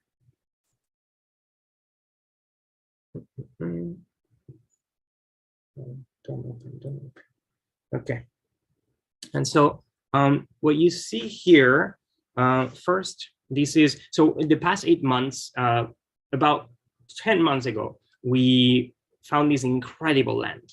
And the owner of that land, which has been its owner and steward for 23 years, fell in love with this project. And he had been looking for a project like this to come to be developed in the land. His name is Ben Ahmadi. And so he invited us to develop this project there. And we agreed that we were gonna design together like these master plan or like design project to outline everything that we wanted to do, which was mostly put on a pitch deck that we just showed you, but that now needed to be developed in full. So the past 8 months, we've been working really hard with not only the branding team, but also architects, permaculture designers, civil engineers, financial consultants, and building these, putting all these into numbers, into a spreadsheet that we can then finance towards, and really diving deep into the design. And so we're about to finish this process. We'll publish it probably in like 2 months, 2 months and a half, and make all of these available. But these that you're seeing, which we received only like a couple days ago, this is the first map layout outline of the architects with the placing of all the different parts. So you see here, this is Agora, there's a healing center here. All of this is Ataraxia, as I was describing, the 6 houses around the center. All of this is the port. I can zoom in a little bit. All of this is the port. We're going to have all of this, the permaculture with the restaurant. We're going to have mycelia over here. We have a festival ground. And we have all these magnificent things. And this whole entire belly of the land is remaining completely untouched. So here all you can of see it here a little bit more, but like all of these we won't touch. The whole is going to be like wild. And maybe we can just say a few things. And the parts that are currently being developed are primarily already cleared. It was used for cattle grazing up there. So we're really trying to do our best to basically not really affect or change the land in any dramatic way, but to really work with what's there. Yeah, so everything that you see here, for example, in like orange, all of that is mostly cut out already, and have few trees. What you see in purple is mostly clean, but there is a few trees, and then what you see in green is the deep jungle. And so there is about 150 acres that you can start building tomorrow without affecting much of the flora and fauna of the land. The land is 430 acres in a very, very, very prime location in Costa Rica. It's in the Nicoya Peninsula. The Nicoya Peninsula is one out of the 5 only blue zones in the world. They're called blue zones, and they are like studied deeply around the world because it's the places where people live the longest and healthiest in the world. There's like, I think, another one in Okinawa, and I don't know what the other 3 are, but exactly at the center where we are is one of the blue zones. It's only 5 minutes from an airport, so you can land in San Jose, is the main international airport of Liberia, and in about an hour you can transfer your flight, fly in a little plane, and be landing in our land just 5 minutes from it. It's incredibly beautiful. There's like a lot of flat lands where like kids will be able to run around, where you'll be able to walk. There's a lot of hikes. There is currently horses in the land. There is about a mile of beach that is one of the most gorgeous places that we've seen. And the land has 2 rivers, and one of them ends up on the beach, on a sweetwater lagoon on the beach, which is incredible. And the other one ends up on a waterfall that pours into the ocean. And there is only like 25 waterfalls that pour into the ocean in the entire planet. And so you can stand at the top of the waterfall watching the ocean. It's like really spectacular. One of the days that we spent kind of traversing the land, the last time we were there, we walked all the way down one of the rivers until the river met the ocean. And it was one of the wildest and most beautiful things I've ever done. I've never been to a place where I can walk from a river into the ocean before. Also, there are 3 parts of the land that touch with like a main developed road. You don't need to go off road for an hour to find us. We're like right there. We're like 10 minutes from a main town with a few supermarkets. And as we said, like very close to the airport. And we're also sitting right, like our neighbors on the left side is a 14-acre natural reserve that will never be built and constructed, and is preserving all life in there. And so really spectacular. So these that you see here is the 8 months of work that we've been doing on developing all the different parts of the land, the relations that we'll have, the population, the culture and myth. These are some of the symbols that I was talking to you about. And so we're playing around with these, symbologies where, like, if you combine village plus regenerative, you get mycelia. If you combine experience plus land plus story, you get land of awe. If you combine communitas plus play plus village, you get the port. And so we have all this system of symbols that we're creating. That is really cool. We have also, all of these will be designed in depth. We're working with the design teams. These are just placeholders, but it will allow you to just like walk through all the different aspects, all the different parts, all the maps that we're developing. This is the center of the port that I was showing you. That will be pretty fun. That's a tree that is at the center. We're going to use as the center. Will you zoom in a little more? So this is the actual tree. There's me. Look, I'm with the tree. It's beautiful. And it's called La Abuela, that area in general. This is definitely the grandmother tree. Yeah, we're going to build a giant Daniel Popper sculpture right there. We're also working with, all the different environmental things that we want to do in terms of energy efficiency, in terms of like sustainability, water. We're gonna be and also enforce through the bylaws of anybody that wants to come and live in here, one of the most sustainable regenerative projects in the entire planet. And we're gonna be like a blueprint and an example of what can be done. A lot of like really cool common spaces. We're gonna have an amphitheater, the yoga shalas. You want to talk about the indigenous village? Yeah. Okay. If you can talk to it.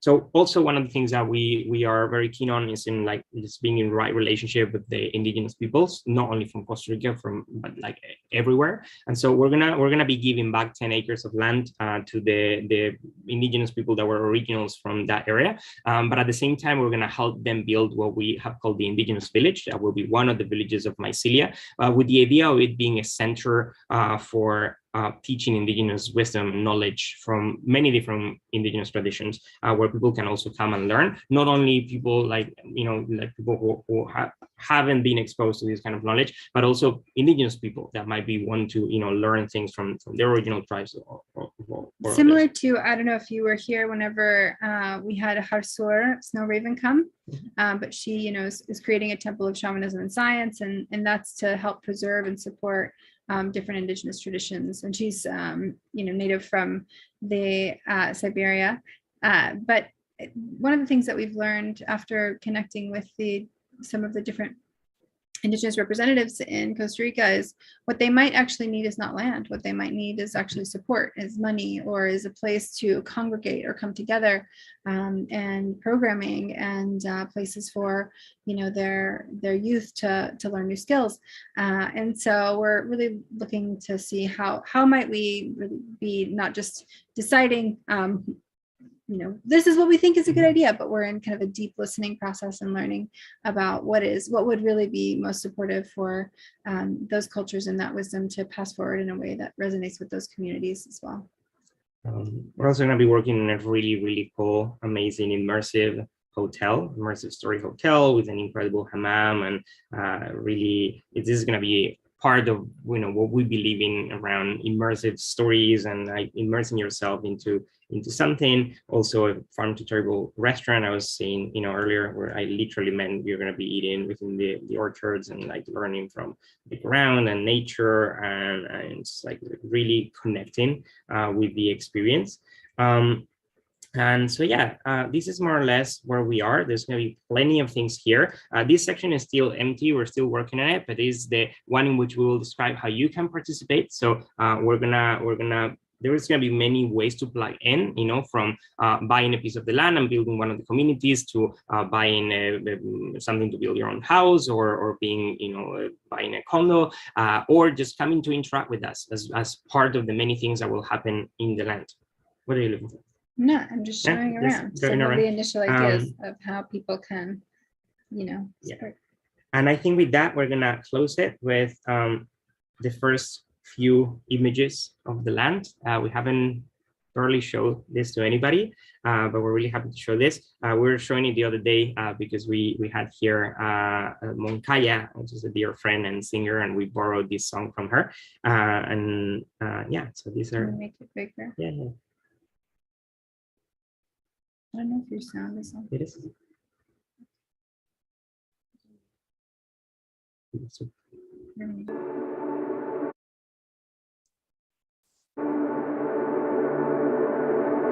When I come home from far away, no need to shed a tear, no need to talk about happier days, no need to try to find or say the words we never said. When I come home, we'll never be the same.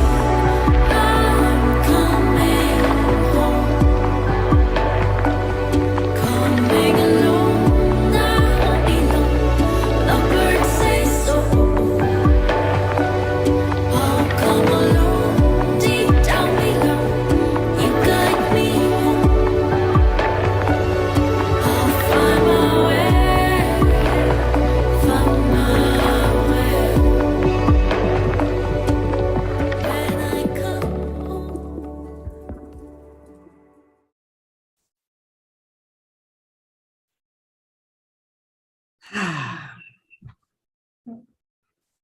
That's it. That's what we're working on. La tierra. So yeah, so happy to have shared a little bit of it. In about 2 months and a half, we'll put all of these online so you'll be able to explore it just once it's finished. And then we're gonna start the long journey. This is a long, big, ambitious project. We're gonna need to fundraise millions of dollars. But we believe that, you know, it has all the elements to be one of the important projects of this regenerative movement. So we're thrilled about this adventure that we're starting. Super thankful to have access to a land like this and to a team of incredible people that will put this together, and then to have the Design Science Studio to come and back it up and play, and all of you, hopefully, to come and help us build this. Yeah. I think also, you know, some of our friends coined, I think, a really beautiful framework, which is about lighthouse portals and protopias. And so the lighthouses are kind of the places in cities that kind of help us commune and connect and ground. The portals are the ones that are just outside of the city that are starting to give us the connection a little bit closer to nature. And then the protopias are, you know, some things like this, like eco villages, places that we can go visit, places that we can live, and also kind of have a deeper connection with the earth. And it's very real that this is, you know, this is a privilege to get to steward an idea like this. And a lot of the impact in the world that is needed is also in cities.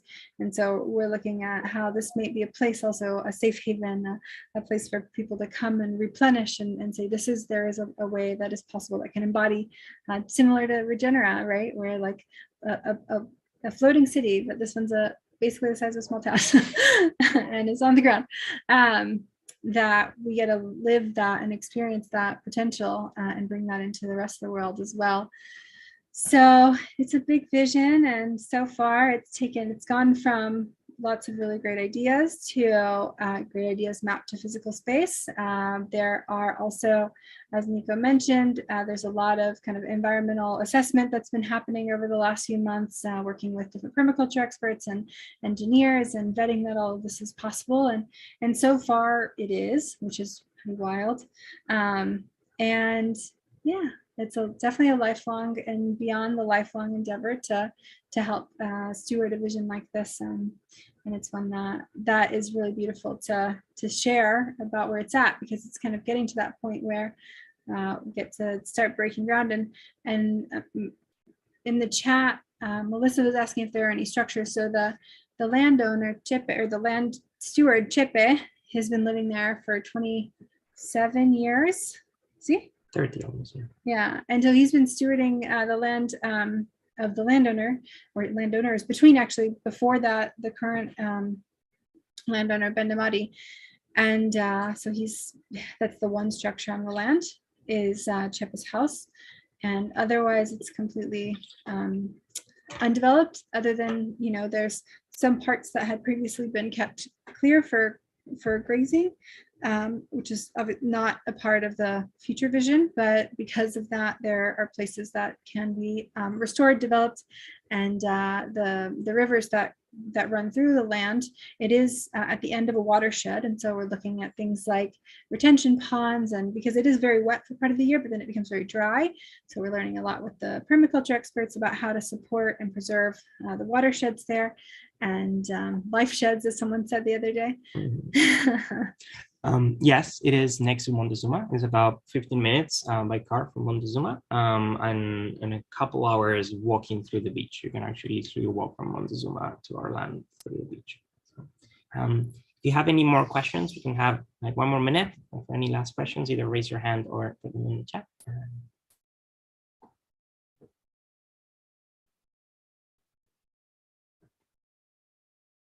Cool. Okay. Yay.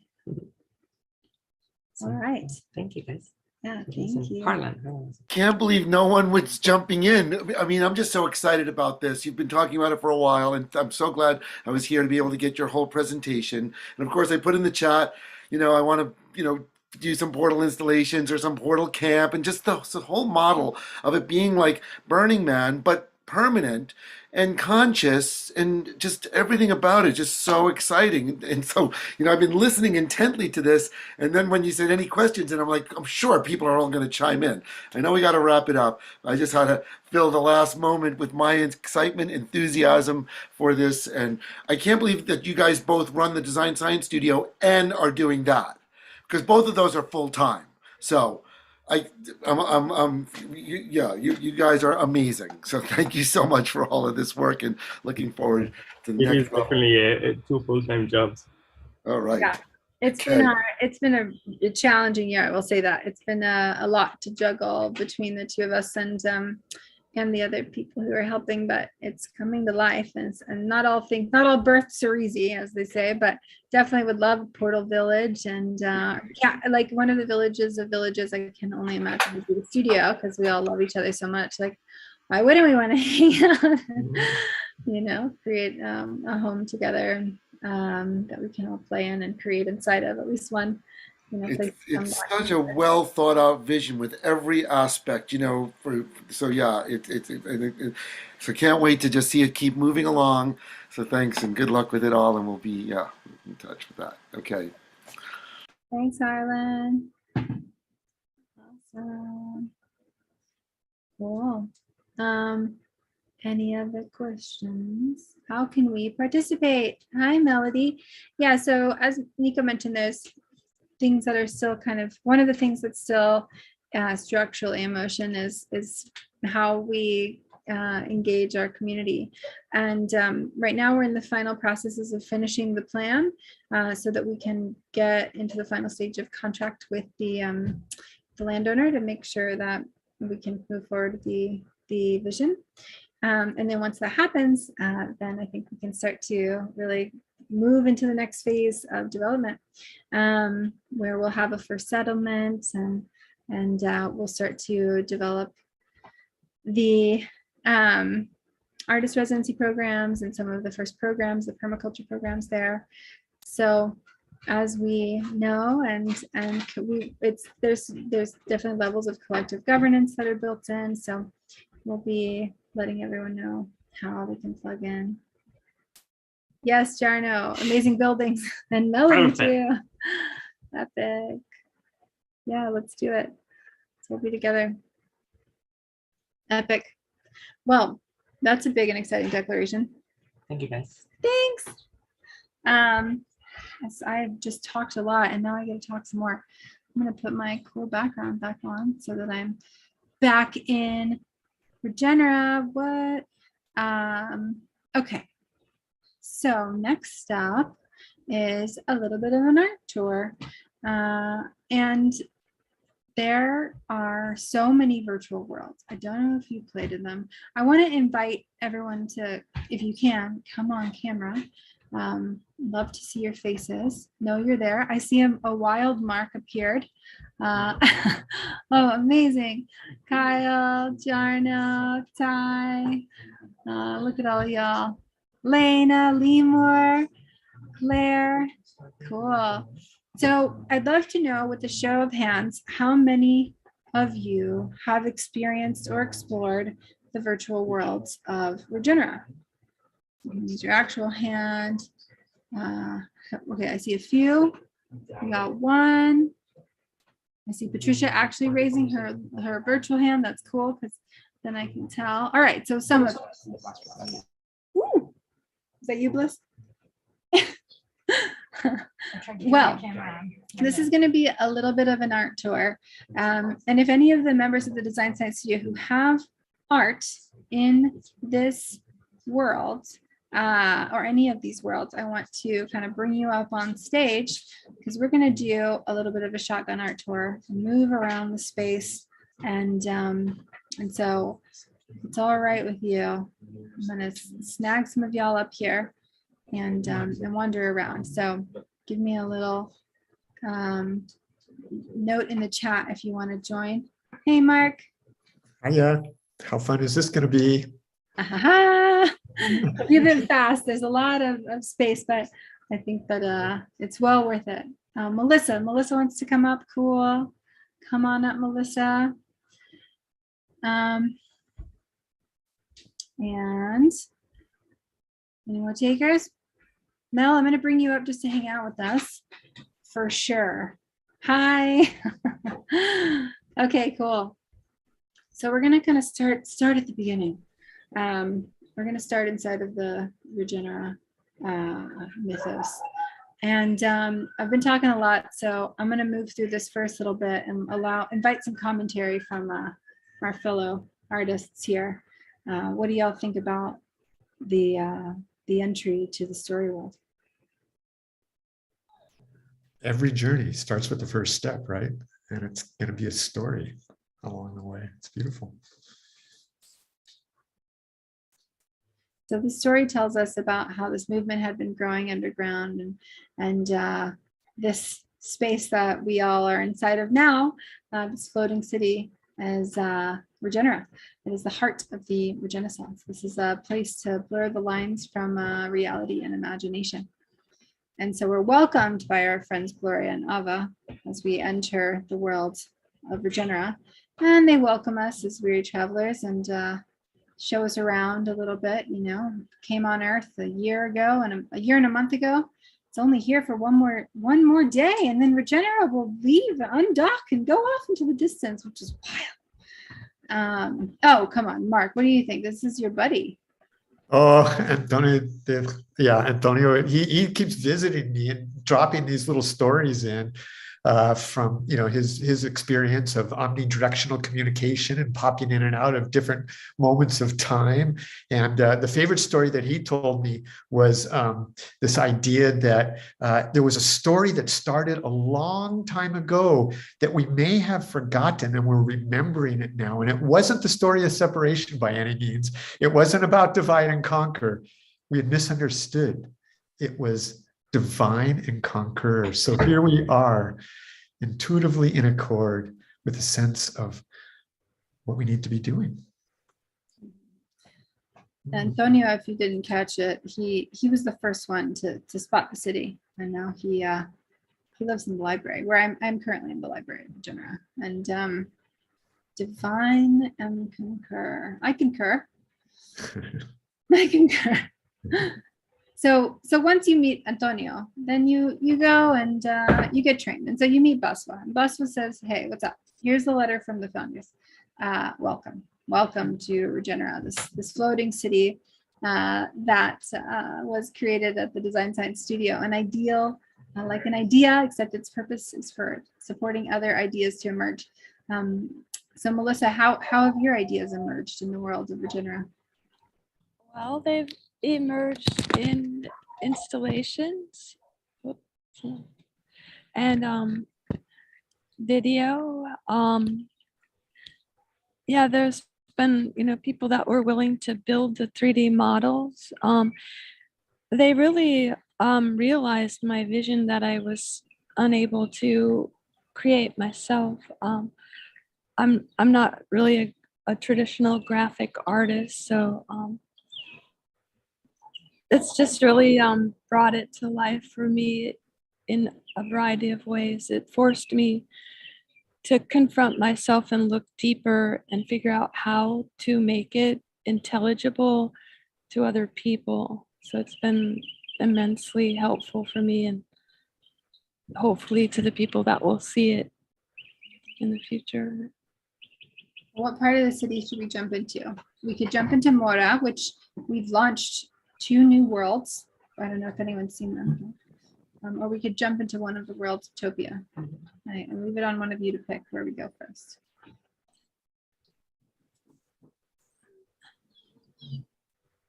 Utopia. Oh, there you go. Utopia it is. Utopia it is. Okay. Oh, I lost your screen somehow. One sec. You went, y'all disappeared into the ether of my screen.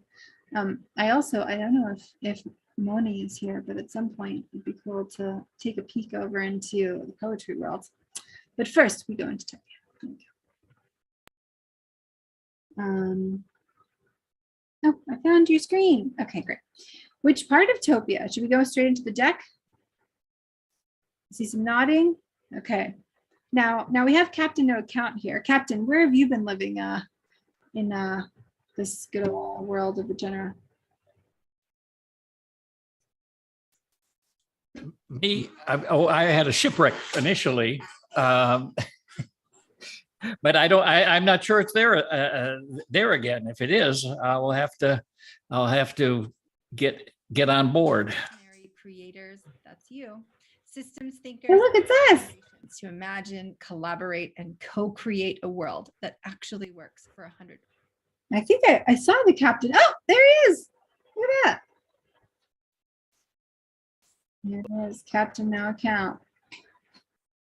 He's frozen though. Captain. Oh yeah. Is this the live one? No, that's an old one. I believe, but yes, it definitely is.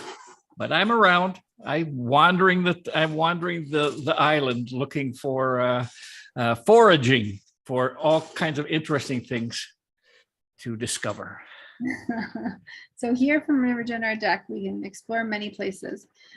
We can visit our friends here. We have Tara Baswani, who welcomes us. To support the very worthy work of the Design Science Studio and all its creators that belong to it. Thank you. We have Natura.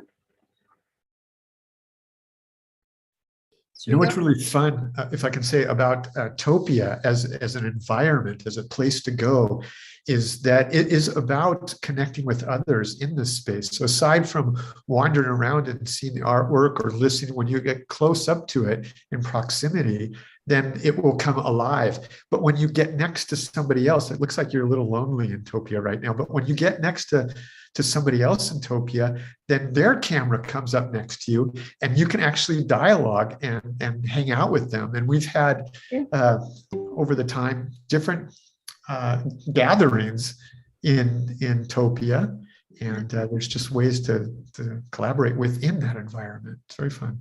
So I just put the link for Natura in here. So if you're out here in the worldwide Zoom world and you want to jump in, you could jump into Natura and hang out with me. There's so many places to explore here in Natura. Let's see what we find. Ooh, what have we found here? Ángela del Sol. Oh, this is sweet. The land of dreams, powered by NFBs. Wow. This is one of the projects. Oh no, Sisu's having a hard time. Frown. Well, Sisu is a wonderful initiative that Ángela del Sol has been leading. And it's a climate restoration DAO. Let's see what else we got around here. This looks fun. Who's over here? Oh, it looks like the domes we saw earlier. It does. You go inside. There's a tree in there. There's a bathhouse. I could use a bathhouse right about now. Let's just put it in here. Oh, okay. Go behind the water.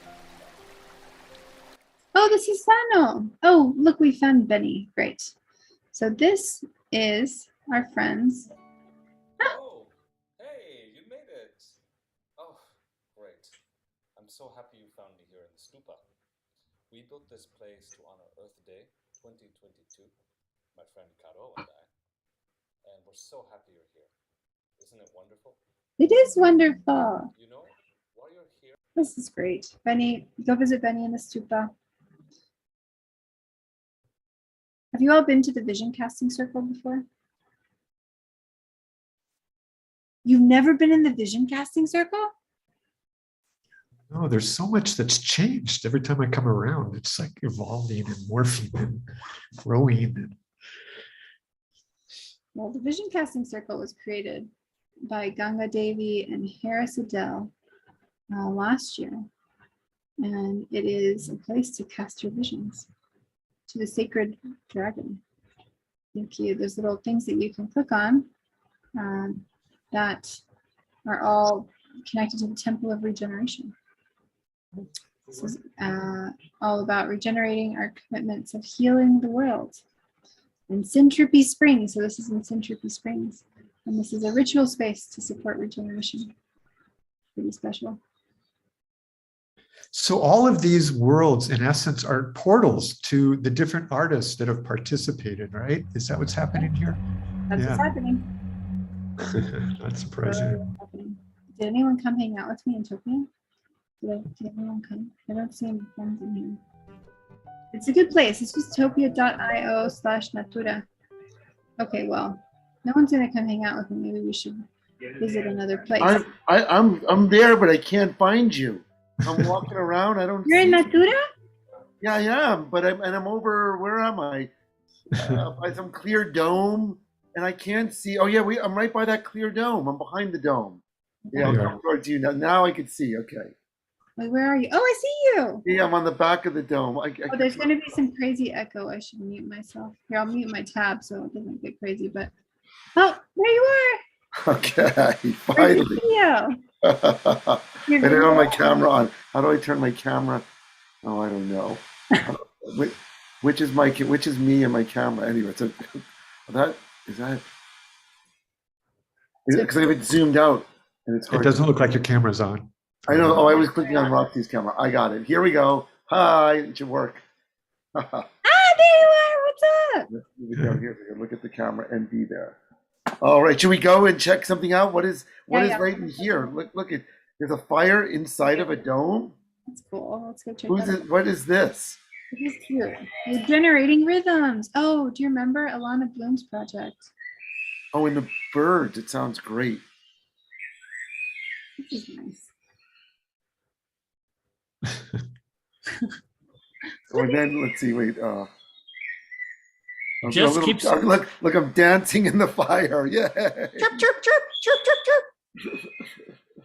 It just keeps getting more and more colorful and more detailed, and everything. It's like it was a coloring book, and now it's all being colored in. Oh, we have a Maxie. Hi, Maxie. Okay, should we go? What is it? It's fabulous. I'm gonna look at this thing behind us. Look at how cool that is. I'm gonna cut right through the hedges, and up it goes to a website, which is Origin Earth. Sequoia. This is Sequoia's project. Oh, it's not working. Why are they not working? Well, none of these things work. It's pretty cool when they work. I don't know what to do. Oh, wow. I got the website open, Nature Inspired Design. Oh, I wonder why it wasn't looking for me. I'll try here. Origin Earth. Oops. Oh, yeah, there we go. Bam. Yeah, this is, we could go visit this piece. I installed this. Which one? This one. Are you seeing the screen? The website? Yeah, the Origin Earth one that we just. Yeah. So this is Sequoia. Yeah. And this is in New Art City. Oh, well, should we? I've been to Topia before. New Art City. I really want to see You want to go? Okay, let's do Should we it. just get everyone over there? This was a good tour showing how it works. Where are Now you? let's go to New I'm York looking City. for you. Yeah. So, oh, you're in there, Jarna? Yeah, it's big. It's hard to find when you get there. It's so spread out. We'll just mute yourself. Okay, so if you want to go in New York City, fun fact, there's so many worlds because there's so many people. We have some new ones actually, which is pretty cool. So 1 and 2 are from last year, and this year we just had an exhibition called Invisible Visible. And when we did that exhibition, it was so big we had to make another world called interbeing. So we made a portal world that goes to all of the worlds, and then we made a new one called Protopia. Let's go check it out. So Regenera is kind of the home, the heart. And look, the little blimps are here. And if you click on them, you can time travel to another world. Isn't that fun? Oh, there. Okay, the What? blimp. Oh, the blimp. Oh, but do we need to? That's a way to go from Topia to New Art City? Because I launched the website, which is just Design Science Studio /Mora. Yeah. Which is Museum of Regenerative Art. Yep. So here's where we arrive. We've docked. We are welcomed. This is so cute. And then you can kind of walk up. Look, it's our cute logo. Isn't that nice? Yeah. I love it. Serena made it. Okay, so here's our world. Cohera, which Maxie, are you in Cohera or Autopoiesis? I don't know. I've never been able to find it. What? Oh my gosh, really? I think I'm in Autopoiesis. Which is really a horrible thing to say for somebody who has their first NFT drop this week and can't oh well, that's a whole figure out how to buy some currency. Well, so your NFT thing, isn't that over here somewhere? Hold on, I gotta figure it out because I'm pretty sure there's a. Where did it go? I just knew that it was in Mora somewhere. Yeah, well, I think it's in Protopia. So let's go to Protopia. Here's Protopia. Okay, exhibition number 6. Yep. Boop. Oh. Look how this is all modeled after the idea of the floating city of Regenera, and that you actually this year you can fly. Last year you kind of were grounded, and now you can move in every which direction. Yep. So if you go into Protopia, so it's just New York City /Protopia. There's this little map, and in Protopia you can see kind of who's in here. We're at the Sunset Terrace apparently. And then it says, oh, there's my exhibit. Where are you? Just turn to the left. Oh, there you are. Yeah, there it is. So that, yeah, just go straight in there slowly. Oh, there's a sphere and a sphere and a sphere. Well, let me turn on the sound, although I'm going to turn it down so it's not so crazy. Yeah.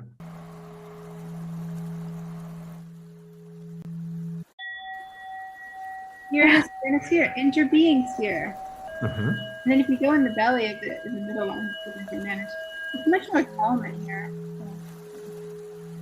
Yee. Okay, that was fun. So over here is the NFT exhibition. I know, that's good. Serena made it all happen. I was like, Serena, I really want to build all these new worlds, but I have no time because everyone submitted everything late and we were slow to ask for it. And she was like, it's okay, I'll do it. Here we are. Oh, I really wanted to show Amanda's piece today. Hold on. See if we can look at it. We go purchase it, and it'll show us the original. Although I think their website was being weird and you couldn't actually hear anything. So let me know if you can hear it. Can you hear it?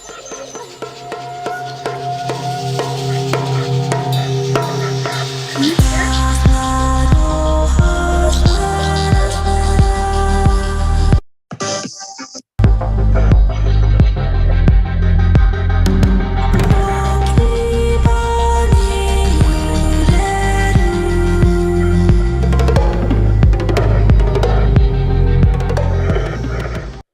Pretty cool, huh? All right. So anyways, there's a whole bunch of NFTs in here. Maxie, you were just talking about yours. Yours is one of them. There you are. Here's Maxie's. Nice. And Amanda's going to come tomorrow, Maxie. Oh, wait, Amanda's coming tonight. Amanda's coming soon. Oh, we should send her a text to know where she's going at what time. You must text Amanda. Here's Maxie's piece. Maxie, do you want to say anything about it? We can't watch the whole thing because we don't have time, but No, but I want to thank I'd say a couple things. I want to thank you in the Design Science Studio for meeting Amanda Gregory, because when I listened to her once it was a 9-minute piece with my eyes closed, I saw visions, and she's the only person I've ever listened to where I saw visions. So I asked her to collaborate with me on this piece, which to begin with, I gave her a bunch of pieces. She picked this one. And when you hear the actual sound of the earth bubbling up from the earth, I can feel it in my first chakra. You can really feel it. But it's a long piece. It's like 4 minutes, here you go.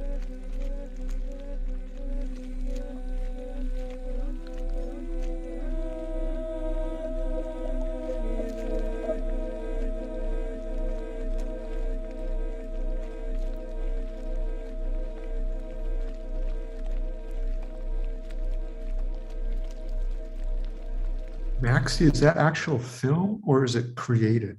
No. I'm shooting in Iceland. This is the hot water bubbling up from the ground in Iceland, a place where there is so much water that people go outdoor swimming in the middle of winter, because every town has a swimming pool by this very cheap water. The sidewalks are heated by water, and people keep their windows open in winter. Amazing. Yeah. Well, I only feel weird that the price is so high, because it probably costs more money than that to make the piece in some way. But I didn't know enough, like how you price these things. So whatever. But the money is going to the SDGs, number 2, to help hunger. And what would be better than giving so much money to help hunger, relieve hunger around the world? So, from that perspective, it's like nothing. Yeah, and part of it also goes to support you and the studio. Yippee! That's right. Goes to support So water and the Design Science Studio. Well, so I'm in Protopia, Roxy, and I see in the very lower left your name and my number. Oh yeah. But I cannot navigate around and walk around like you're doing and showing. When I click into the gallery and I try to use the movement, the arrow keys to move around, it just doesn't seem to work. I don't know. I can't. And of course, this is very different than Topia. We won't be able to see each other like you do in Topia. We just can know that we're both there. That's beautiful. This is all Dr. Diane's Ubuntu sphere. That's one of my most favorites. It's so complex. What's wild? So tomorrow, Amanda Gregory is opening with a performance, and then Dr. Diane's going to do her Ubuntu sphere. So wait, anyways, Harlan, you point with one, and then you use your arrow keys with your other hand. So if you have your mouse, you just use it to. Can you look around right now? Not easily, but you know what? I'm using Firefox. Maybe I need to go to Chrome, because Topia also does not work in Firefox. Topia needs to be in Chrome or another browser, and that may be the same thing. So I'm going to try it in Chrome and see if it works better. And I remember though, Topia will load in Firefox but not work right. So I'll see what happens. Shanita's so cool. Also, if it's not working, well, someone let the person in because I'm trapped. So if you.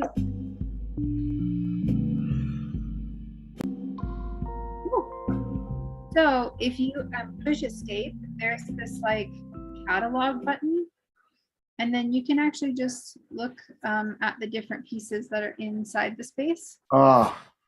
And look at it in a catalog view, because sometimes it's a little hard to look at it in the main view because it doesn't really work for all different computers. I know. I'm loading right now. I'm loading it in Chrome again. I'll see what happens. But where was the catalog? I literally had to get a new computer to use to build it. You know what? And I have an old computer.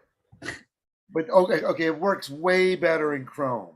Oh, Okay. good. Okay, Yeah, well, yeah. just Okay. note that we Now only have I'm 2 in. minutes left. I'm We'll come totally back. in. Look, We'll there's play John. here some more, but I do want to give y'all just quickly going back in to the thing. Let's see what else we can find real quick. So Roxy, Yeah. I think it would be great to promote some tours like this through Topia. And I'm so grateful that I'm not touching anything. I know that's probably lazy to begin with, but I love a tour. You love a tour in Topia? In Topia and in Mora. I think you should be like a docent and get, We do docents. Yeah, you did. I remember last year we did that. Yeah, Rocky, yeah. at the end, you were doing a great tour of everything. Yeah. We've always done that. Yeah. That's Serena, how good is this? Yeah, for sure. It's just been a little bananas trying to get it all done, but I definitely want to do more tours. So here we are doing one. So let's do more. We have 2 more days. Let's do it. Who wants to be a tour guide? Oh, look, wait, Roxy, go to your left. Wait, no, first, no, stay there. Yeah, both are good. Yeah. That was Sylvia's piece, and then there was my piece. No, you went too far. Go back to, oh my God, I don't know how to navigate it. Oh my God, keep turning. Yeah, that's the interdimensional portal with a chunk missing out of one of the arches, and it's like transparent or something. Look at that. Serena did this. I gave her the file. It's not exactly right, but at least it's something. And then right next, and then right next door was Sylvia's piece. Yeah, that's where I was going. So I got cool. excited. Yeah, but that's it. That's so cool. To be here in real life at That's a little. So turn to your right. Not missing a chunk. It's just like the cloud. Yeah. That's awesome. That's so cool. But it's in there. See, the chunk is there. Yeah. No, I know. It's pretty. There's some weird things going on. And look, there it is. That's Sylvia's piece. Let's go inside the Look, eagle. this is a portal. If I walk into it, it'll go in her fundraising campaign. Oh my God. Isn't that cute? Yeah, that's pretty. Yay. Oh my God, I need to do that for my piece. I mean, I need to do that for the studio. We tried, we're still trying, raising that money. Look how cute this is. You can go inside of the little guy. Yeah. Here we are. I am nurtured. Oh, look at I like how it's lined up with the Greek temple in between the wings. Serena did such a good job. Yeah, that was good because I need to get up to speed on this 3D modeling. Yeah. It's beautiful. It's so beautiful. Look at the 3D design science logo. Isn't it Oh so my God. That's so cool. Oh my gosh, y'all, this is literally like we've gone through like 1/4 of 2 out of 12 worlds. There's so much art. We talk about all the art, but like we gotta get up in the art. That must be Kurt's space. Oh yeah, look. McNamara's. Changing the direction of the system. Yet another is precession. This is a form of systems coupling together. Basically, when the pollinator flies into the flower, if I was in Topia, I would sit something down, that Bucky said was picked The up. thing that sucks about this place, I can't just like sit down.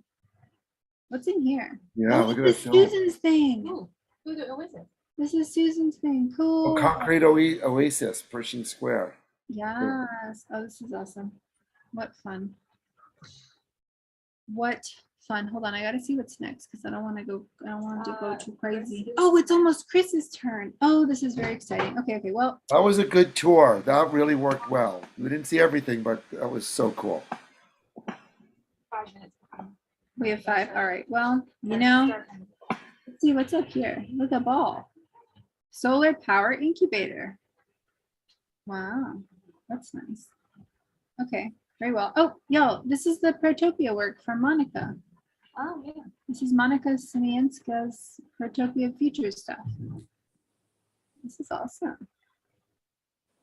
Got a whole Protopia world. You can learn about Protopias. Oh, where did I go? Oh, I backed up into the portal. I didn't mean to do that. Well, here we are. You can learn about Protopia dreams and Protopia principles. Pretty amazing. Yeah, I just really want to encourage everyone to go explore the world. I mean, this is it. This is all. There's so much art that's been created, and we're talking about a lot of it. But like, you got to go experience it. It's pretty amazing. Okay. So, oh, let's look at this one though. This is like the sweetest collaboration ever. Yeah. I think that's, the point about collaborations was what made this whole thing is everybody worked with somebody else to realize their visions here. It's really beautiful. Yeah. So neat. Well, it's been really fun having a little mini tour. I wanted to go to the multiverse poetry, but maybe we'll do that tomorrow because my mom disappeared. I think we're planning that for tomorrow, actually. Oh, good. Because it's been really fun. But I'll give you a little, if y'all want a sneak peek, I'll put it in the chat. Multiverse poetry. So how many people have collaborated on this so far, Mark? Oh gosh, I think there's at least 6, if not more. I kind of lost count because people kept adding stuff. So amazing. Wonderful.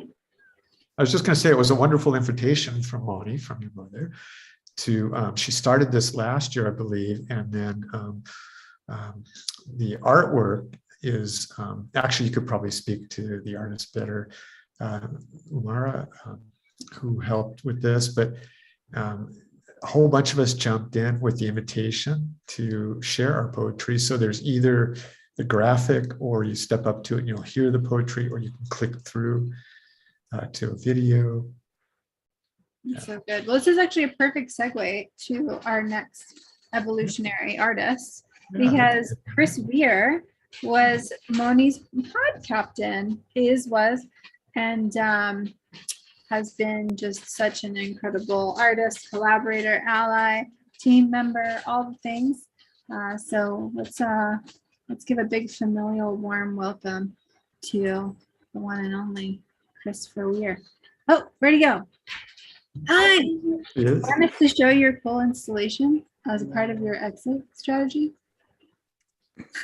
What's that? Sorry, I was just turning the fan off because I'm working off an iPad. The technology this week had different plans than I did, so I was we're saying, adjusting. I was just in interbeing, and I could get to your piece pretty quickly if you wanna. We can have that be our closing of the art tour and entry. Oh, sure. Yeah. Yeah. So let me put it back on screen share mode. And maybe while I do that, thank you, Captain No Account. Thank you, Maxie. Thank you, Melissa. Mark, could you give the warm formal welcome to Chris while I pull up his art, and then we transition to his share about his project? I'd be honored to do that. Chris, we met last year in the inaugural Design Science Studio launch of the Design Science Decade. And you kept popping in for all sorts of different reasons. But I think what brought you here is that you're a multidisciplinary artist whose work aims to expand our imaginations and move us beyond our individual and collective limiting beliefs. His art, writing, and other work is made mainly in Oakland, California. And I've noticed throughout the year, like you've popped in and said, hey, I'm doing this event on a rooftop or someplace where you're showing your artwork and you're collaborating with others. And so it's always lovely to bump into each other out in the real world. So here you go. There you are. Thanks, Mark. Yeah, there's one of my illustrations. Yay. All right, Chris. Thank you. And I also see that Mansoor is here. I'm not sure if Mansoor is planning on joining you, but I just want to celebrate that Chris also was not only in the inaugural Design Science Studio, but also in the Living Systems Art and Design Collaboratory, and then in the Design Science Studio Cohort 2, and is one of our core team members as our Director of Attention. The eyeballs help us. We have extra ones, thanks to Chris, and is such a talented writer and artist, and such a deep advocate for this community, and has been one of the core storytellers, helping the world know the work that we do, and is now collaborating with Mansoor, which is incredible. I'm sorry about the background noise, but I will give you the floor. Thank you, Chris. Excited for this. Thanks, Roxy. Yeah, thanks for having me. This project that I am a part of with Mansoor has been an honor really thus far to get to where we are together. And I'm learning so much from him and with him, working with initially writings and observations that he shared with me. And together we are coming up with what I'm about to talk about in the best way that I can, as it's still emerging for me a bit, for sure. And so our project is called Loving Systems, working title. It's working with, as I said, ideas that Mansour has shared and is developing with me. And this project is shifting into a new medium. And right now we're looking at using our voices, coming from writing to using our voices as a podcast to share the ideas that we are wishing to share with you. So here's a draft of that. This project is inviting us to come into acknowledgement of a deep simplicity that inherently exists throughout all living systems throughout our entire universe. As it's known by many systems thinkers, network theorists, and as well as stewards of wisdom and spiritual traditions around the world. And many of our network this week as well, who you've seen share as part of the Design Science Studios events this week. That these living systems that we are all a part of are self-organizing.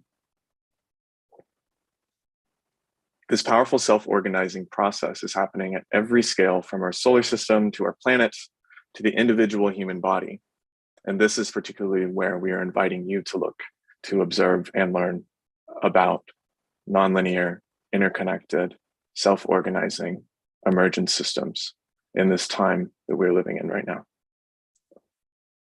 So within the body network, we can see the process as we see multiple systems coexist and co-regulate the entire body synchronously, much of it beyond my personal ability to even acknowledge is therefore a subconscious level. And they display these nonlinear, inherent self-organizing processes and principles that we can observe in all interconnected systems. So from our own bodies, we can learn about this inherent process and then apply that learning to our other networks that we are a part of. But within the human body, there is a network that seems to be working a bit differently. This is the cognitive system, particularly the brain. Our brain is part of our coming into consciousness and self-awareness process that we have been observing since we have been observing ourselves as humans, has separated the brain from the body network. And it's dominated the overall system for its individual benefit.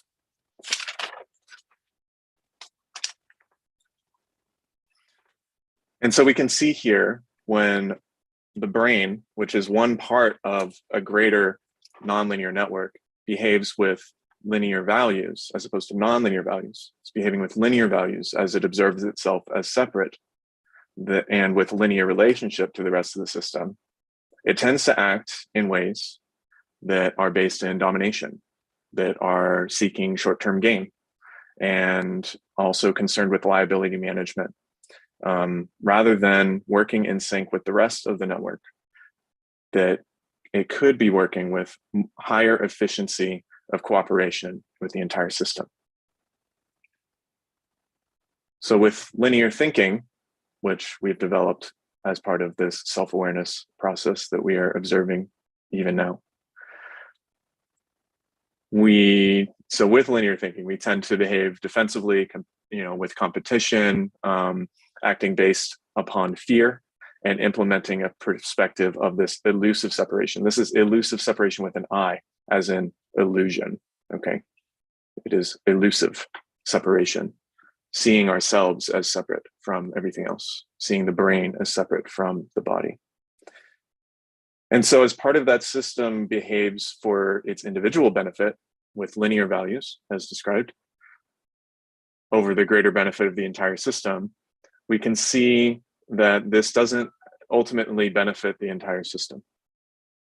It actually is a model that is turning out to be quite unsustainable. If one part of the body acts for its individual benefit without recognizing its relationship with the rest of the greater system,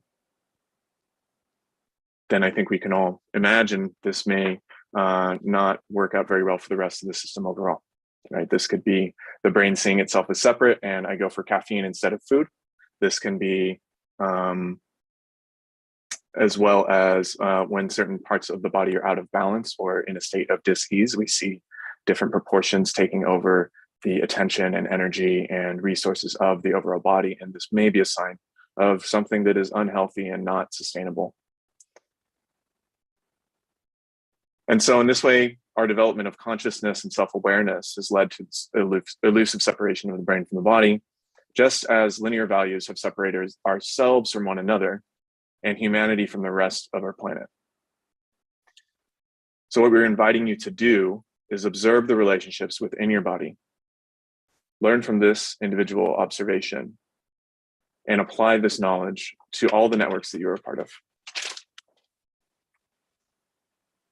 Because of the universality of non-linear systems in network theory, we can apply this knowledge to all networks at any scale. That is domestically, individually, internationally, politically, economically, across disciplines and sectors and silos throughout society.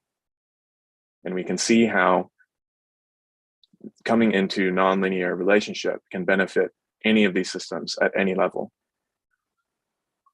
And in this way, our development of linear thinking, although it seems like it could have been a detour from the overall greater process of what the Earth is kind of guiding us back into, this detour has actually not been a waste of our time. It has not been a waste of our energy. It has not been a waste of our resources as humanity and the overall network of our planet is concerned.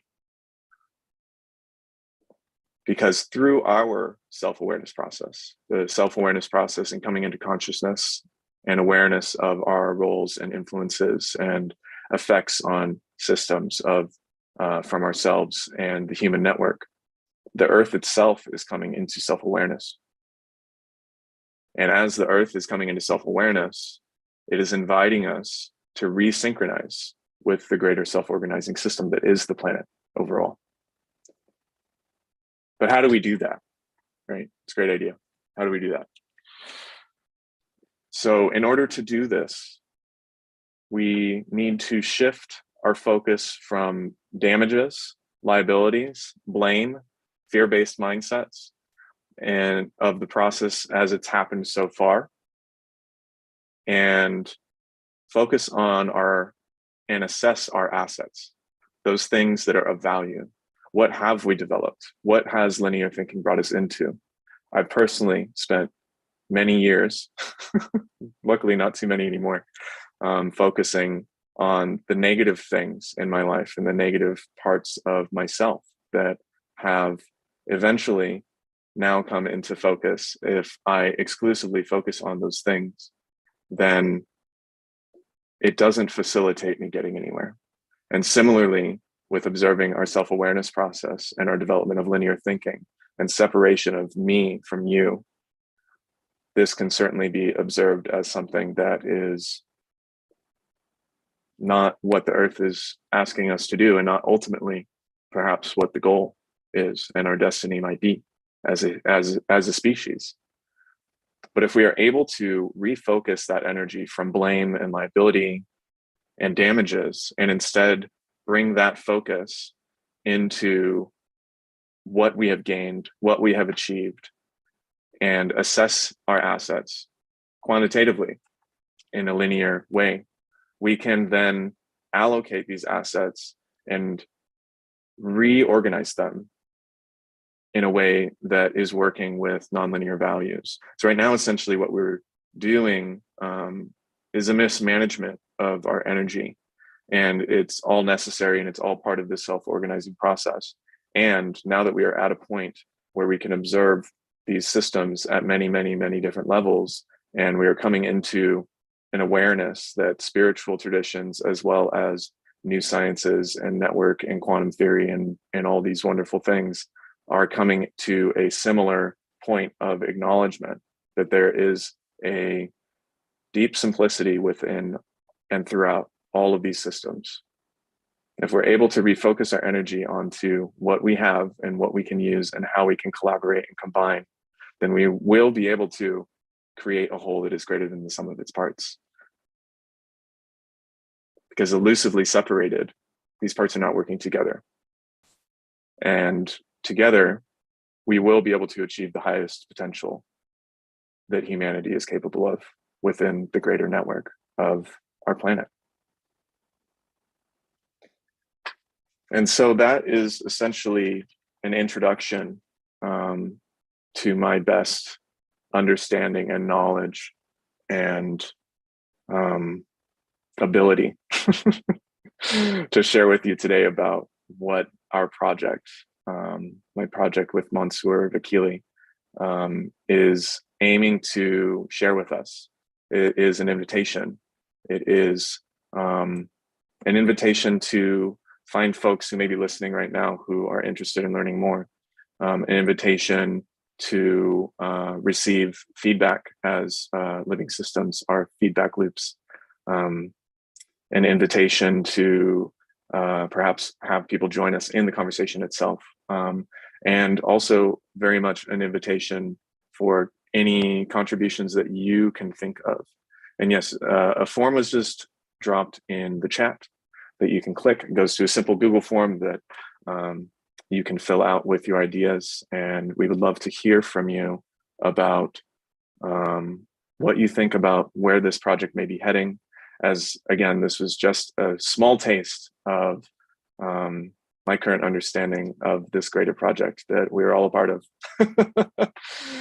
And I'm also interested in taking questions. If anyone is interested in asking them, you are more than welcome to unmute. Roxy and Bliss and everyone else, full transparency, I did not set a timer. And so please guide us with how much time we may have. We're doing well. You have, Great. we have a little bit of time. And I'm just wondering if Mansour would like to join you and add anything to the comments. That would be wonderful if he's able. I know he's also with family and stuff today. So, oh, here he is. Hi, Mansour. Cool. Welcome. Hello, how are you doing? Good. I'm so happy to join you guys and see all the beautiful faces and soul that we work together, be part of your team, and somehow we can all work together to have a better life for us, for human beings, for other species, Earth, and everything too. And we are living, as you know, in a very is an emerging process. Earth wanted to be self-aware, choose us to take this task. We already got all the knowledge that we needed, that this is a self-organizing living system, how it works and all this that shows in the nonlinear network theories, and giving us hope that we are not just separated, or we are not just alone in this Earth, just accidentally here. We are part of a bigger process of cognitive process of this self-organizing living planet and universe. Earth wanted to be self-aware, took us to this loop of being self-aware, and through that process we did a lot of used all the resources, but we converted to information to do the task of self-awareness of the Earth. And now in digital world, right now that everything is going chaotic and unpredictable and all this too, is the sign of emergence that Earth wants us to join back and act with nonlinear principles of self-organizing system. And through that, bring hope, bring positivity and for the Earth and everywhere, and all the inhabitants of the Earth and things too.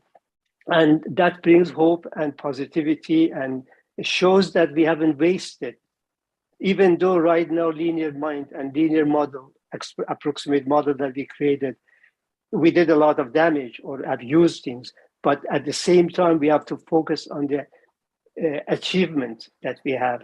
And that's what I'm trying to, and the deep simplicity that, like, as you know, when I'm talking right now, 4 million neurons and cell between you and I is synchronizing to take one word from my mind to your mind without any, without the minimum effort. At the same time, is regulating my body and everything too, my blood pressure and everything, and my enzymes and everything too. So this self-organizing process is capable of doing the most complicated thing with the minimum effort. And that's what I'm inviting you to see, the potential that it is in our body. And why we are not bringing that out is a domination of linear mind that is end of it. Anyway, I'm sorry to take too much time, and I hope it was. Thank you so much, Mansoor. Sure. Thank you. Yeah. Definitely no worries at all, Mansoor. We're so no happy words wasted. there. No words wasted. Thank you for all of your support of our work and believing in what the power of art and design have to support a more integrated future. It is really delightful to have you here with us, and we missed you. I'm sorry that I've been so busy lately I couldn't participate, but I will definitely will follow up, and we will be more in connection and go forward.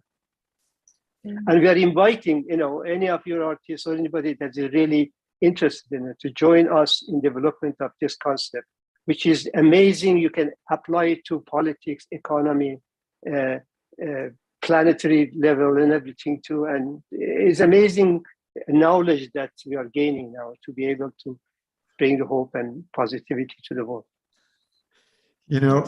Thank you. This is reminding me, and I'm sorry I've dropped his name, but the graphic artist, Chris, who worked with both Marshall McLuhan and Buckminster Fuller. With Bucky, he did I Seem to Be a Verb, and I can't remember his name. And I was like, I would love to sit with him to know what it was like to have been an artist, to work with such a wonderful mind like Mansoor. And what a gift, huh? What a gift. Oh, yeah. Absolutely. Thank you. Yeah, wonderful. Thank you both. Yeah. Look at you beaming. It's wonderful. And I can add to this that even though cognitively we know the self-organizing process, we know the feeling of it is the feeling of love. And that's the one is going to really, because Earth takes us 365 days around the solar system, gives us everything, and it doesn't ask anything, unconditional love. Sun does the same thing too. Dog does the same thing too. And all the people that they were close to near to death experience, they feel that we lose that self-elusive separation, and we feel that. So eventually all we are trying to say is not only living system, but is a loving system. Yeah. And that's a feeling of this universe. And that's where we are getting. And that's amazing that, all the spiritual paths, Rumi, Jesus, everybody was just with any other wisdom tradition inviting us to go for love. And that would be the main source of all this beauty that we are seeing around us in the planet and everywhere too. Yeah. As Bucky said, love is metaphysical gravity. That's it. That's it. All right. Well, thank you both. And speaking of emergence, our next guest is all about dynamic emergence. If we could welcome Claire onto the stage. Hi, Claire. Listen, I can't believe this. I'm literally gobsmacked by the serendipity of Chris and Mansoor and what you're both talking about. It's just, there was so much that got shuffled around today, and including on my end, things that were meant to be happening that got cancelled. And if they hadn't been cancelled, I wouldn't be able to be doing what I'm about to do right now. And if it wasn't right now, I wouldn't have just heard Chris's presentation and Mansoor's interpretive kind of comments on that, which is exactly where we're going next. Yeah. So I'm really blown away by the cosmos at the moment. Yeah. I guess every team was self-organizing us actually to be able to see you here. Absolutely. And if we can remember that, then there's a little less stress involved, right? In staying in that flow, trusting. Yeah. That's it. Yeah. Well, I'm going to take a moment to introduce Claire properly so that everybody has a little sense of her. But once this is over, you will know Claire. Claire is a mystical planet walker, a Samara, a pollinator, a connector of ideas and people. She has been a sound healer and an energy worker for much of her life and explores the realms of the numinous and the tangible through her work as an artist. She swims in liminal spatial realms, teaches, and alchemizes consciousness. She understands energy from the human living system perspective and feels the emotions of life and the elements. All this shows up as performances and dynamic emergence and Claire. Thank you for joining us. Thank you, Mark. Okay. So I am going to screen share. Let me find the top of this. There we go. All right. One thing you can see in the four corners here is 4 different energy balls. And those are moments of capturing or witnessing, actually, I prefer that language, something going from the implicate to the explicate. In other words, if you're not so familiar with Bohm, the not yet visible, tangible, tactilely relationable into something that we can either see, feel, or hear. Intuition, of course, is the ability to feel these things before they come into form. And Chris, the reason I was really excited about what you were sharing is because one of the things I'm going to touch in on, I hope you can stick around, is this another perspective, an additional feeding into what you were talking about with linear values. Okay, so dynamic emergence has a proper formal definition, which I'll give you, but it's really just about life becoming. And it's about, for right now, it's about the human experience of being a living system and what that really means for us and how that affects our experience of being here in an interconnecting web of living and loving systems. So the actual technical definition is the phenomena of novelty arising when 2 or more elements meet. The phenomena of novelty arising when 2 or more elements meet. So as a musician and an artist and someone that just likes a good conversation, you know, I'm always being present with what wants to emerge. And even if I'm sitting in a meeting, hang on, I've just got to shut my door. The neighbors are getting active. Yes, even if I'm sitting in a meeting as a witness, there is this waiting for that feeling that something is not yet being represented and wanting to facilitate that, wanting to name that. And we'll see the 2 tenets in a minute, which will kind of capture that. So we and life are always coming into being all the time, everywhere. It's just a constant activity. Whether it's coming into being or fading away, there is still motion. So energy and consciousness matter.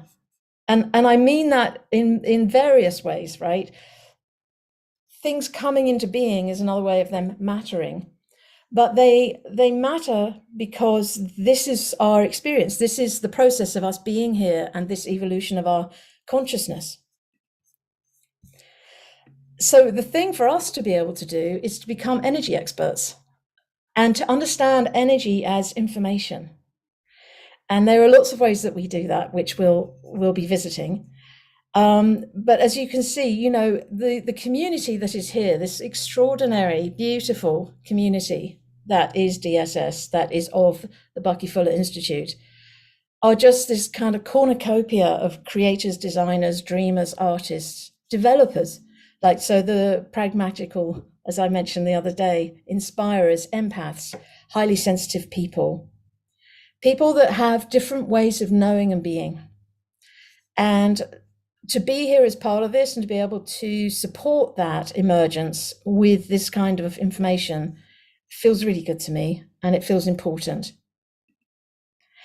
So one of the things about dynamic emergence is that energy, activity needs to be noticed, waits to be noticed in order to either alchemize itself or amplify itself. And this can be reflected back on in our human experience by things like when somebody names something that is in the room, or if you explain something to somebody about how you feel and they're able to mirror it back, that's energy being noticed. And then as soon as that's happened, there's this wonderful release and things become new again. I want to show you this because we talk about energy a lot, but this is actually, I believe it's electromagnetic filming. I'm not entirely sure what the technology was, but I go to Dowser's conferences every other year. And so I was giving a sound healing. And I'm really hoping I've shared my sound. I think I did, but I want to double check. So hang on a sec. Yep. Did I? I Yeah, did. yeah, it's Okay, good. cool. All right, so up front, the audio quality is not great, but what really matters is noticing the energy. So this lady, she paid for me to have this filmed, basically, and I came in to give her a sound healing. So this is her energy, bearing in mind, even though I'm off screen, I'm still close to her. So it's not just her energy. As you can see, it's slightly off to one side. And that might be, I've never thought about this before, in anticipation of me coming in, because that was the intention. So let's play it and see what happens.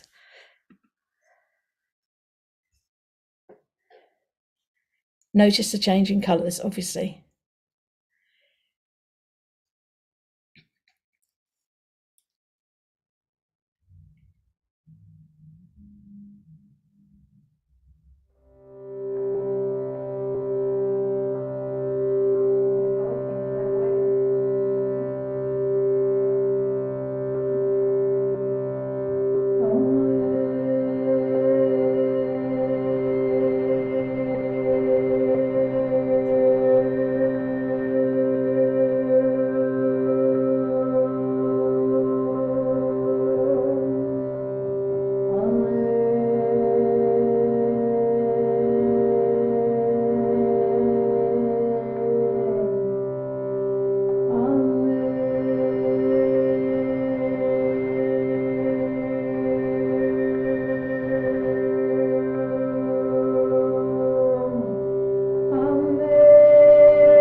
The colors are open to your own interpretation. I don't have comment on that really, except I will make that observation that traditionally people consider the heart chakra to be green, and that can relate to healing.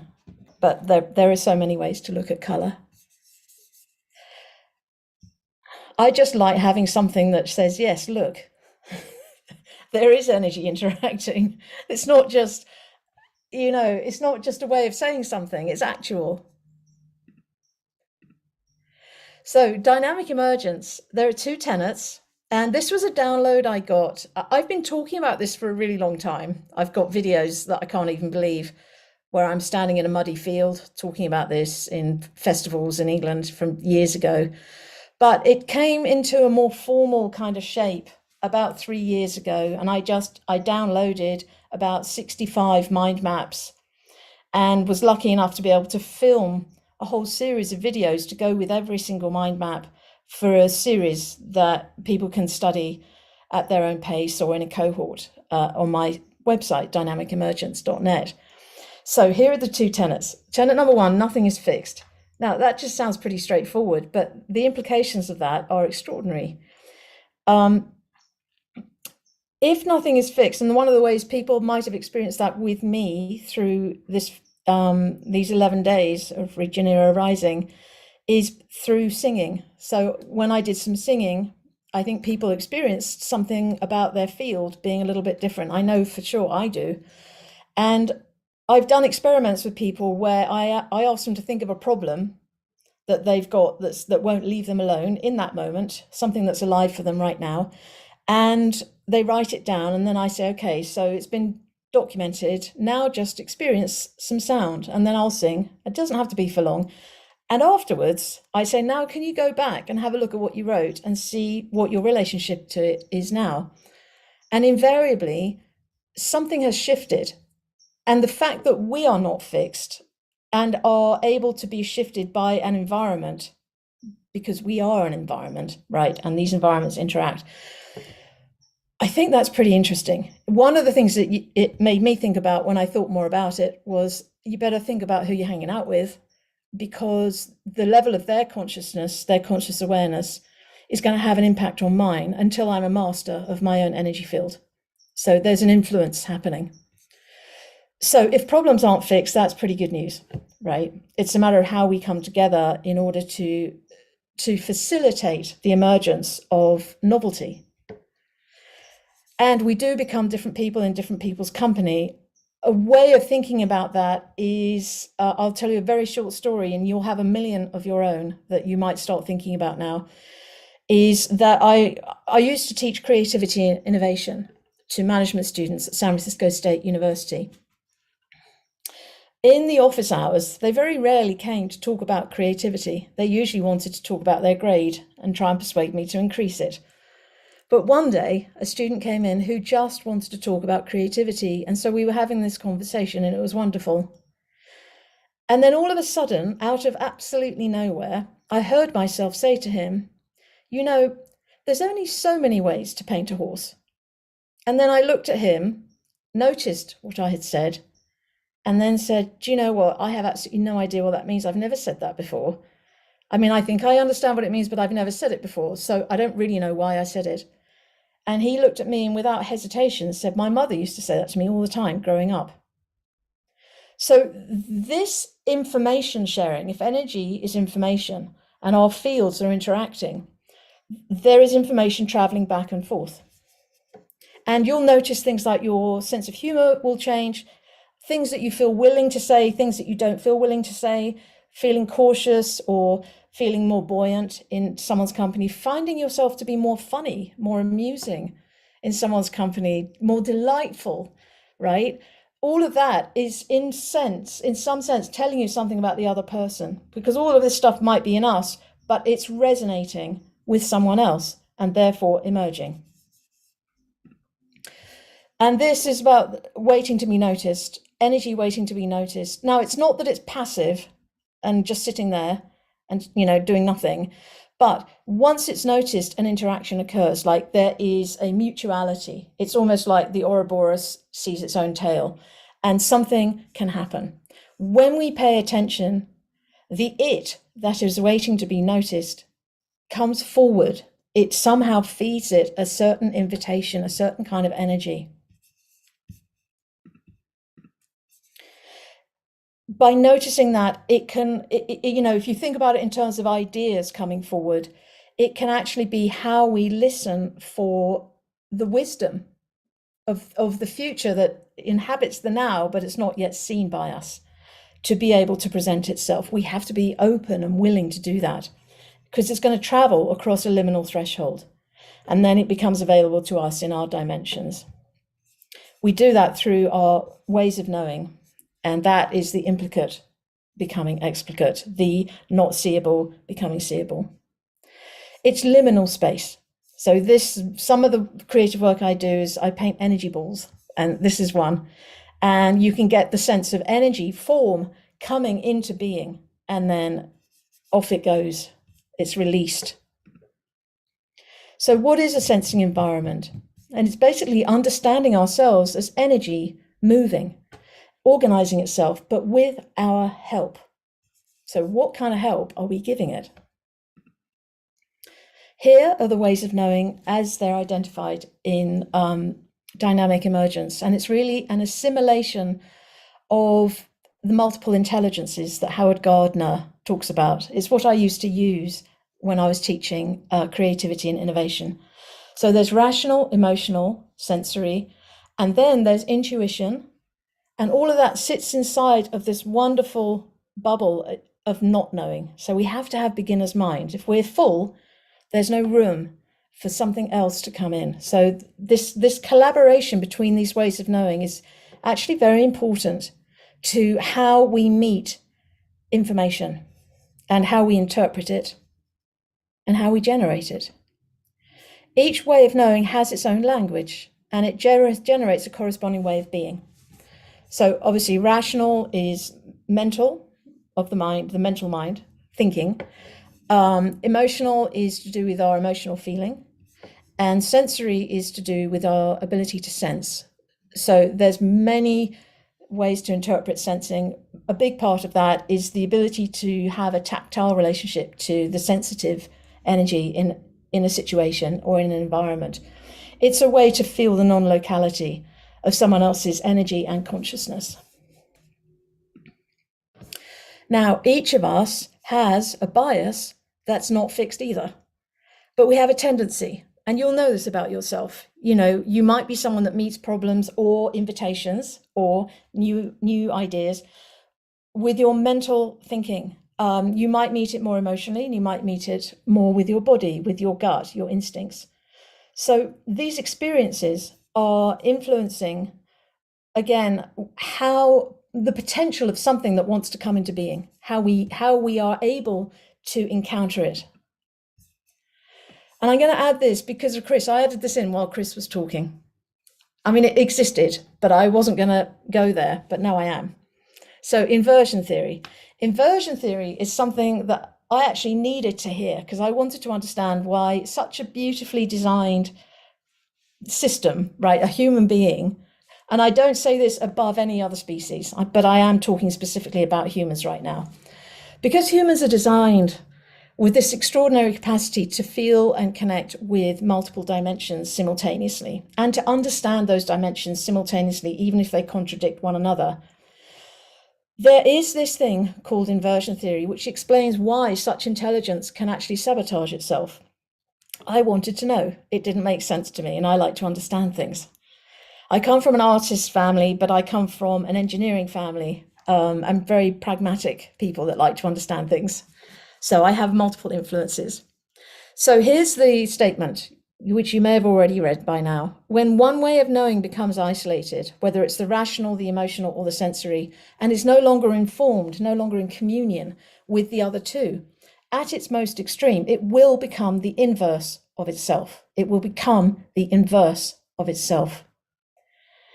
As I mentioned here, if it leads to anger that is not met, heard, or healed, then we all suffer. So right now I'm suddenly thinking of Putin and Ukraine, but it could be anything, and it could be on any scale.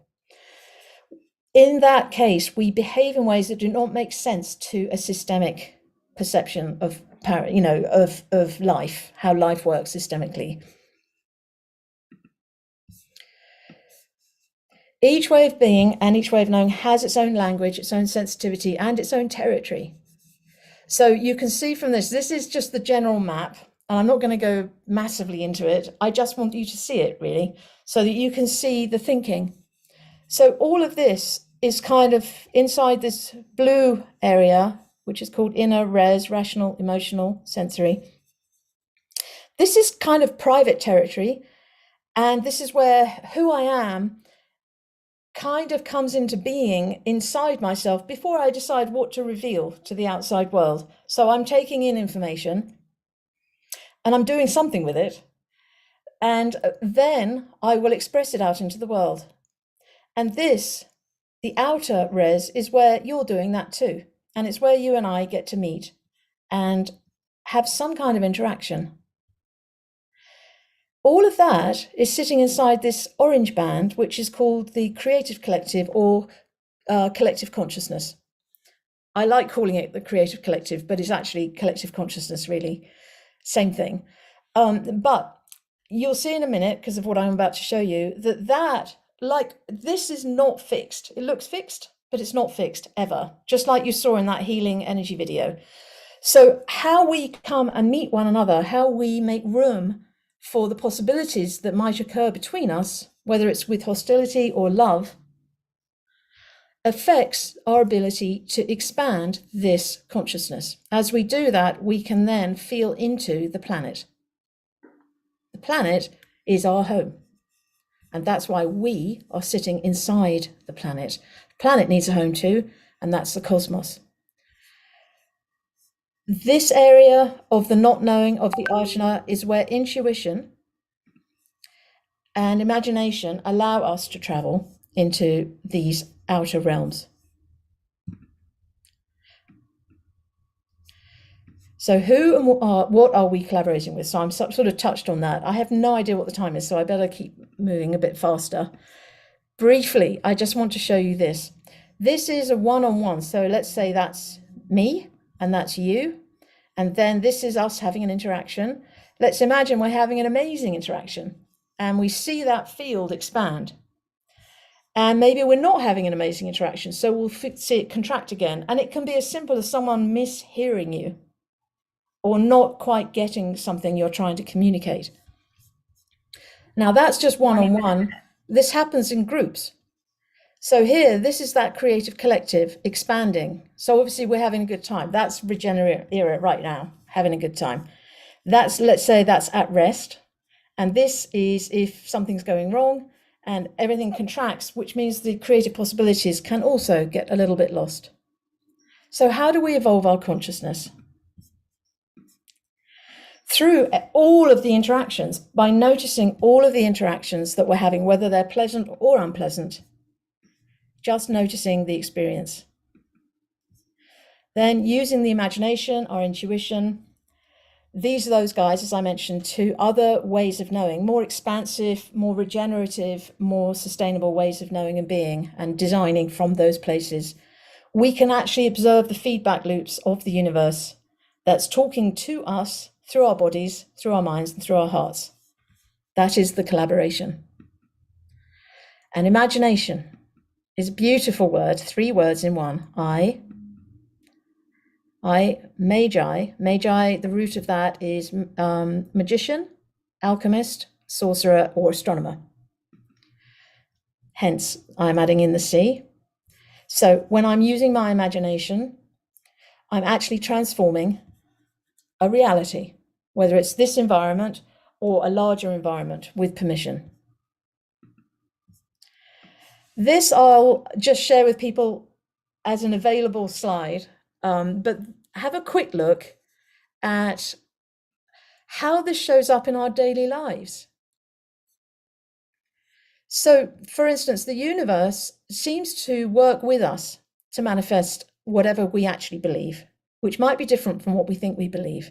We only need to look at the evidence of our lives to see where we might have some sticky areas that could do with some attention, some noticing. Our perception drives the energy that's flowing, and it drives it in certain ways with certain temperatures, if you will. We can't actually escape what we generate because that's like a goldfish escaping the goldfish bowl or a fish escaping the water. What else can we see? The knowing bias influences our way of understanding. Oh, this I think is very important. Our evolution is the evolution.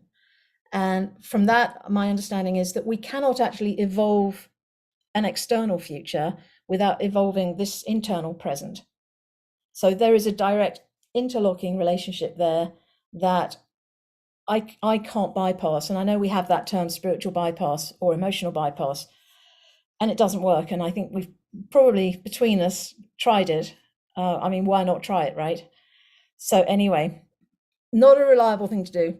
So what affects the reach of our imagination? Self-confidence, faith, and trust. What affects the reach of our imagination? Self-confidence, faith, and trust. These are much bigger than they sound. And I want to point this out. It takes incredible courage to believe in yourself, to believe in oneself, when our own culture does not nurture that which lives in us as our true soul signature, as our true soul destination. Again, I'm not going to spend a lot of time on this. These are available on the website. But the beliefs go in, out and out. They influence. In here, you become the storyteller. You're the center of everything. You, each of us, is the center of everything here, always. So we have this incredible responsibility and opportunity to have, and Bucky, I love how he talks about this idea that really once you're in the center of your life, your true life, it is not the same ever again, that something feels totally different. And I'm still on that journey myself. I move toward it and I feel the expanding self into the larger self. But I'm still a human, so I still have my own relationship to my own evolution, but I'm on it. And I hope you are too. I think you are. So the belief systems, as it says here, they sort of become a kind of filter for which thoughts, because if you think of thoughts as having frequency, which ones can come in to our awareness if we're not able to establish kind of a landing pad within ourselves for them. So I think maybe they just kind of have to swoop over the top of us. And there's probably a better way of saying that. But I think this thing about our belief systems needs to be taken really seriously because it can really upend things. And as I mentioned, our external environment is very key to that. So if we're in environments where, especially, if you grew up in an environment where things that were natural for you to believe were negated, even if they weren't directly negated toward you, that is an image that you take in, and then it can have an influence on you until you notice it, which is that second tenet. So the answers, our answers, are found in our ability to travel. And by travel, I mean interdimensionally. Humans, the mainstream thinking pods, they need some help in accessing the numinous, where the greater wisdom is. And the numinous, for me, is another way of saying that, is the void. It's the place where possibilities and opportunity are waiting to present themselves as a collaborative force. So all of us here as artists and innovators, we have something to do with that. We are, in fact, travelers. There is a different vibrational language that's more inclusive, and it means that we can travel between these realms to be in that cosmic conversation. So that the rewards for paying attention are, I haven't even experienced them in a full sense yet. Like I've had feelings of it, and I've had moments, and I do have moments, and I'm grateful for those. But we are, in fact, the new language makers. And I would say, please don't ever underestimate, given the cultures that a lot of us have grown up in, don't underestimate the skill and the courage it takes to be willing to ride the tail of the dragon. And here's what I mean by that. Dragons, one of the ways they are considered in terms of their symbolism is creativity. So when the dragon was slayed, I don't know exactly when that happened in terms of the time frame that story became, but I'm curious about how it relates to the Industrial Revolution, like, or, you know, because there is something about killing our creativity that has sort of perhaps entrapped our memory of who we are, because that model kind of makes me think of the burning of the witches, like, you know, the Enlightenment. It's such an ironic term. So there's that, but here's the other thing. Dragons are so powerful. They're so powerful. And I think that's something for us to remember, is that no matter how much we might doubt ourselves or feel vulnerable or feel unsure of things, inside any artist is a dragon waiting to voice its truth. And I believe this is the very last slide. And I really like this one. So I think of creativity, I think of the things that draw us forward as teleological. And in a way, the way I interpret what that means is that there is a future me, or there is me in the future, simultaneous to me being right here, right now, talking to you, and perhaps me from the past, perhaps we're all here. How does one separate, right? And that there is a knowledge of a future that something in me knows is there. I can sniff it in the air, right? It's that sensory intelligence, that intuition as well. And it's pulling me forward.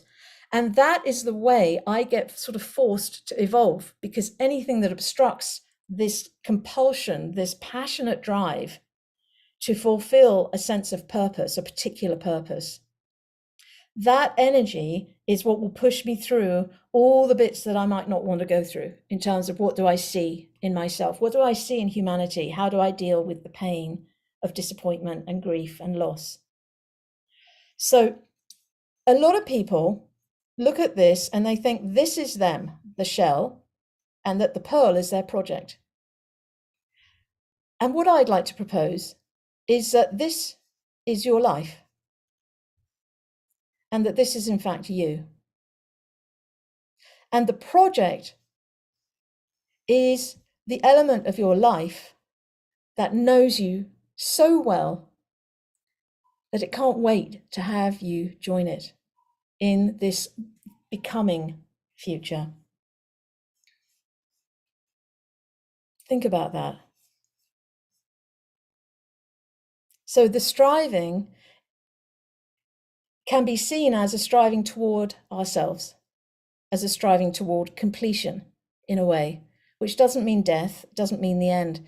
It just means some kind of restoration of self to self. And I think maybe that's what we're all doing here. That's one way of looking at it. And it doesn't have to be the only thing that's true, if it is true indeed. So I have no idea how I was on time, but I hope there's enough time for people to ask a question, make a comment, share a resonance or something. Yeah, we do have time, Claire. Oh, good. And not only that, but the comments that were coming in were so resonant. You struck a lot of chords. Oh, good. I've seen a lot of faces going, And so is there anybody in particular that, Chris, this struck something for me. I saw Chris, we got to connect. I think Mansour had something to ask, actually. Okay. Actually, I just wanted to add some comments to what you said about how this universe is. As you know, before quantum mechanics, we thought that the universe is made of building blocks. Now we know that is the energy that vibrates. But if it experiences a local stability, it becomes particle. But those particles are a cognitive system. This is a cognitive energy. There is a pattern of information that comes from spiral pattern, that it comes from fractal dimension of golden ratio, that this that's energy inherently has it. And because of that, those particles are capable of organizing themselves in a linear network to become fractal and self-organizing to create the whole that is greater than sum of the parts. Mhm. And this is the basic simplicity, but at the same time, creativity that this system has.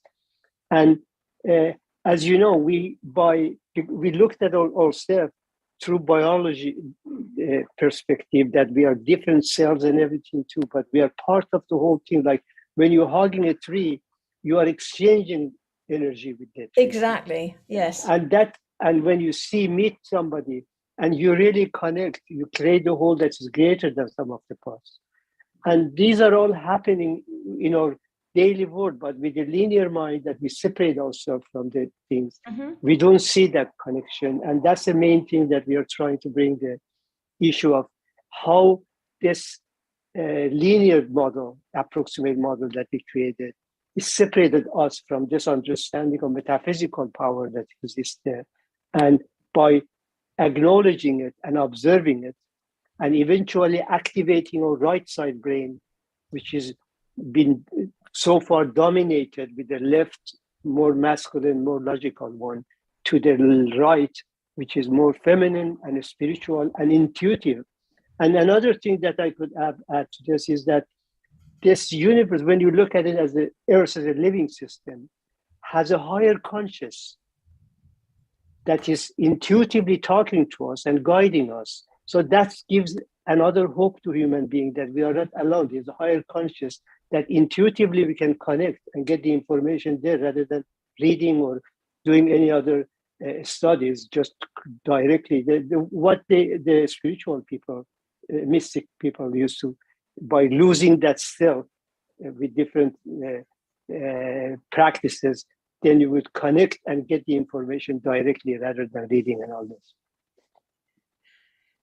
Thank you, Mansoor. I really want to feed back into the pot a couple of things because of what you just shared. Oh Lord. So one, the first thing that popped into my mind, because you mentioned quantum mechanics, is Carlo Rovelli, who is an Italian quantum mechanic, relational quantum mechanicist. I don't know. I don't know what the right word is. Is a mechanic? Yeah. That's his thing, anyway. And I was talking of serendipities. I happened to go to a talk that he was giving. I saw the word relational in with quantum mechanics. And I'm like, all right, I'm going. And I went and listened to him. And I spoke with him afterwards because I knew I was going to write to him, and I didn't want to be anonymous when I wrote, because he teaches in France. And one of the things I shared with him was gratitude for the way he shared his information, because he was so human and he was so excited. And I said to him, that helped me journey with you.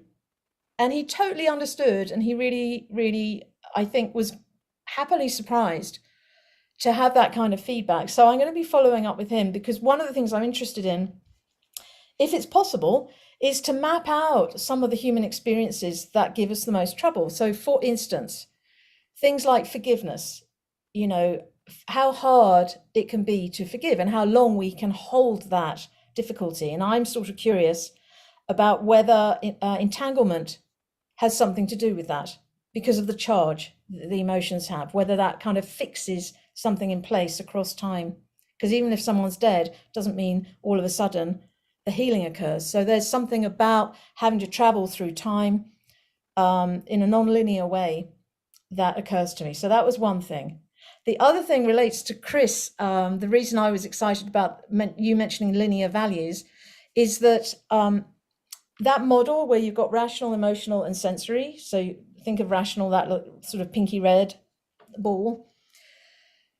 The thing that I'm excited to name about that is that we have our minds for only the logical aspects, for the utilitarian aspects of rational. Because if you actually think about it, rational intelligence is far more romantic and far more feminine than the way we experience it with that sharp left brain mind that you're mentioning, Mansoor. So, you know, that's where reverie comes from. It's where imagination gets its voice somehow. It's how you write books. You know, it's how you woo somebody. Like rational knowing enables us to travel into the most extraordinarily beautiful places. La Tierra, right? It allows us to design cities that are sustainable. You can't do it without it. And as Einstein said, you know, it is the servant, though. It's the servant of the emotional and the sensory. Those two kind of combine to keep the rational in its place, because it really shouldn't have so much responsibility as to help us evolve. You know what I mean? It's just not capable. So that's one piece. And the last piece, this again is for you, Mansour. So Ian McGilchrist wrote a wonderful book, The Master's Emissary, I think it was called. And he talks about left brain, right brain in a way that I had not thought about before.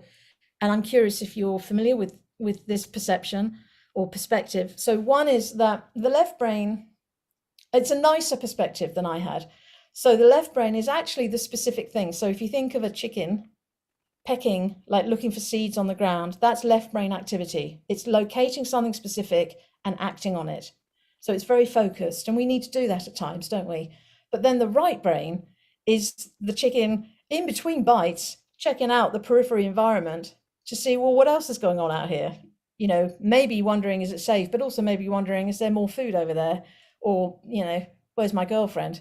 I mean, you know, so that sort of specific and then inclusion, the gestalt of an environment, both of those elements being a part of our left right brain, and then the feminine having, or the female body having the larger corpus callosum, so that those two parts of who we are can have a greater dialogue. But anyway, that's a lot of words. And Chris, you haven't had a chance to say anything yet. Oh, I'm just loving how this is all coming together. And like even me popping my video on, I was just gonna put my video back on, and I was like, oh, but I did see Mansour unmuted, so here we are, right? Yes. You know, I'm going to suggest, you know, we do have to move on, but maybe there's a breakout room if the three of you wanted to continue their conversation and anybody else wanted to jump in. We do have a news flash. We have a citizen of Regenera to share another way of looking at our time weather report. And I'd like to be able to give the floor to him and thank you all three for this incredible numinous journey that we've wandered into. And thank you. Yeah. And so what would the breakout room be called? Should we call it dynamic emergence? Yeah. Go in there. Seems to be what's novelty. Yeah. Let's see. There's a Q&A room 1 right now. If you just, let's see, I'm going to name it dynamic. No, I'm not. Somebody else might be doing that. So there's a dynamic emergence room. there it is. Voila. Oh, that's amazing. Yeah. That's sweet. Lovely. Well, here he is. Thank you so much. I just want to say thank you to everyone for listening. And if you ever have any questions, please let me know. I'm really interested how this might connect to your understandings of Bucky's work, because that to me is very interesting to see what relationship they actually have that I don't know about, because you do in a certain way, different from me. Thank you, Claire. Thank you. All right. So, Shantar TV, welcome. Welcome back. It's time for the news. What do you have for us today?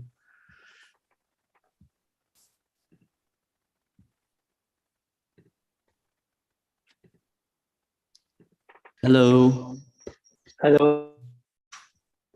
Hi. It's echoing. Yeah, lots of echo.